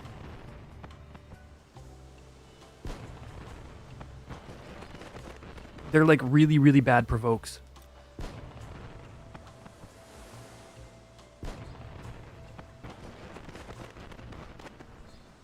Oh no, not the fireworks. Not like this. Dude, this place is just straight blue tails. Heck yeah.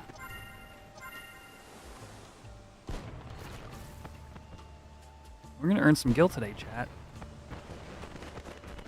Albeit very slowly.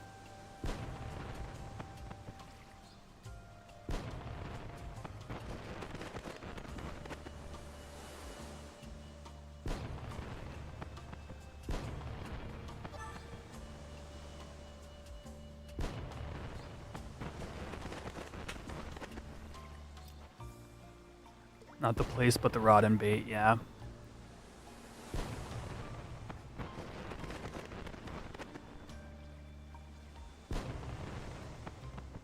Is it based on how much you heal? No, it's actually a static amount. I think it's like 320 VE for a high potion.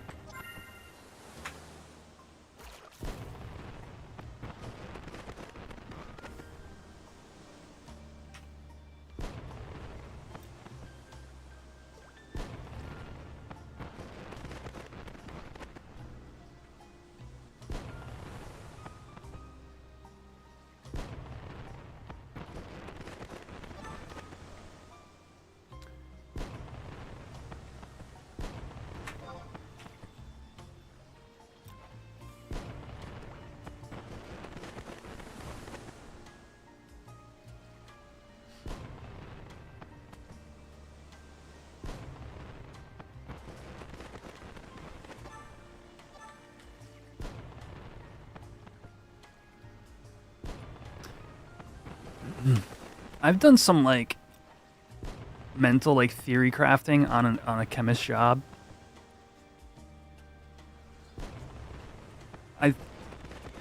In a weird roundabout way, I think that you could make a chemist job on a private server. Like, you couldn't add it. So here's the problem. You couldn't add it to the job menu because of client limitations. So that's problem number one. Problem number two is I don't think you can rename job abilities, so you wouldn't be able to do custom JAs.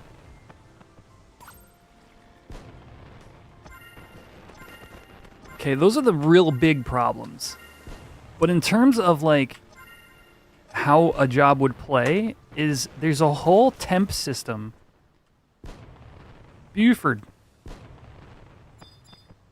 Where's Buford?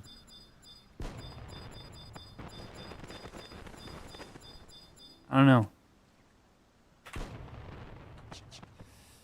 know. There's a whole temp item system that you could employ and just make it so like Like, for example, I think there's one, it's called like a healing mist or something like that. If you remember from like Abyssia, you would get all these temp items from chests and stuff. If if the healing mist item is like an AoE, it's like a Karaga. This was my thought, chat. If you were to look at how often a white mage needs to use Karaga in party, and then give Chemist like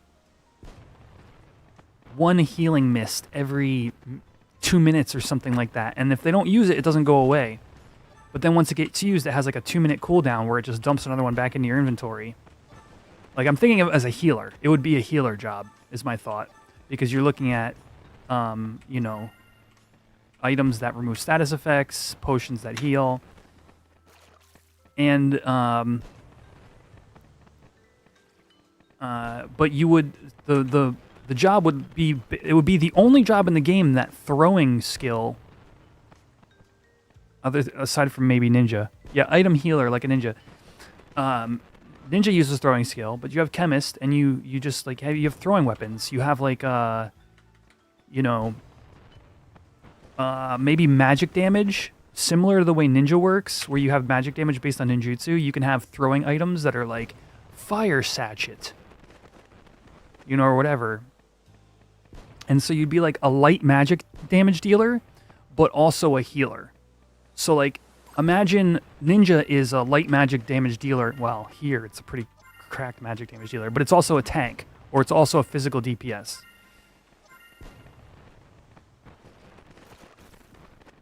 Chemist would have marksmanship, ranger rune. So, I think that is one way to take it, right? Because if you play like Chemist and FFT, you have like guns. And I think that is one way to take it. The issue with 11 is if you want to be a throwing job at all, like throw item, right? If you want to be a throwing job at all, you can't have a gun equipped. You need that ammo slot. So I think it would be a cool space to play in, where you would do like light elemental damage with like sachets, and then have like throw item, you know, type of abilities. Why does this look so good, Ozeki? I've put a lot of effort into making sure that this game runs on my GPU, number one. Number two, Ashen Bub's texture pack is doing a lot of heavy lifting right now. And actually, I could do 60 FPS here.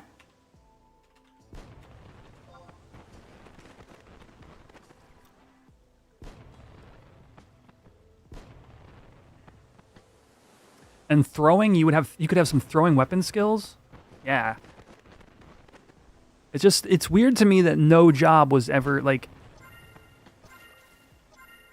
why was throwing worthless? Like, why did they just drop it altogether? It's so weird to me.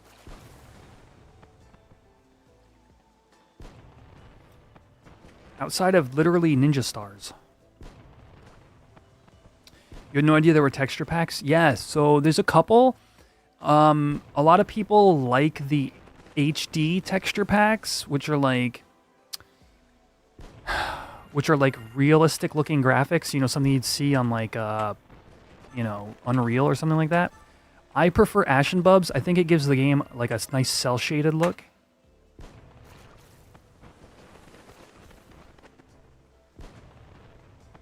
And then lastly, there's actually one more really important aspect. I use reshade. Very important. This is what the game looks like. No, that's just ambient light. How do I turn off reshade?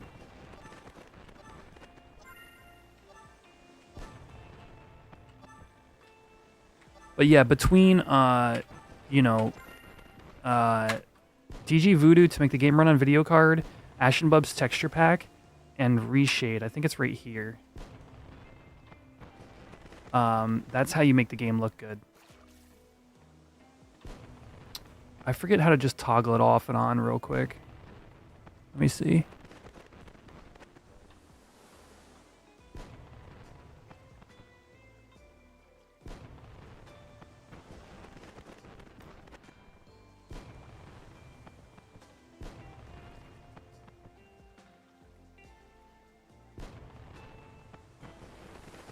a pretty cool screen.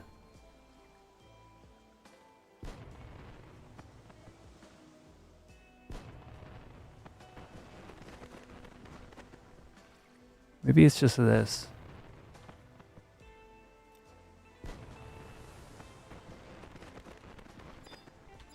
Yeah. Maybe? No, there's definitely still something on. I don't know anymore. But yeah. You just kind of got to put the effort in. There's a lot of great guides on YouTube that I followed.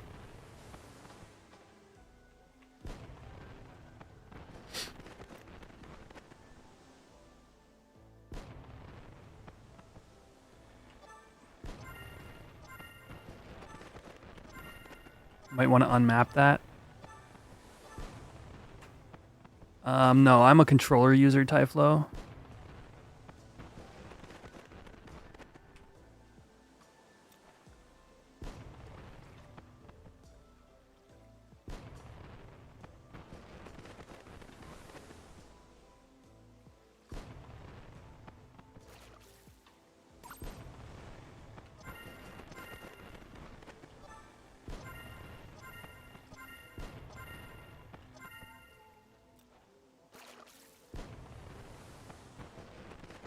A chat pad for your Xbox controller.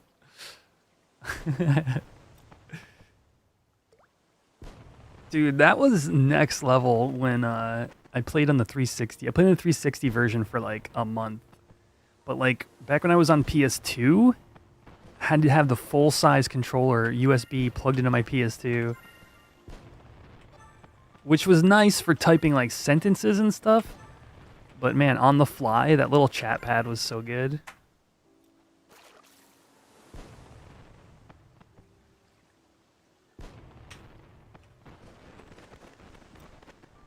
Can you still get the Mozeki? Are you talking like an Xbox One remote, or do you got like an Xbox 360 controller? I don't even know if that stuff still exists.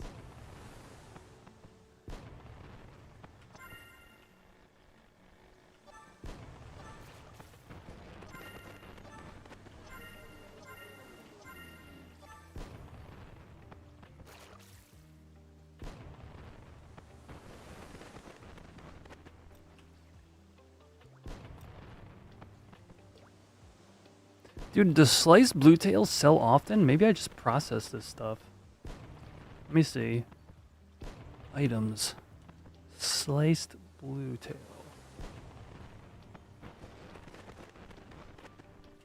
Is that what it's called? Blue tail. Slice of blue tail.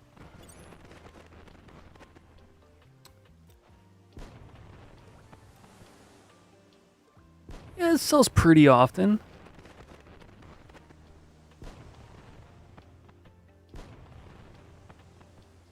Ah.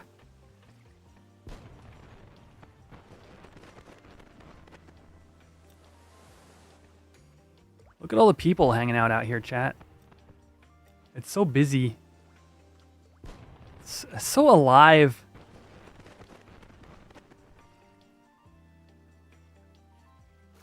Better probably to use as bait. And then go catch marlins.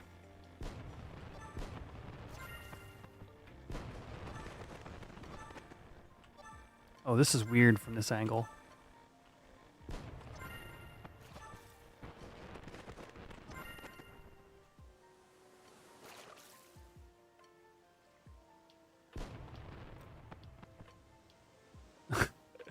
Who's that? Savia.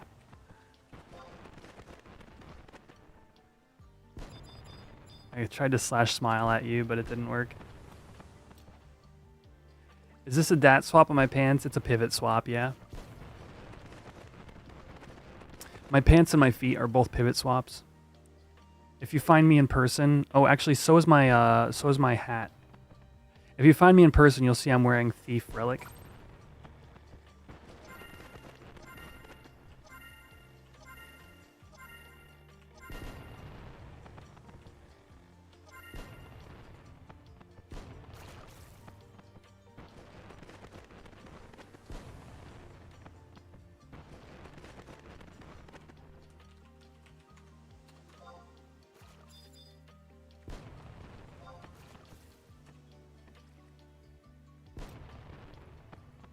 But my head has a blue ribbon, and it's the tail. The ribbon on my tail is a dat swap as well.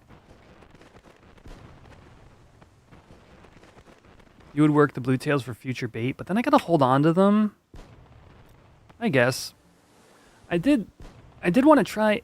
Chat, has anybody here done the summoner solo pirate charts? And how does that work out for you?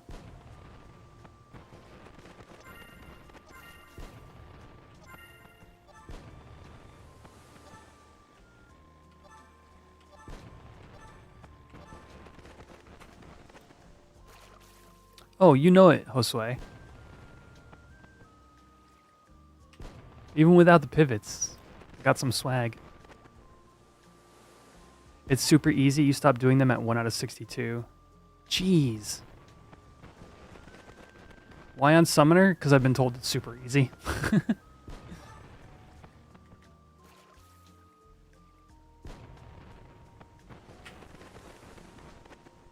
And you only need like a 25 Summoner, and mine's like 29.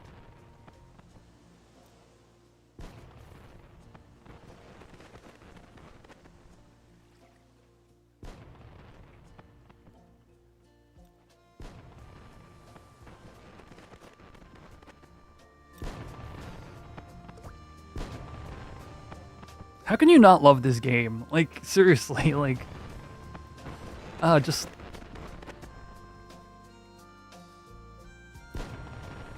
I don't know, man.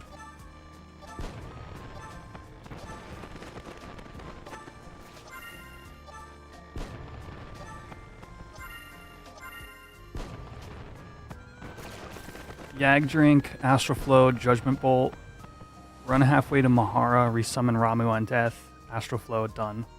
Yeah, that's pretty damn straightforward.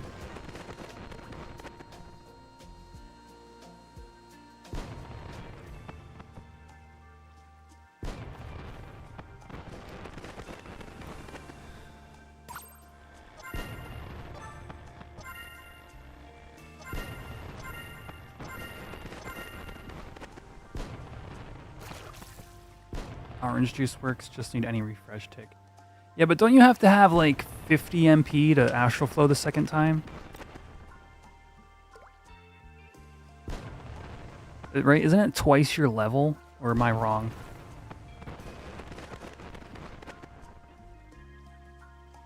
High Ether, okay.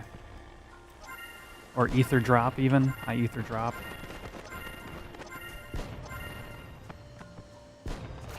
How many skill ups did we get on one charge? Oh, there's another one. I bet you most of those skill ups, I think we got like 0.4. I bet you most came from the ring, the Pelican ring.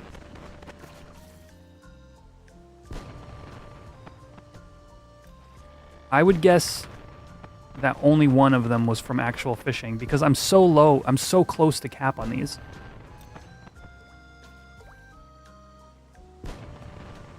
Yeah, I did a little bit of that Paper Ghost.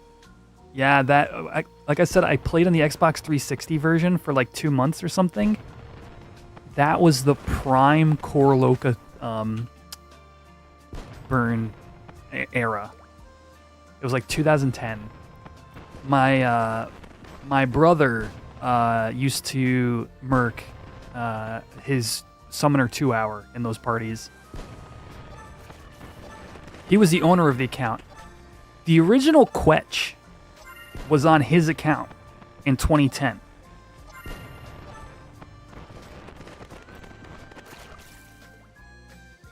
And that is the same account that I adopted in 2017 to play on retail. My OG PS2 character name was Quetchy with an I.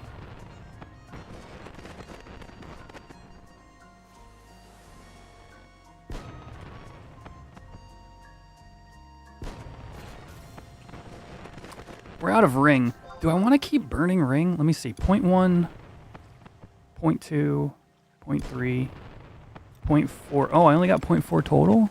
1, 2, 3, 4. Only 0.4 total with a ring charge. How many ring charges do I have left? 131. How many blue tails did we get? 26. Yeah, that's fine. This was not a lot of gil per hour, chat. 30k?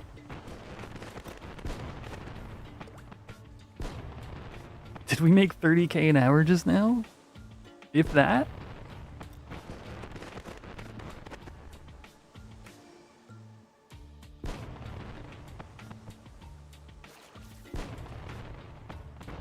I could be clamming right over there for like 50k an hour.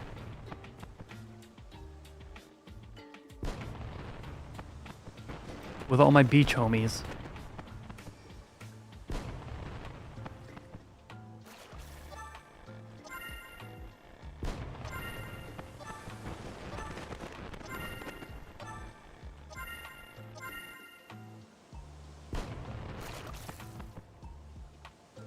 True, there would be no fishing skill ups. You're absolutely right.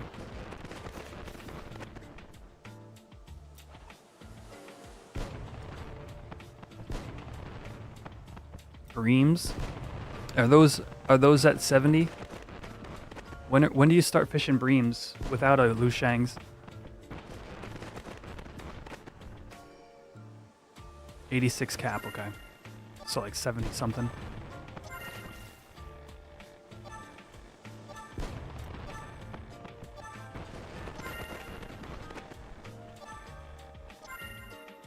You're either fishing for gil or you're fishing for skill ups. That makes sense.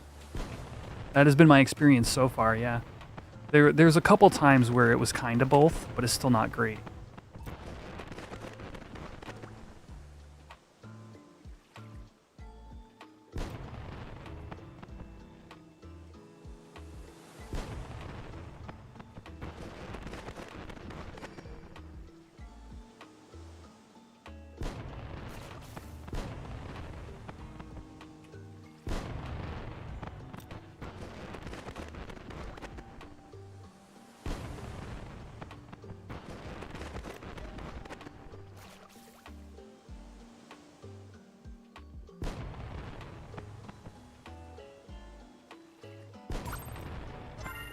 Boink.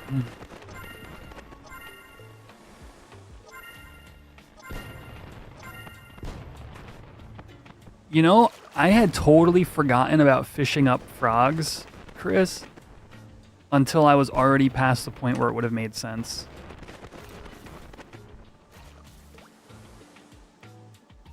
Because they're like level like 40 something, right? They cap? I have Great Blue open here. I had Great Blue open.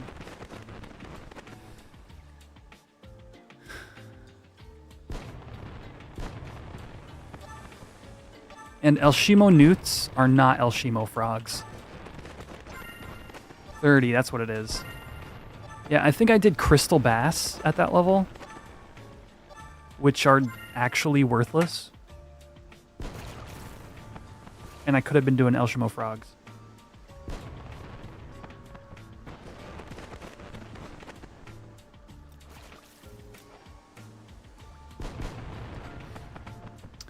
Yo, unemployed pickle.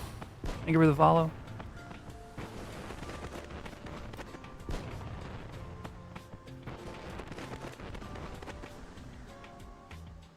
On which one, FM2? Oh, Crystal Bass? That's kind of funny.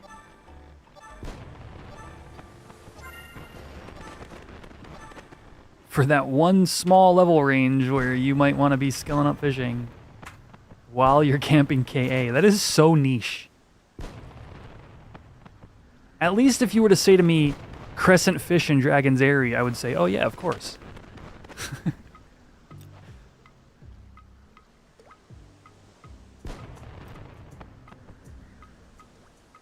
Can also do Red Terrapin there until 53.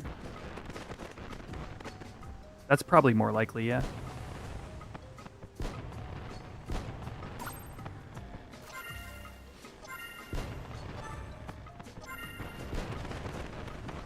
A longer stretch of time.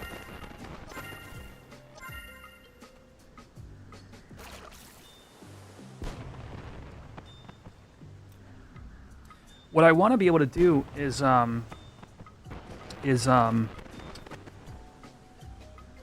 fish mantas and cave sherax. That's one of my goals.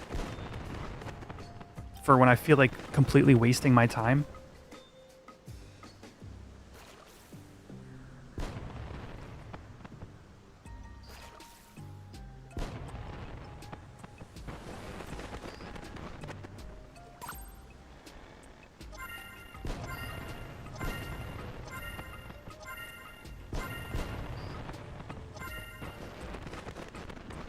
I think we just take this blue tail and go try some marlins.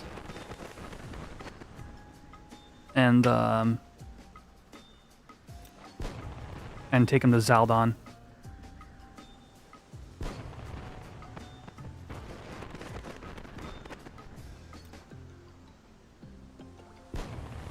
I hate it. It's annoying. I hate it. But the skill ups are way too slow when I'm only 3 levels away from cap. It's a fun little trip, though. I really like Porganurgo.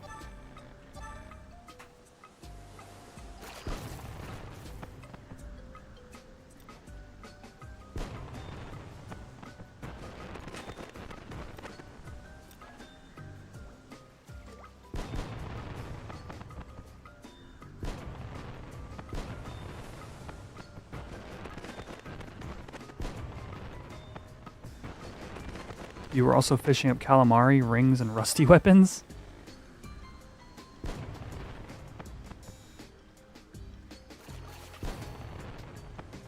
Some of the like rusty picks, I think when I was doing smithing, I think I paid like 1K each for those. Because they're really good bridge for a specific level range. They're good in the sense that they were better than the other options.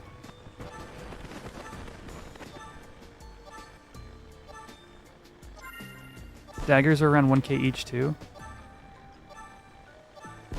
Really?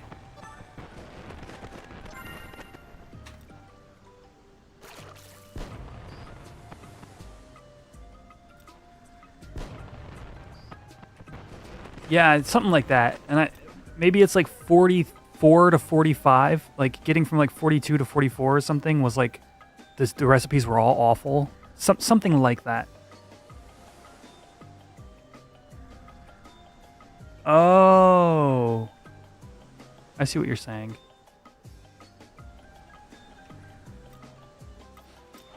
Yeah, Alchemy GP was a pain for some things because the vendors that sold them were like out of era, the way they functioned.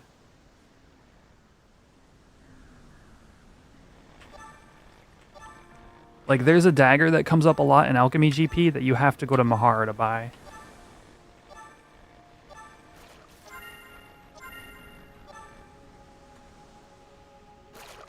You don't have to, but for like a reasonable price you do. Yeah, there's no way I'm gonna get any more levels in this camp. Which is fine, you live and you learn. I was hoping the ring would carry me a little bit harder here, but it's not.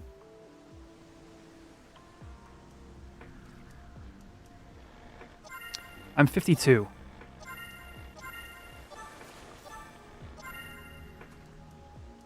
Oh, whoops. Time to stab you with a dagger. Asperus. Apsaurus.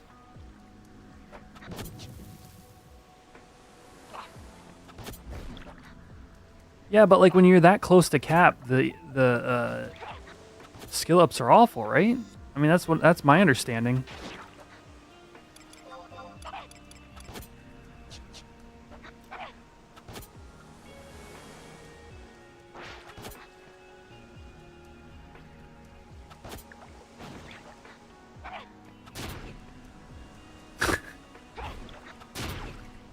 $35 mins, yikes. Yeah, 9 to 12 is what I've been told. Which is why I'm looking at the Marlins right now.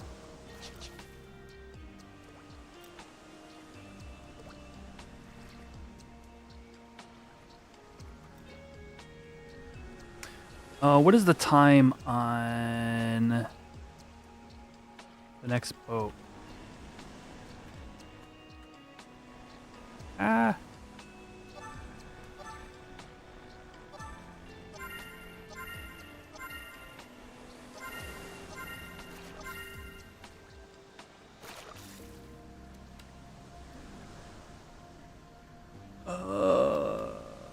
Arrives in...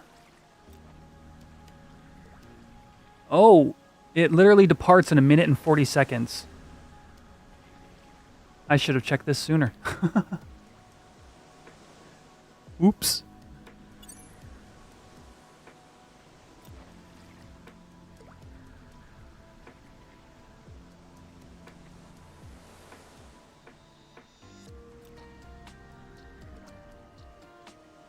True, true. Still gotta slice the cod. And we have 9 minutes on my ring.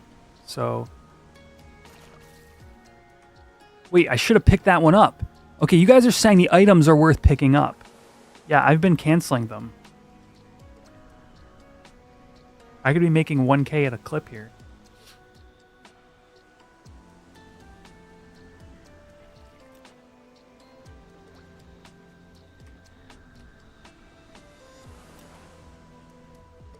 Although I have no idea what you're going to pull out of, you know, the water on the beach. Somebody's, like, wedding ring. Or gold chains, you know? Oh, ferociously. Oh, wait, don't I have a thing? I thought I got an add-on for this.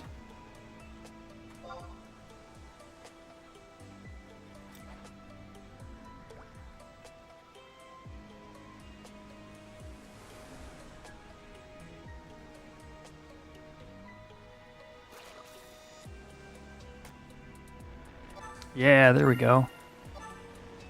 Small fish feels good.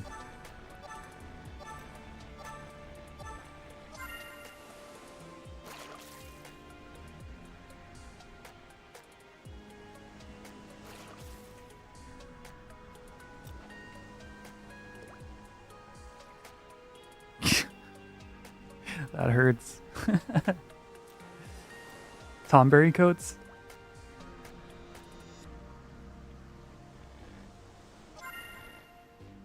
Yeah, I was just thinking about doing some Marlins FM2. Rusty Cap, what year is it?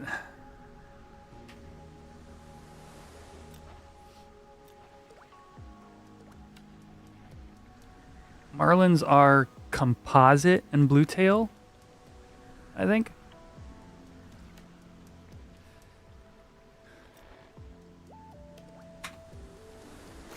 Ew, rusty leggings? No. Not what I'm looking for.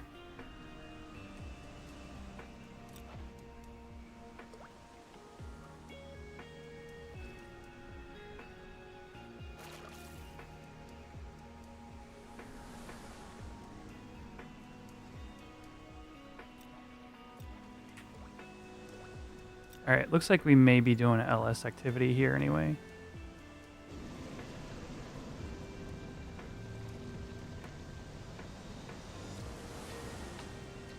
Yeah, exactly. Like, because I'm, like, going to get, like, 6K for NPCing them or whatever, but if I want to just cut them up real quick and go fish some marlins, like, it's better than buying it off the auction house, essentially.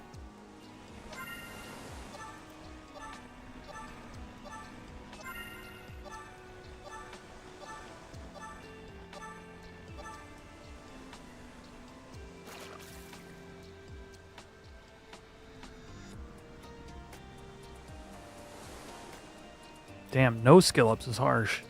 With the ring? Jeez. Oh, you know what else, actually? Shoot. I gotta do Eco Warrior.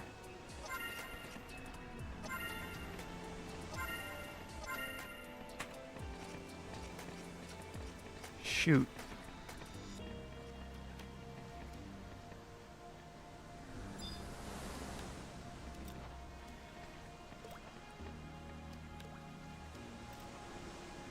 See, the difference here, Xander, is You like fishing. I just think it's okay. I'm just dabbling into it like now. Like I've avoided it forever in this game.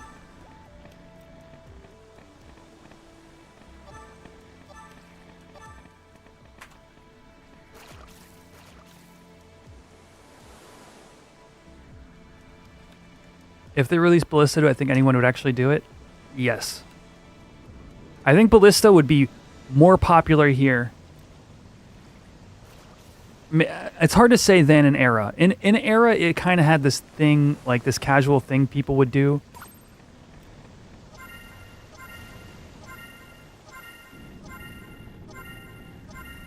I don't know. I think it would be extremely popular because nowadays it's like we're just more chill than we were back then. I don't know how to explain it. It's like we want more chill content to do.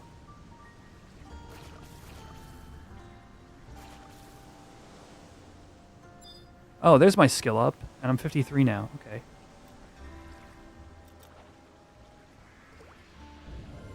Okay, look. You got it. That's what I was getting at. Our demographic is, older.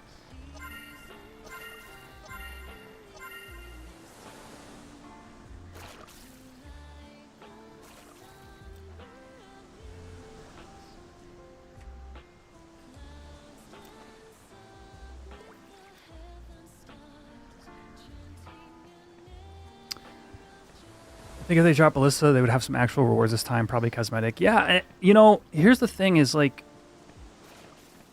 there's ways to do Ballista that would actually make it, like modern games do, like, PvP really well. And FF11 just never quite adapted to that. And here's the problem, I think. I'm not sure how much we can do on a private server because I think we're hamstrung by the systems in some way. But I guess like if you give the winner like a hap point or whatever, like I don't know. Yeah, I really don't know. I'll just say this: I'd be interested to try whatever came out. You know, I get beat by a Ragnarok at Merit Camp, but let me see you in that 1v1.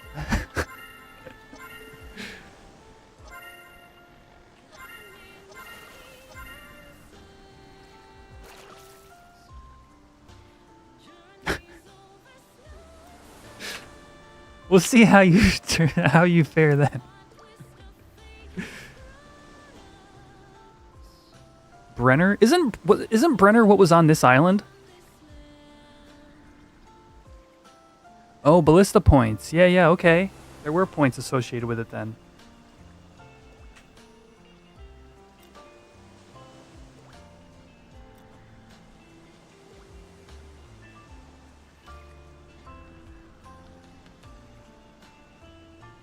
Titles.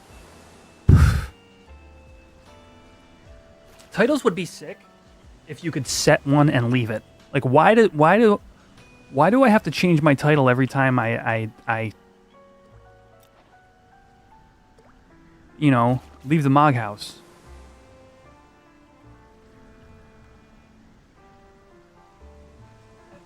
What is my title? Oh, leaving your Mog house, master. Like, I didn't do anything that special.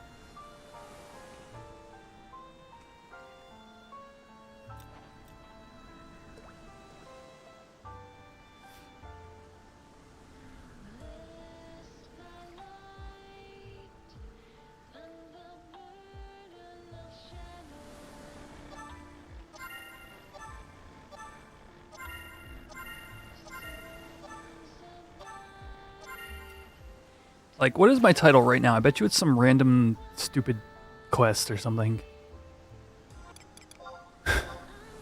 Monarch Lin Patrol Guard. Yeah, because we did E&Ms last night.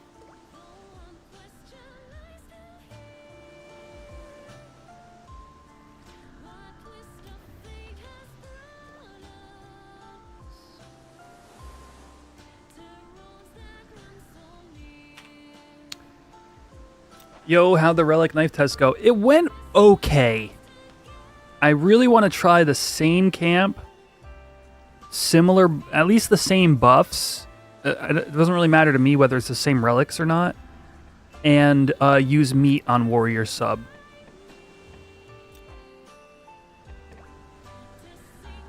But we did successfully. We got chain 250. And then we quit. Felt good. In terms of overall parse, I kind of got destroyed. But like I said, in theory, it would be nice to go up against the same party and change the food.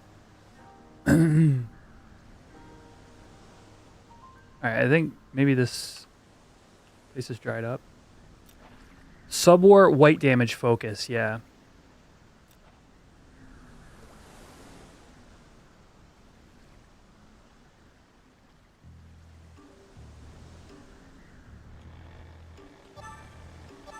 I think this is the last boot sale we're gonna do, and then we'll head over to the ferry. I don't think the LS event thing is happening.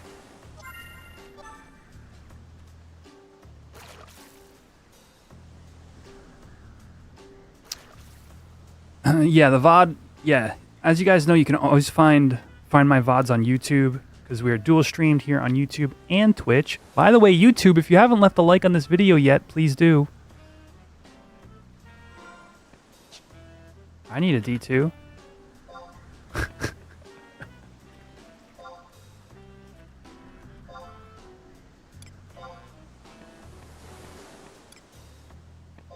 Some dude literally just said, anyone need a D2? I was literally about to warp out of here.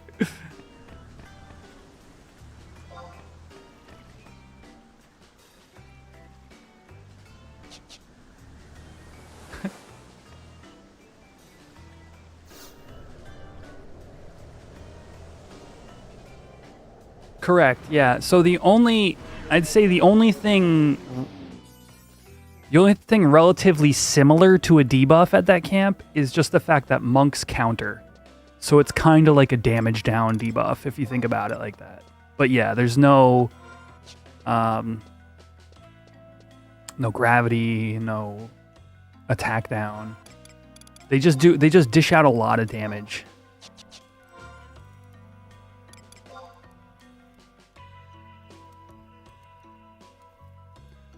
All right, I think I actually have some blue tail in here.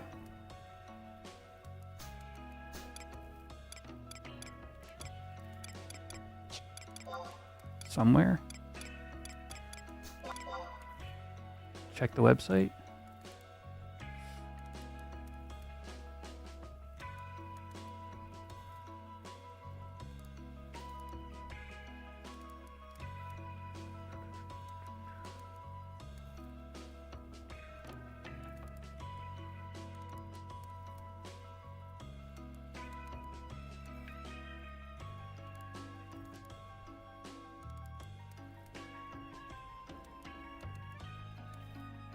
No, I don't. Never mind. All right, we got 4 minutes till the boat arrives, 7 minutes till it leaves. We're gonna do at least one round of Marlins because they should be good skill ups at my level.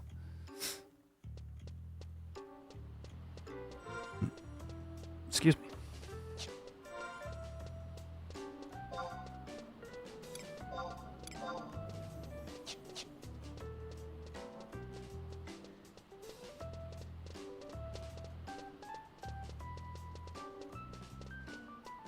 High Wind Sandy is up? I need High Wind too. Damn it. I can't do everything.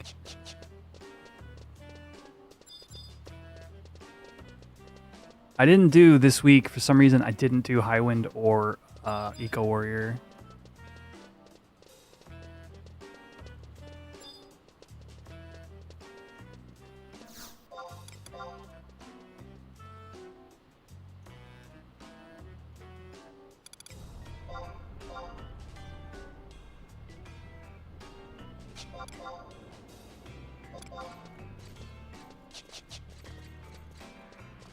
Alright, just walk through walls like that, buddy.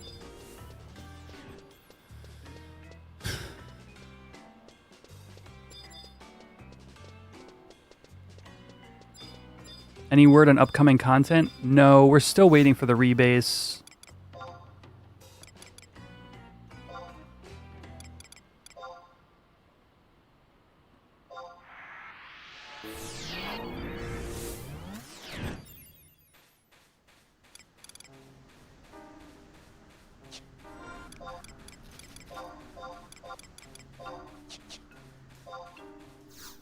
Sadly.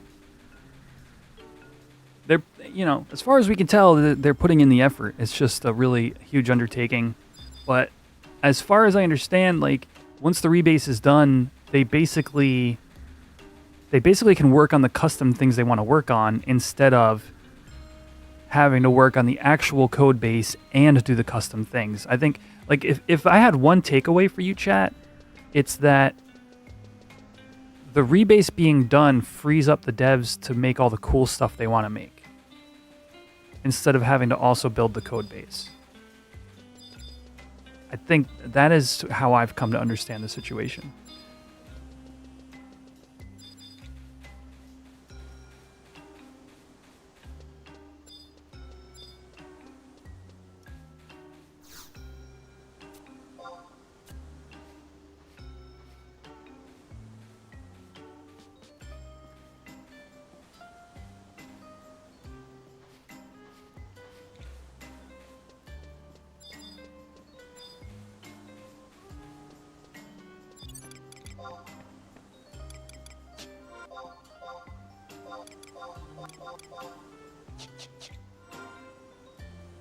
Moghouse meeting? I think it's been like, I don't want to say a year, but it might be.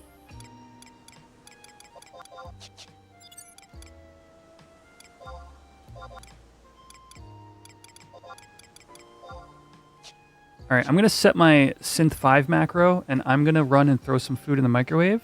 While you guys can participate in all the mini games. All right. Wait. Why is there two musics? Was this like this last time? I am so sorry if that music was like that last time. Oh, that would have drove me nuts. Synth 6? Can you fit 6? Well, I have a call in my last line, so that way when I tab out of the game, I can hear that it's done. Oh, the boat's here.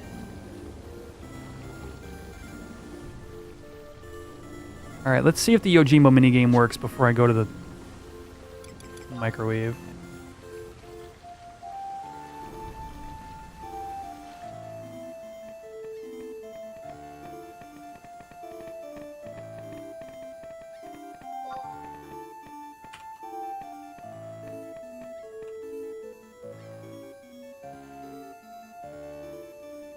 YouTube members and Twitch subscribers. When the gong strikes, remember to type left or right in chat to guess which way Yojimbo is going to, not going to slice. Also, Twitch, you can, there should be a poll? No. You can bet your points? It should be working. Let me see. Left or right? You can prediction. You can do a prediction.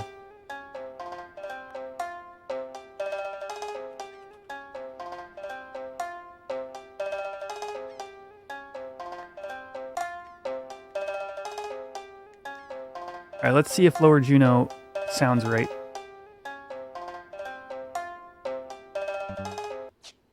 When this game ends. Ah, damn.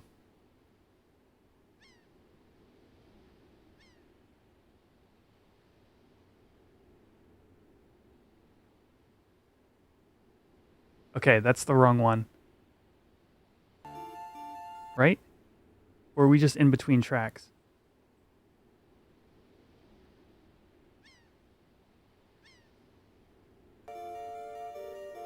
That should work. All right, anyway, I'll be right back. I'm going to go make some food. Twitch ads early.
Now prepare to fight a notorious monster.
Friggin' cat bit me.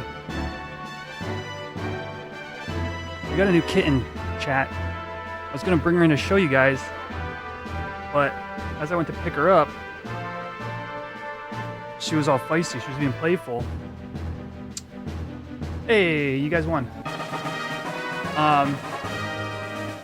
And she was like, you know, swatting at me and stuff, and her mouth got caught underneath her new collar. I think we got to tighten the collar a little bit. It's a little too loose. And so as I'm like trying to pull the collar off from, you know, from in her mouth, as soon as I got the collar out, she just bit straight down and clipped my thumb with one of her sharp teeth.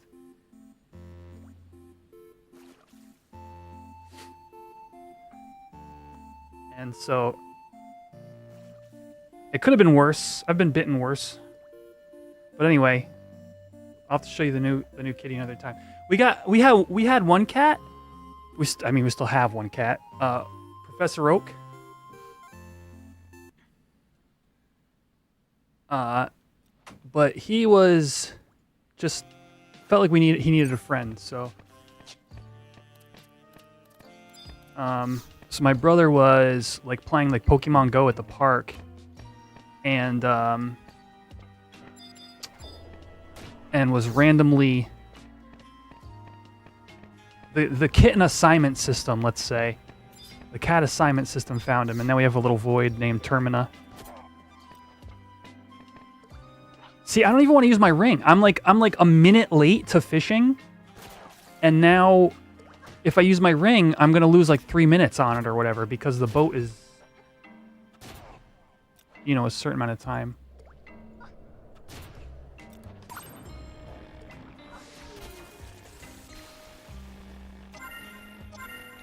Oh, I'm using the wrong bait.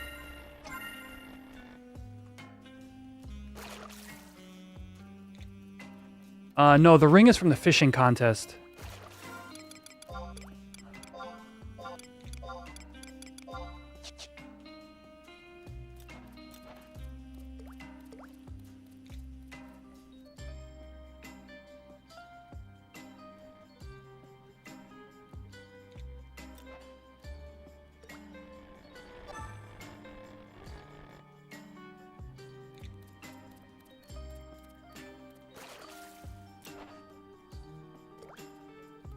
Yeah, a buddy of mine who was serious into fishing,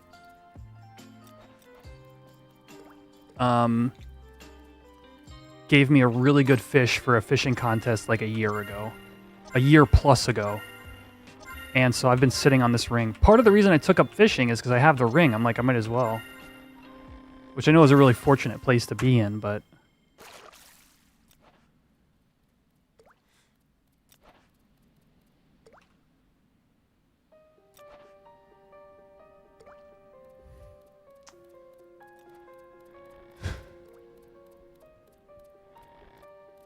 Anybody get lucky on the Dinky Donko contest?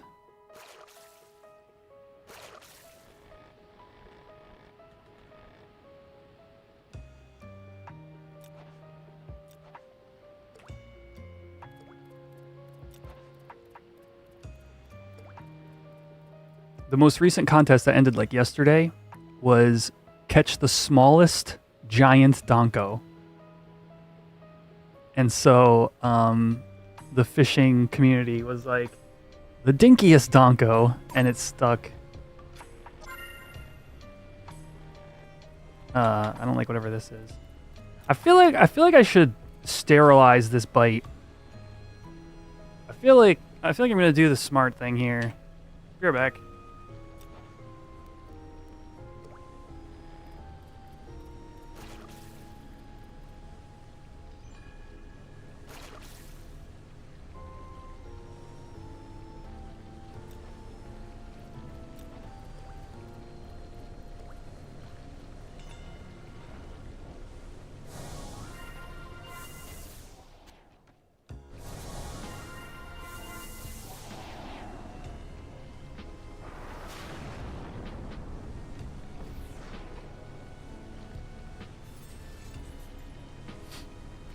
Because she's still, like...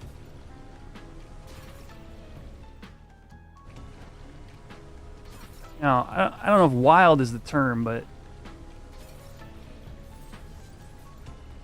It's certainly not feral.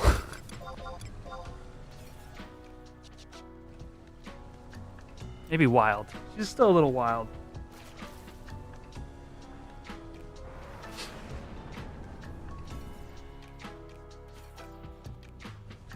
Spicy, yeah. She's just starting to get used to being an indoor cat. I mean, it's been like 3 weeks.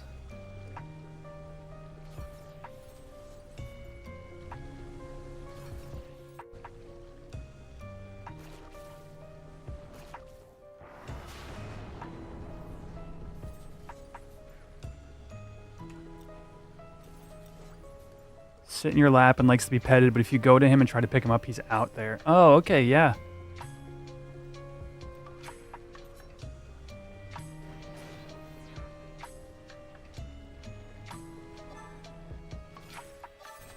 I don't think this is a good fish. Yeah, the professor, he's an older cat. We adopted him from a shelter. He likes to hang out. He likes, like, if you even pick him up, he'll be okay with it. But his thing is, he's a foot sniffer. He'd sniff your feet, sniff your shoes, kind of obsessively.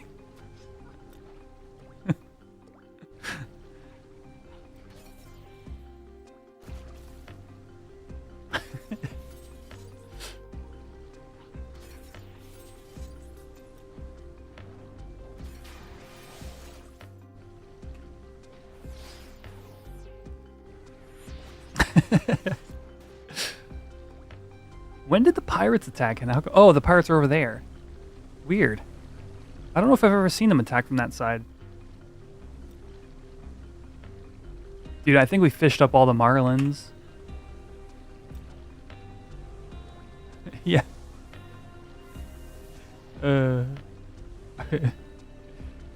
He's a good cat, though, otherwise. That and he,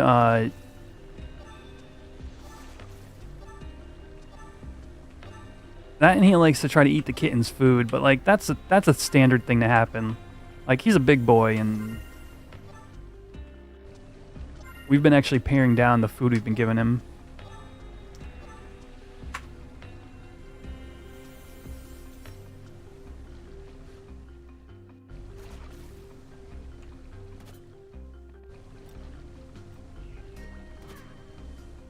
But I've got to split them up when I feed them. Otherwise, he'll stop eating his food and go try to eat hers.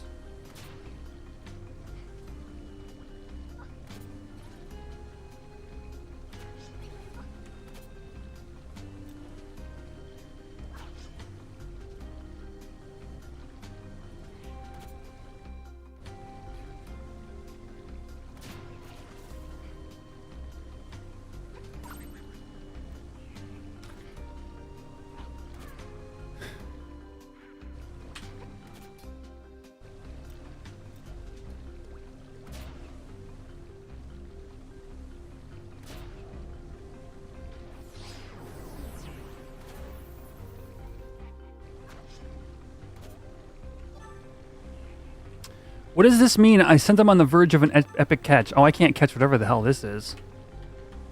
Never mind. What does that chat message mean, though? You sense you're on the verge of an epic catch.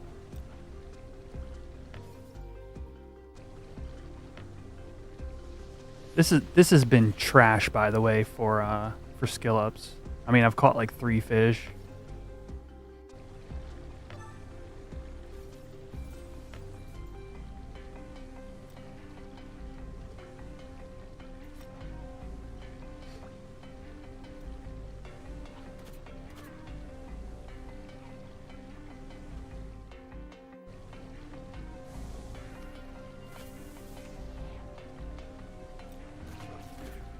Yeah. I think I probably just do El Shimo newts. It's so straightforward. And then try to get to like 50, 56, 57 on them.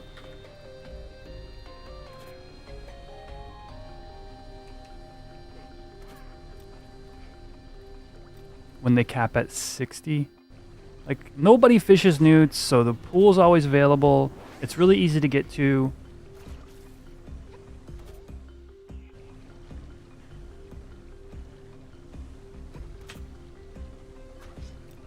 And then I can start fishing crescent fish at Fafnir camp. That's the plan.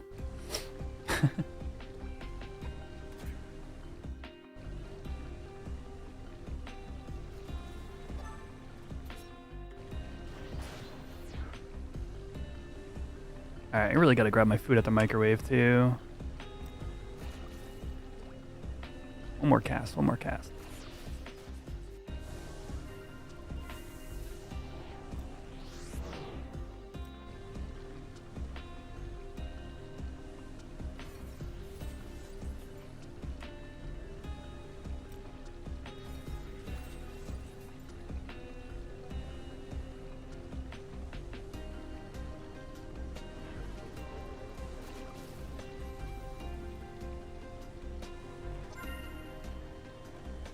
Oh yeah, nope, not happening. So is that the legendary fish, chat? Is that what that is? Oh, weird. Okay, but sometimes they're marlins. That's weird. I wonder what does it mean then?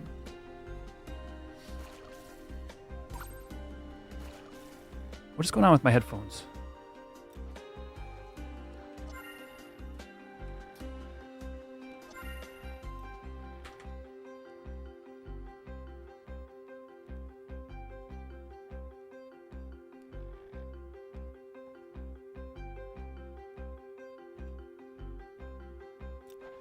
Oh, okay. That's where I'm at, Deli. You get here, and I can't hear myself. What is going on?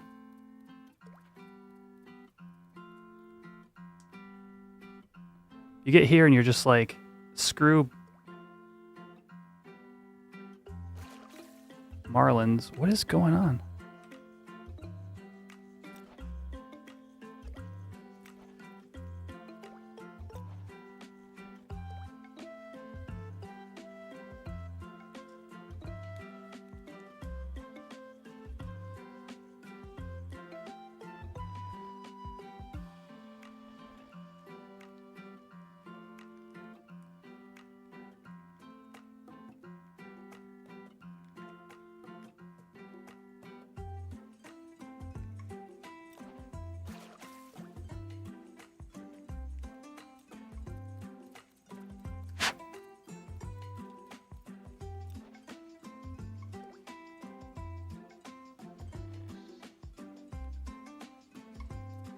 Just the stats on the fish? Alright, I'm going to try plugging this in differently. No, it's not the... It's not the jack.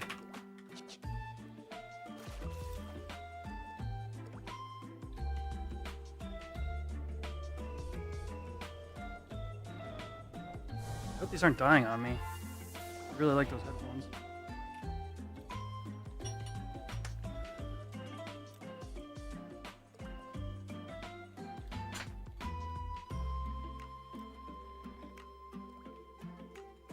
There we go. I lost all kinds of fishing time. All right. Food. Be right back.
And that was the most worthless fishing trip.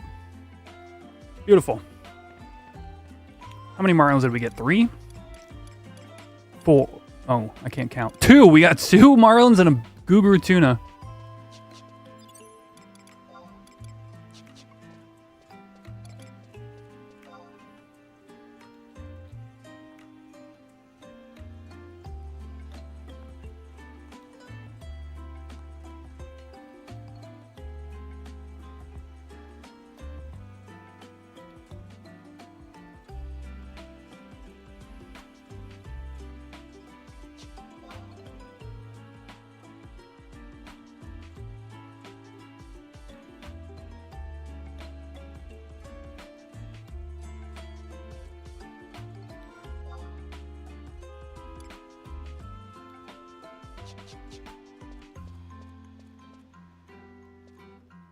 Alright, I don't want to go back. It's a waste of my time.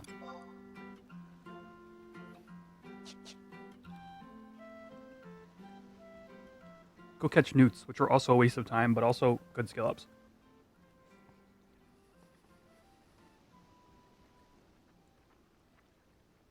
Oh, you know what? My Twitch title should not be Full Relic Party, because that is long gone.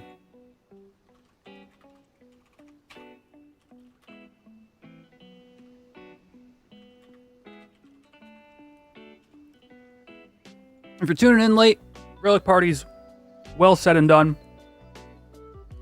Check the VOD on YouTube if you want to see how that went.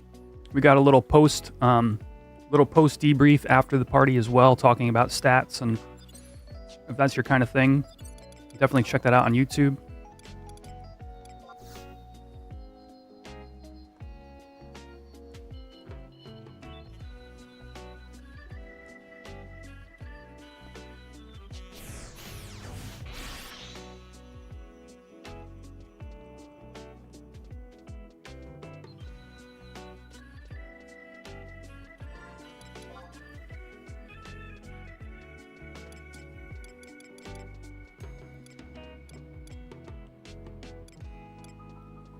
I think the play here is to finish a stack of 99 bluetail bait and then just AH it. Will I get 99 actually? 4 times 36, yeah. And then just AH or NPC the rest of the fish we got.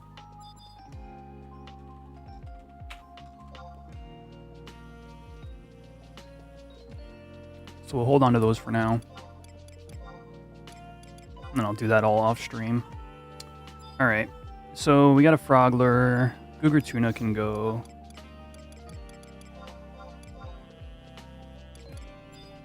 Rusty Cap can AH.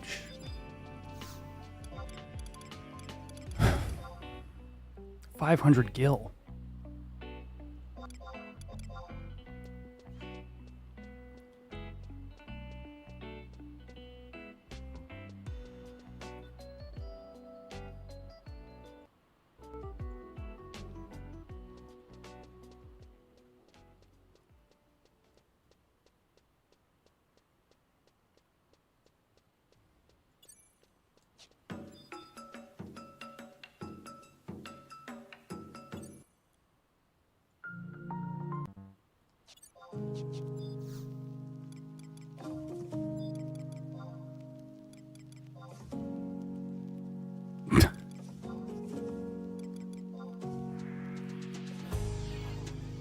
Nocto, what mythic should I make on Horizon? What do you think?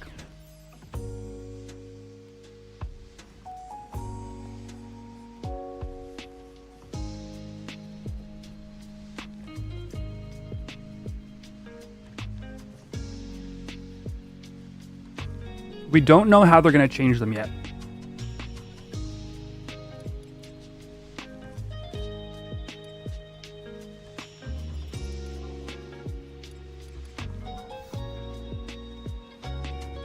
It's a no-brainer, the dagger. Fair. If they give Thief natural looking dual or natural look, I read the word looking. If they give Thief natural dual wield, I would consider it. The problem is having a sub ninja is just such a DPS loss.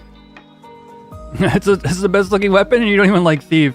It is a really sweet looking weapon. I love the mythic with the Empyrean Thief gear.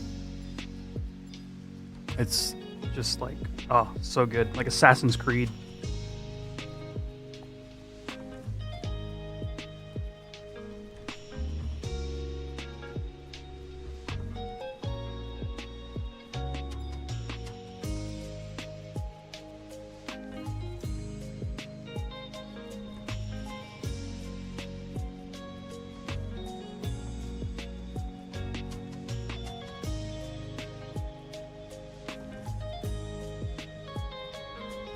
See you, Deli. Have fun.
This is the easiest thing, chat.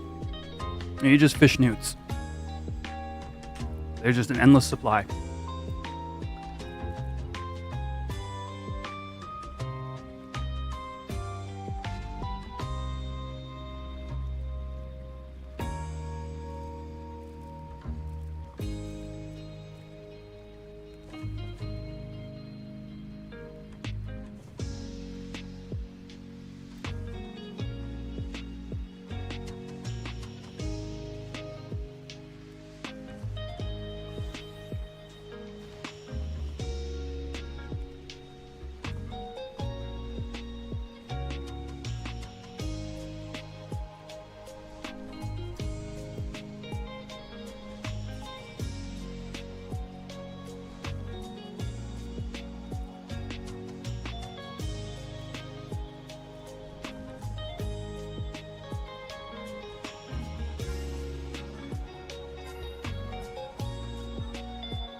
Oh, wrong rod. I forgot to change the halcyon.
I would like at least a skill, please.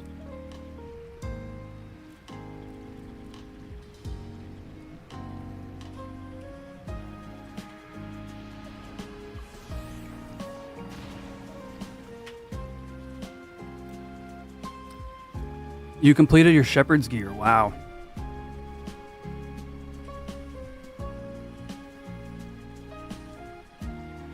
Do you know roughly like how many seals that cost you?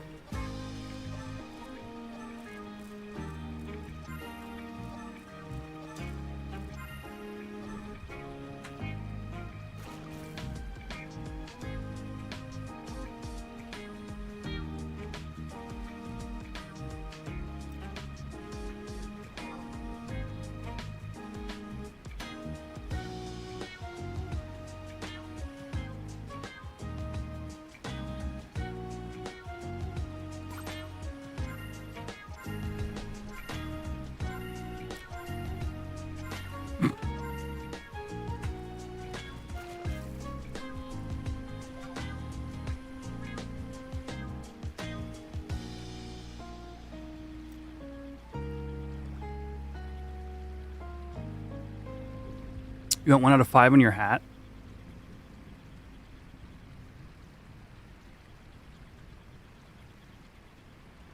Wow, 600 seals.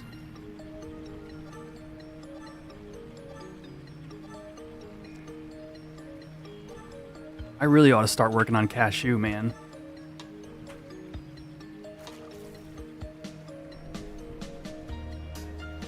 Boots took the most runs, okay.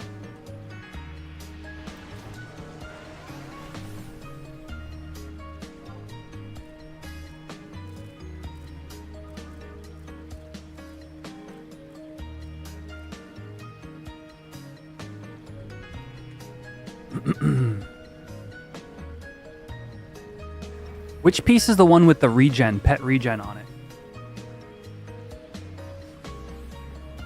That's the piece I want for pup. Hands, okay.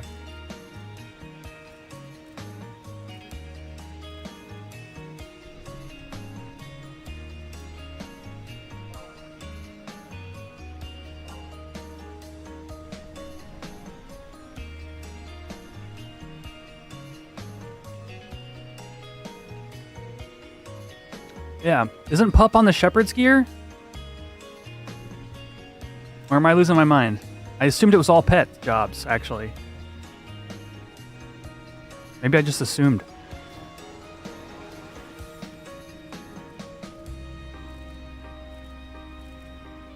It is. Okay, sweet. Yeah, because chat, you know, some friends and I plan to do an all pup party when Treasures releases. We're going to have a healer puppet, a tank puppet, some DPS puppets. Have I mentioned that this stream at all?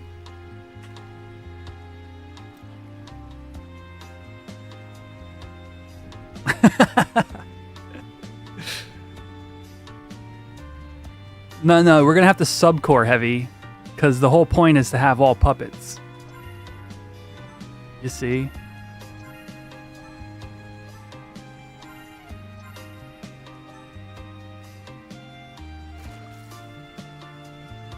Oh, sick, Xander.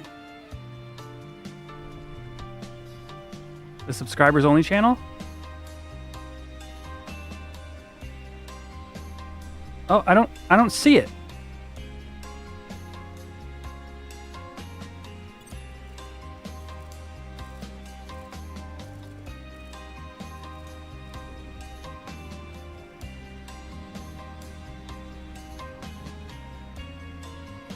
Oh, there it is.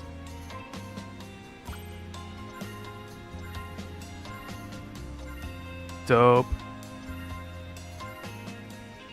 Oh, it probably was just loading. That's probably what it was. Discord's weird like that sometimes. Some images take a while to load.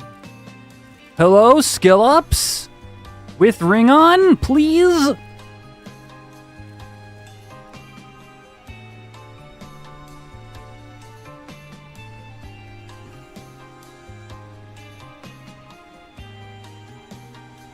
You have a good feeling about this one. This fish. Oh, no, it's a frog. You know, pup can self-SC. I wonder if in a party other automatic... So, yes. So... Actually, there is an attachment that makes it so the pup holds TP, and then there's an attachment that says, like, complete skill chains. Yeah. You can do that. If it's like you, if you're soloing mobs with you and your puppet, you can certainly set that up. But yeah, our idea would be like, you have two puppets that are self-skill chaining with each other, and then you have a black mage bursting.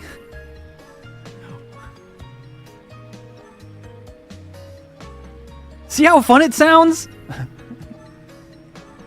It may not work.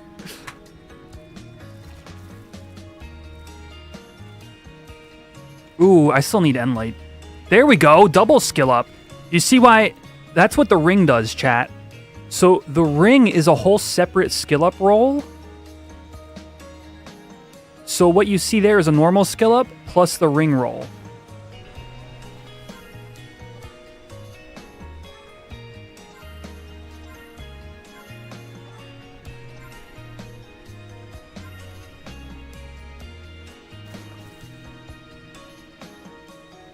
Self-skill chaining with each other, yeah.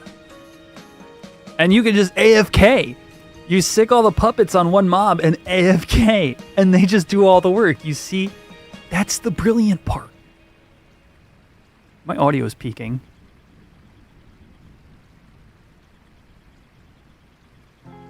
It's different with these headphones on. The other ones are much louder.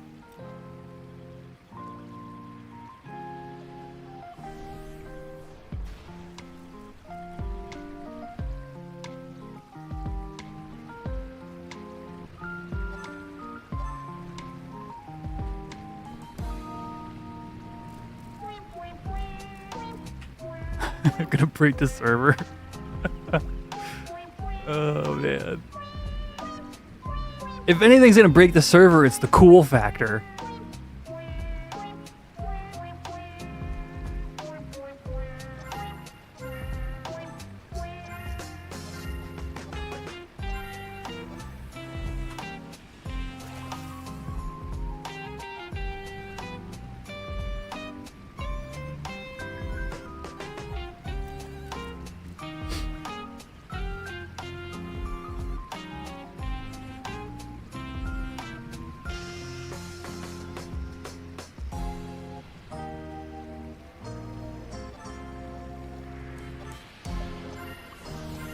Yeah, attachments are going to be their own thing. I mean, I'm kind of playing the long game with the attachments, having done both goldsmithing and alchemy.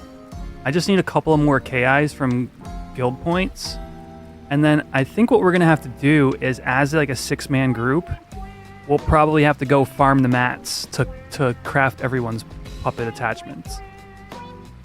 Which is its own set of fun, you know? Like, it kind of like relieves the sort of like monotony of it. So Grog Nozzle, I 1000% hope they reduce that. I think that is the worst game balance decision. I mean, they've made a number of things. As an alchemist, there's a couple of things that they did over the years that just made me go, my craft is friggin' worthless. One is puppet attachments, basically, certain attachments basically being free because you just craft 12 at a time. The other is Monamo Ichi and the removal of silent oils from the market.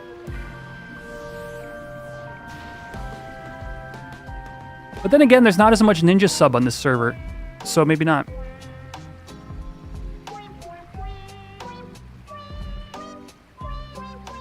The Chigos, yeah. Oh, damn it, this track's gonna get me. Damn it all. Gonna get flagged.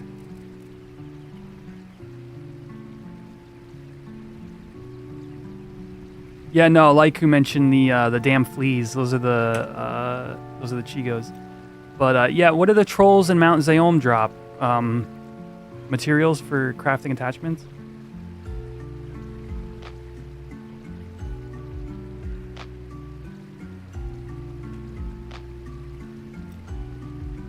$16 different attachments. Wild.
Man, we're almost at the full 20 minutes of the ring, and I've only gotten a 0.2. That's kind of like abnormal. Maybe I'm just having... Maybe I'm just unlucky today with this stuff. Because like that ring should be a 15% chance every newt.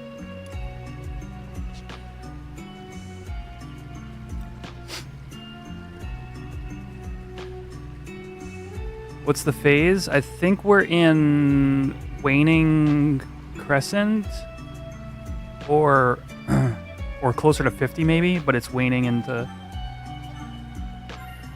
new moon's in like 12 hours, I think, something like that.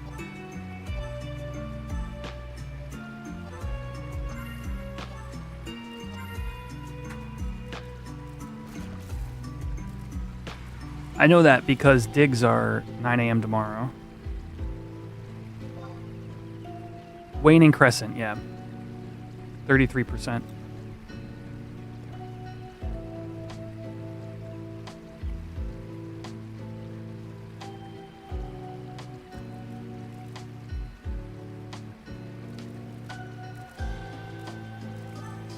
Ah.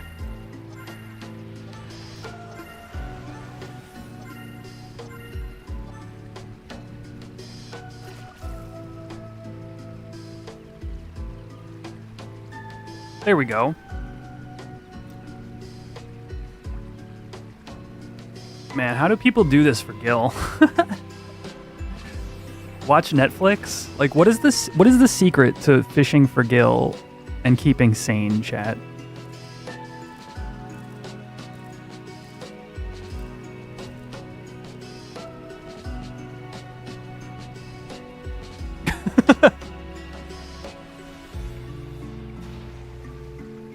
Doing something else while fishing.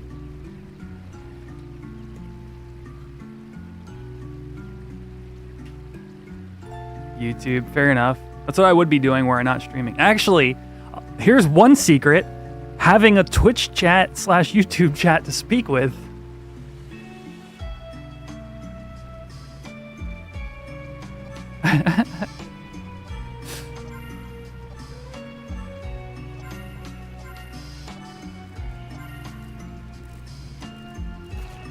Oh good, I finally filled my inventory. So I don't have to worry about that anymore.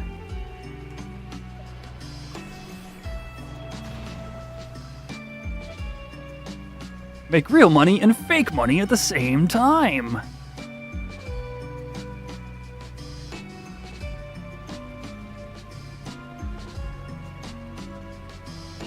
What is this? A job?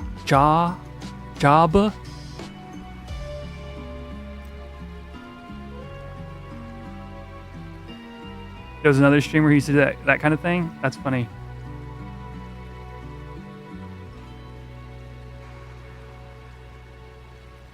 I mean, speaking of talking about things going on, did y'all see Tonberry hard mode was beaten? And did you read the write-up about the fight? It is wild.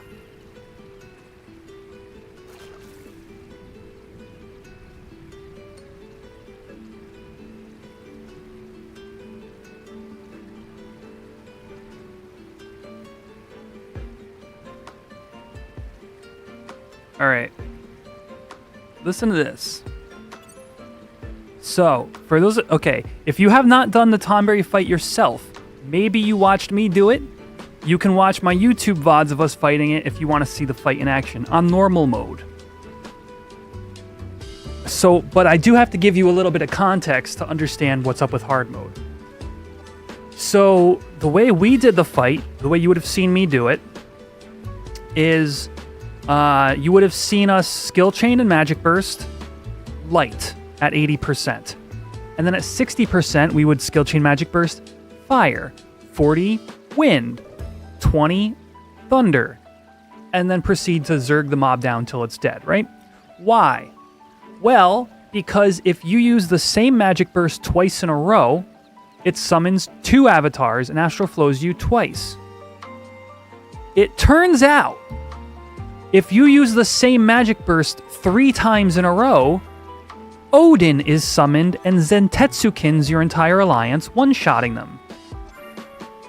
However, did you know that if one person in the alliance is equipping the Ugalepi necklace, not the pendant, the necklace, the entire alliance survives Zantetsukin, and hard mode is triggered.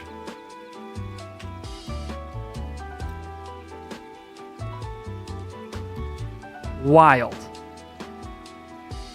So, at the 40% mark, you need to have one person in the alliance with that necklace on and have summoned Odin. When Odin Zentetsukin is prevented and hard mode is triggered, what occurs next? The Tonberry Sovereign then summons 15 adds instantly, and then summons adds every 3 seconds from then on till the end of the fight. You are now in a Zerg phase. You have to defeat the boss from 40% to 0. Okay? Immediately summons 15 adds, summons adds every 3 seconds instead of 26. And, you know the slow walk portion? Well, now it's a faster walk, and he chooses somebody every 10 seconds to kill, and you cannot magic burst to prevent it. So, hard mode's triggered, adds come out, somebody is chosen, that person is dead in 10 seconds, and another person is dead in 10 seconds, and another person is dead in 10 seconds until either you've won the fight or he has won the fight.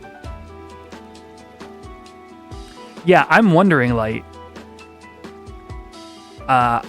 how, so first of all, Tonberry Sovereign is not that hard to deal damage to as a melee. I'll tell you from the melee perspective. If I had actual bard buffs and stuff, I would hit that thing pretty damn hard. I wonder how I'm gonna do if we just flat out Zerg it. You know what I mean? 40% not triggered, put up soul voice bard buffs on the melees and stuff, kick him into 39 or whatever, trigger Odin, and then just go ham on the Sovereign while the Black Mage is all mana font and kill adds. I don't know.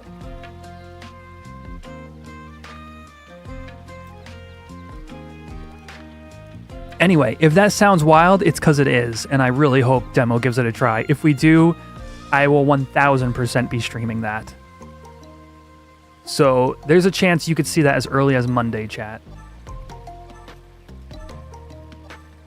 Yeah, that sounds stupid fun. And it sounds so here's the part that I might have just glossed over when I was explaining it, but you're repeating the same element. So say we do ice and we summon Shiva at the 80% mark. At the 60% mark, if we do ice, we're getting 2 Shivas. We've got to survive double diamond dust in order to get to the 3rd phase. Right? 80, then 60, yeah, and then 40 will be Odin. Oh, did I mention Odin will stun when he gets summoned instead of killing you with Zentetsuken, so you're also stunned for a second?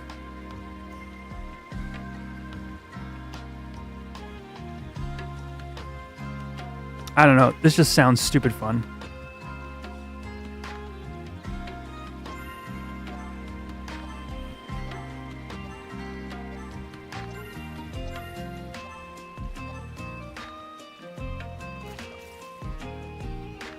The people that got the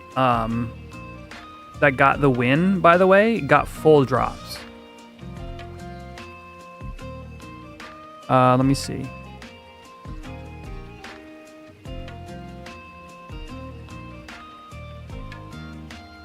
Hangeki Ring, Maledictor's Shawl, Sovereign Coat, and Begrudging Ring. So what does hard mode do for the NMs? Great question. Hard mode is only available on tier 2 HE&Ms, but it has a very specific effect if you win. If you win on hard mode, you get all the loot in the pool goes up 1 rarity tier, or down 1 rarity tier. So items that are flagged as common go down to very common. Now, if you look at the treasure hunter charts, you'll understand how significant that is. Yeah, Scurvy, I don't. The newts aren't worth anything, so I don't bother. Let me show you the TH chart, and you'll understand just how significant this is, chat. If you don't already have this memorized. So, all the loot goes from, we're using TH4 always, because there's always a thief there, right? If the item is an uncommon drop rate at 18%, it becomes common at 45%. And then if it's common, it becomes very common at 64% drop rate. So I'd assume that personally, I think the coat is rare, but it might actually be uncommon. It could be either or. I would be persuaded either way.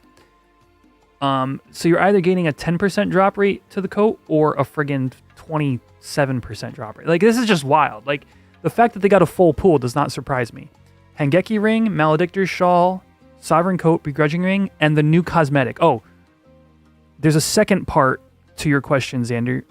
Not only is the rarity tier of all the items decreased, that's one. The other thing that happens with hard mode is that it drops a cosmetic item. There is one specific cosmetic from each fight in the second tier. Here, I'll show you guys. Let me see if I can pull this up. This is the cosmetic from this fight. It's this one-handed sword. In retail, this sword comes from the Dynamis Lord special HTBF, I think, or special BCNM. So, Nihility. I think Lament is the great sword.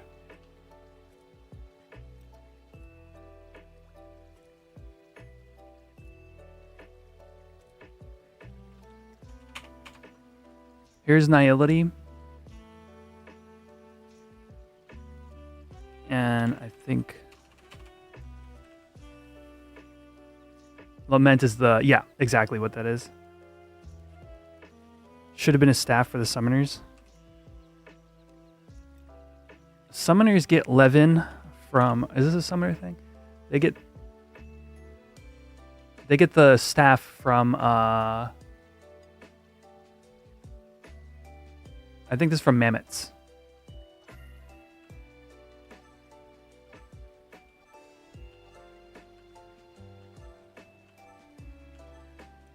But yeah, your point stands. It summons a lot of. It literally astral flows, so it makes sense that the staff comes from there.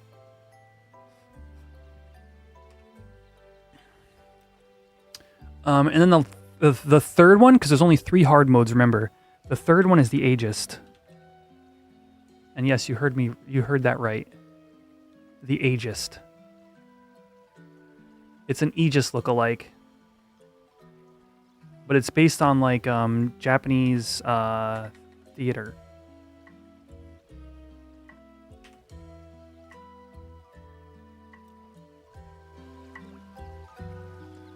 So yeah, so Tonberry hard mode.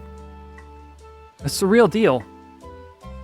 I think our group has evolved our strategy a lot. So I think we'll have a fair shot at this. We've done Tonberry more than anything else as our group. Because we have a lot of people who want the shawl and a lot of people who want the begrudging ring.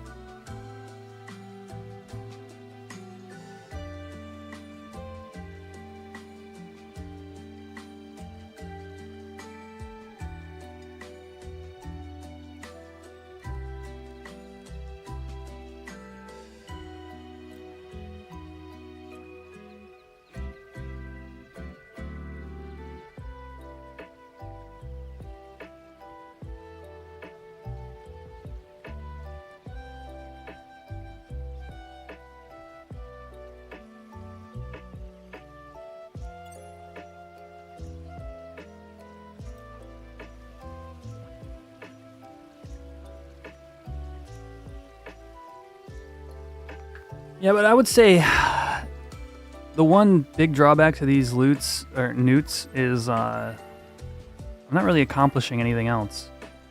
They just kind of like, I don't even keep them in my inventory, so I can't even sell them.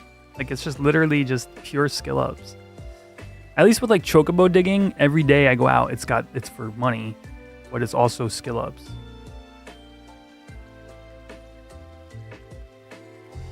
Yeah, Zayden, so like, here's the thing about begrudging ring specifically in this era.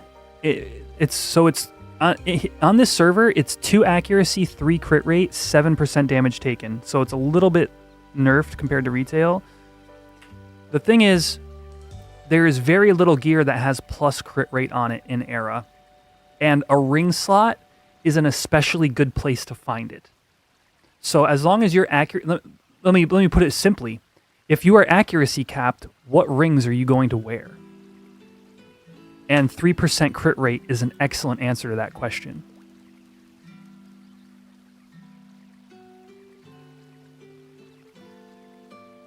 That's just like the easiest way to look at it.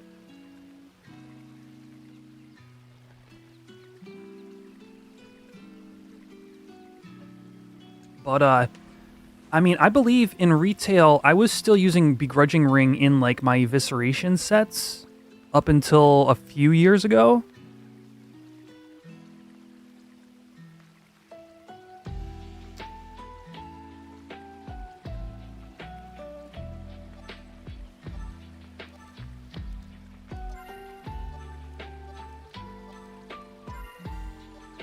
So yeah, all that to say is it's just a flat out good ring. It's not gonna make or break your build. It's not gonna, it's not gonna throw your damage through the roof.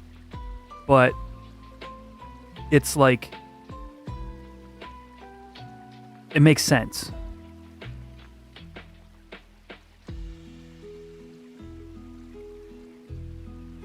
I'm gonna pick up this item and see what it is. Copper ring. Good thing I didn't have enough inventory space.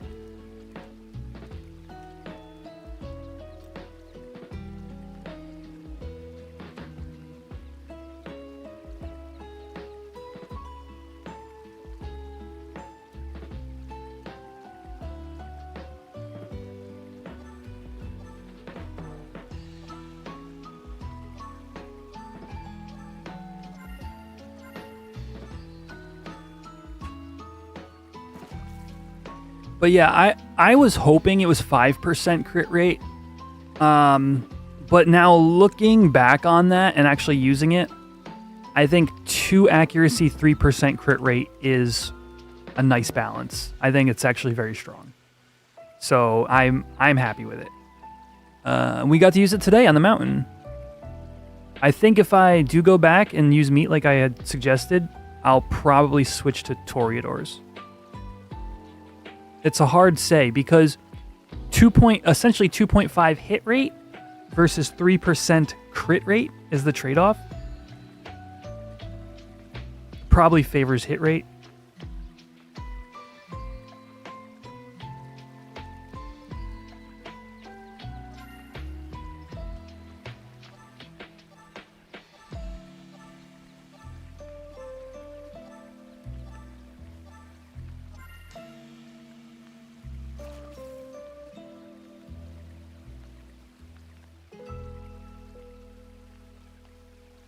Oh, I gotta use a ring charge. What am I doing? All right, actually, I'm gonna use the restroom real quick, and then we're just gonna hang out and fish, chat. Is that cool? Is that cool with you?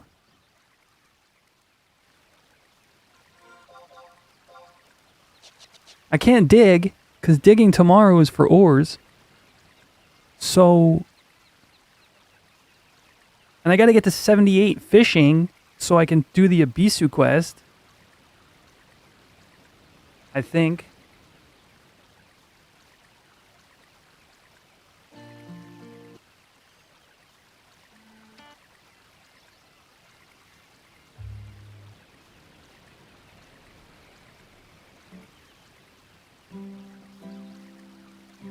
And you get theory crafter math in the meantime, right? All right. Short restroom break. I'll let you guys listen to the chill stuff.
You know, now would be a good time to just level my... I could be leveling my alts.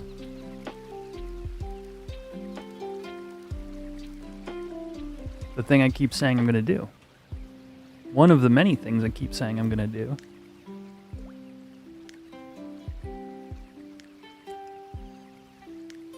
Yeah, privacy. Actually, awesome enough, the Horizon website just added this feature. I believe it's in the wiki. I haven't looked at it myself yet, but they just added it this week.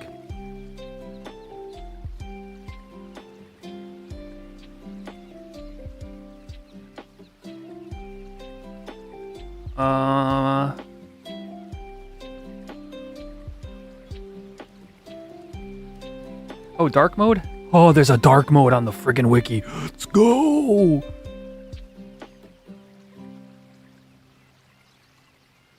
I typed weather wrong.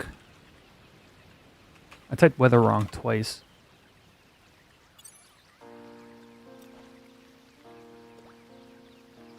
I actually don't know how to get to the weather checker yet. I saw they released it though.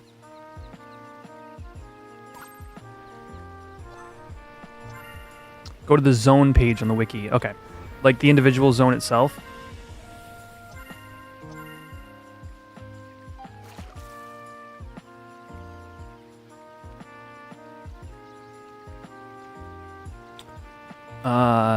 Eastern.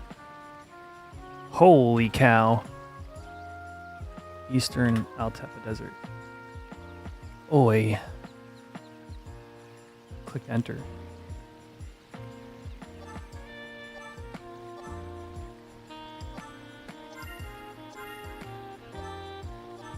Try not to burn my ring charge here.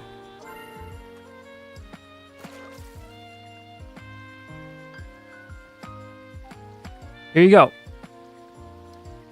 Look. If you know what zones can have fire weather, you just go here. Pretty dope, right? So for you, for fire, you're going to want to check Eastern Altepa, Western Altepa. I think what, chat? Valkurm Dunes, Yoder Jungle. Am I missing, am I missing anything?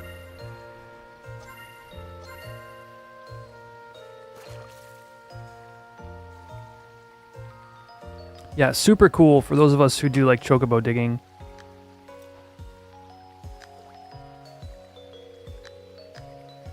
You can click the weather icons on the right side and look into the page too for lots of info. There you go. Shoot. Let me see actually. Let's do that.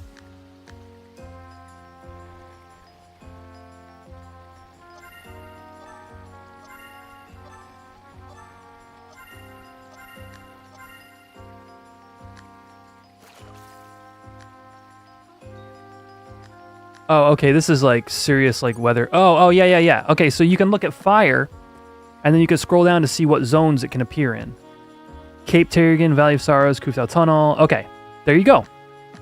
Everything you need.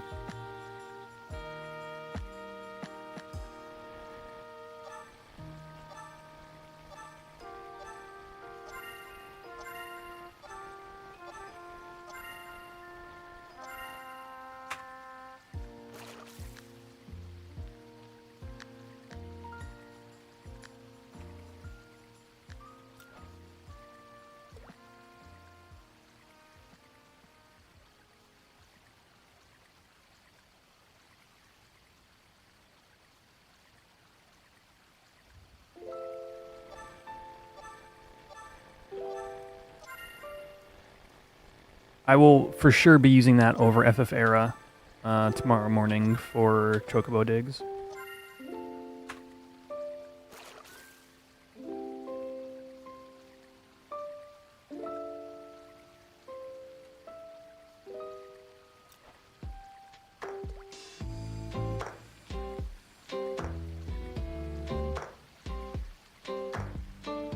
Been waiting for the Cashew to 75 playlist, I know.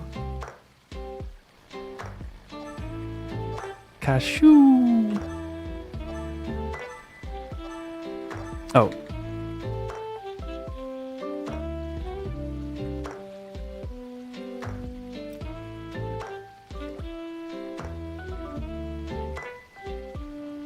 I should at least be burning his ring charges, you know what I mean?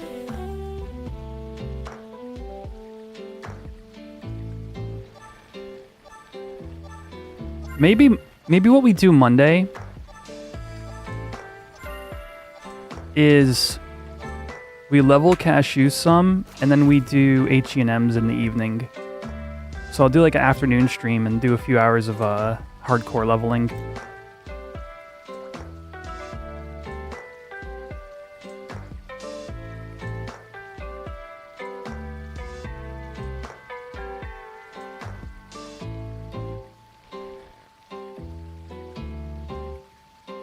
I really want 18 just to get wardrobes, so I could put my crafting gear in the wardrobe.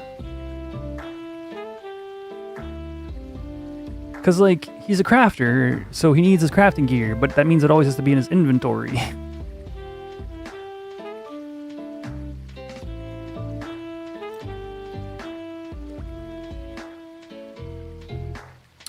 Yeah, that's probably the smart way to do it, actually. Ad break.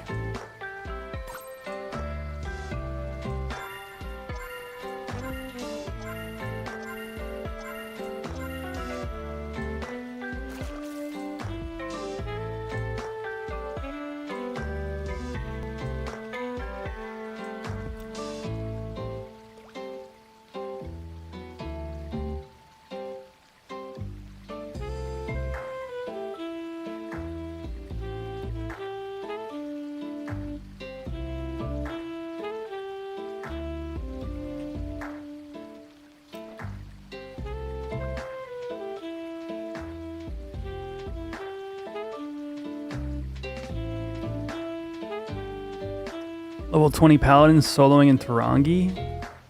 Solo Paladin EXP? Ooh. You gotta be able to get an invite at 20.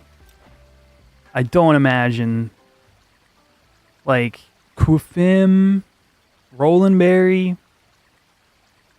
So many good options. Are you just not wanting to do that? Oh, okay, you're in it for the seals as well. That's fair.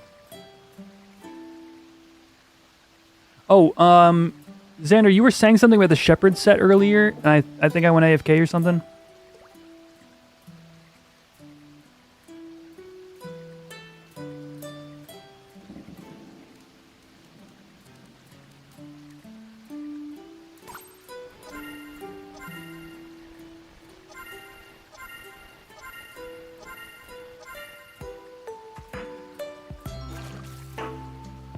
If you do those BC... Excuse me. If you do those BCNMs, do them with pet jobs. You think there's a higher drop rate? Or just like...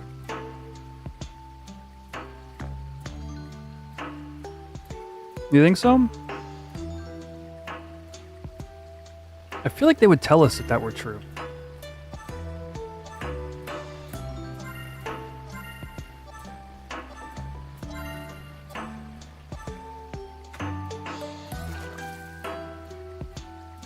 Maybe not.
Done them a few times without and didn't see any, but when you did them with, the drop rate was better.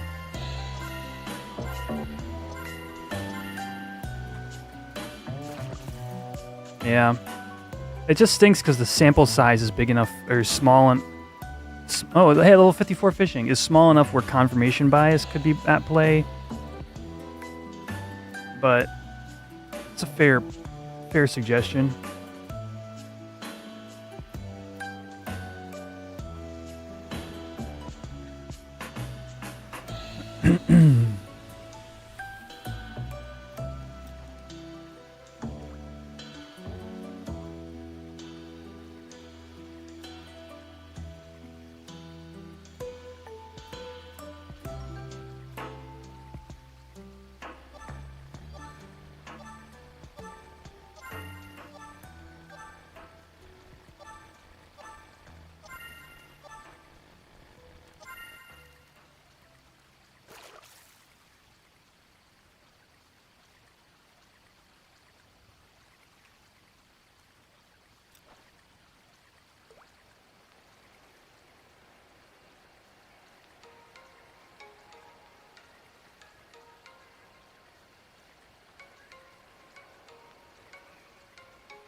Come on, give me newts.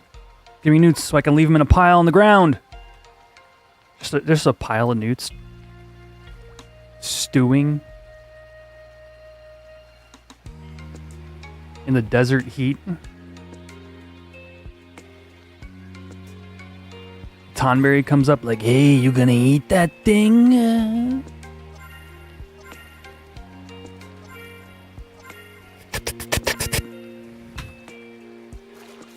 No, you can have all of them you want. Oh wait, it says you release the Elshimo newt. Oh, so you put it back in the water. Am I skilling up by catching the same newt over and over?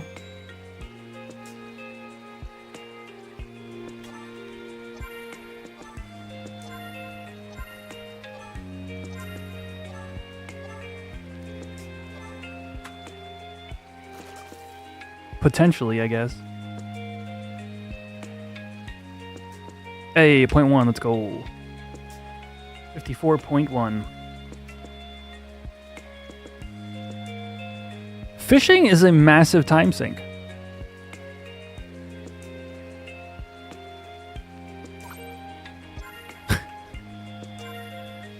I mean, the theory is it pays off eventually, right? Kind of like chocobo digging. Actually, it's very akin to chocobo digging. Like, I could stop now and just fish Elshimo frogs for the rest of my life and be happy. Making gill. I don't know how happy I'd be, but I'd be making gill. Or I can, you know, buckle down and get the skill ups, and then, you know, like digging, you hit 60 and you're like, okay, now I can fish up ore. Although technically you'd get skill ups no matter where you dig.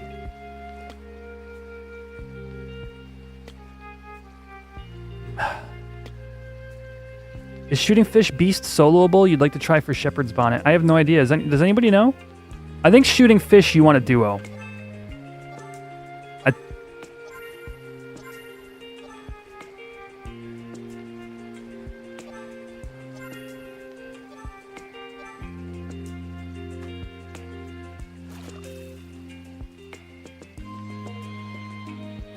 It's an easy solo on Summoner, really.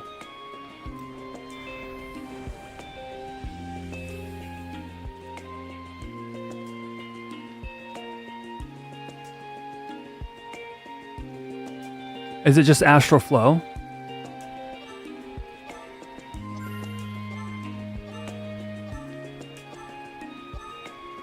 I assume. Astral Flow and a Yag drink? Maybe a Ether Drop?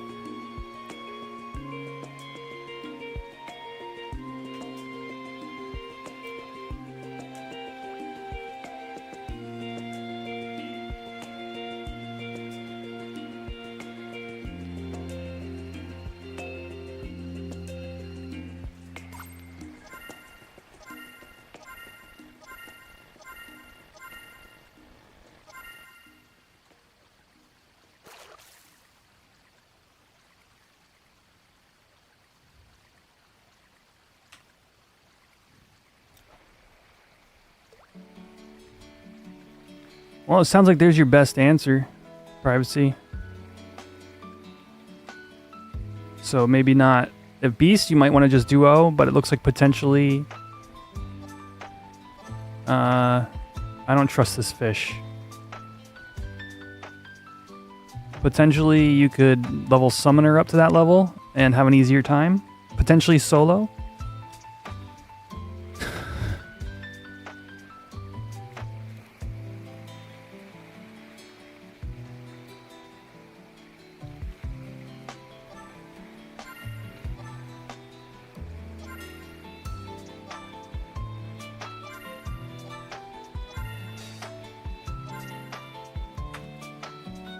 Really, 2 summoners could just...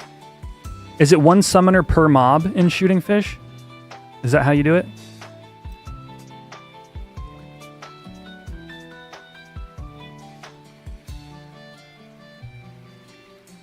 I think it's 2, because it's 2...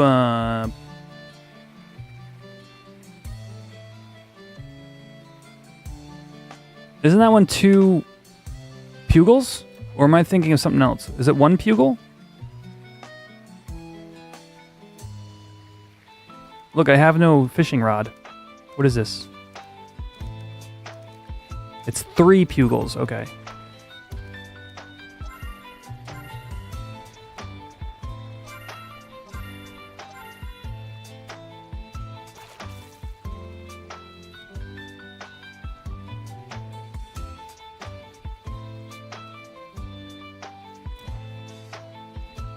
Boing yoing.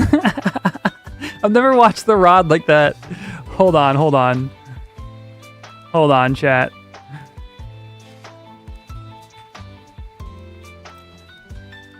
Boing yoing.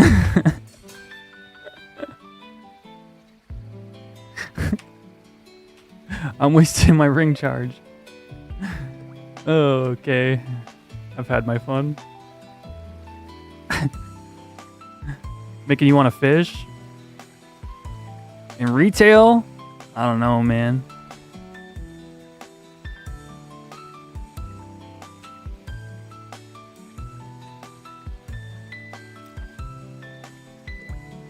Oh, there goes my rod.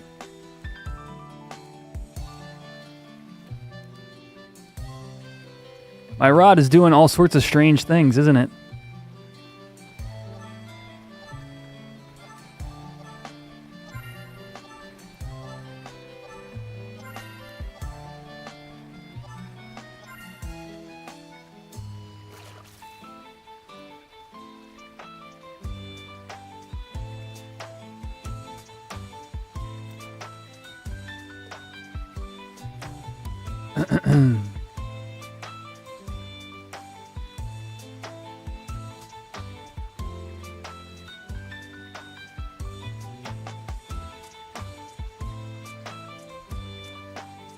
All right, friends. We're gonna raid on over after these next two casts. We're gonna raid on over. I think we're gonna go to Piju today. Piju is live at 11.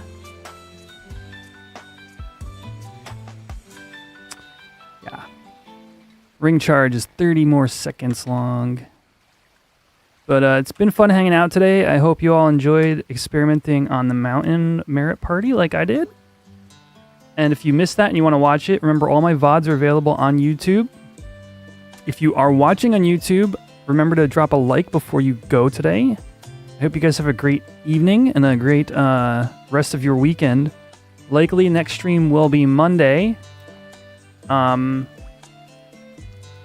Chad finally catch another live broadcast. Hazanko, I'm about to go. Appreciate all my VOD chads though. Y'all are the best. It really helps make me feel like I'm, like it's, worth putting in all the extra work to multi-stream and whatnot. But yeah, Twitch, we're gonna be raiding on over to Piju. Next stream will likely be Monday. I think I'm gonna get on a little bit earlier and do some hardcore leveling on my hardcore alt, and then if we're lucky. It depends upon Link Shell, what the Link Shell wants to do, but we might just try Tonberry hard mode in the evening. We're going to do HEMs regardless, but whether we do Tonberry hard mode or not, I think that's going to be really cool if we do. So, yeah, again, have a great rest of your weekend, everybody. I'll see y'all on Monday, and be sure to say hi in PG's chat, okay? All right. Bye, guys. Peace out.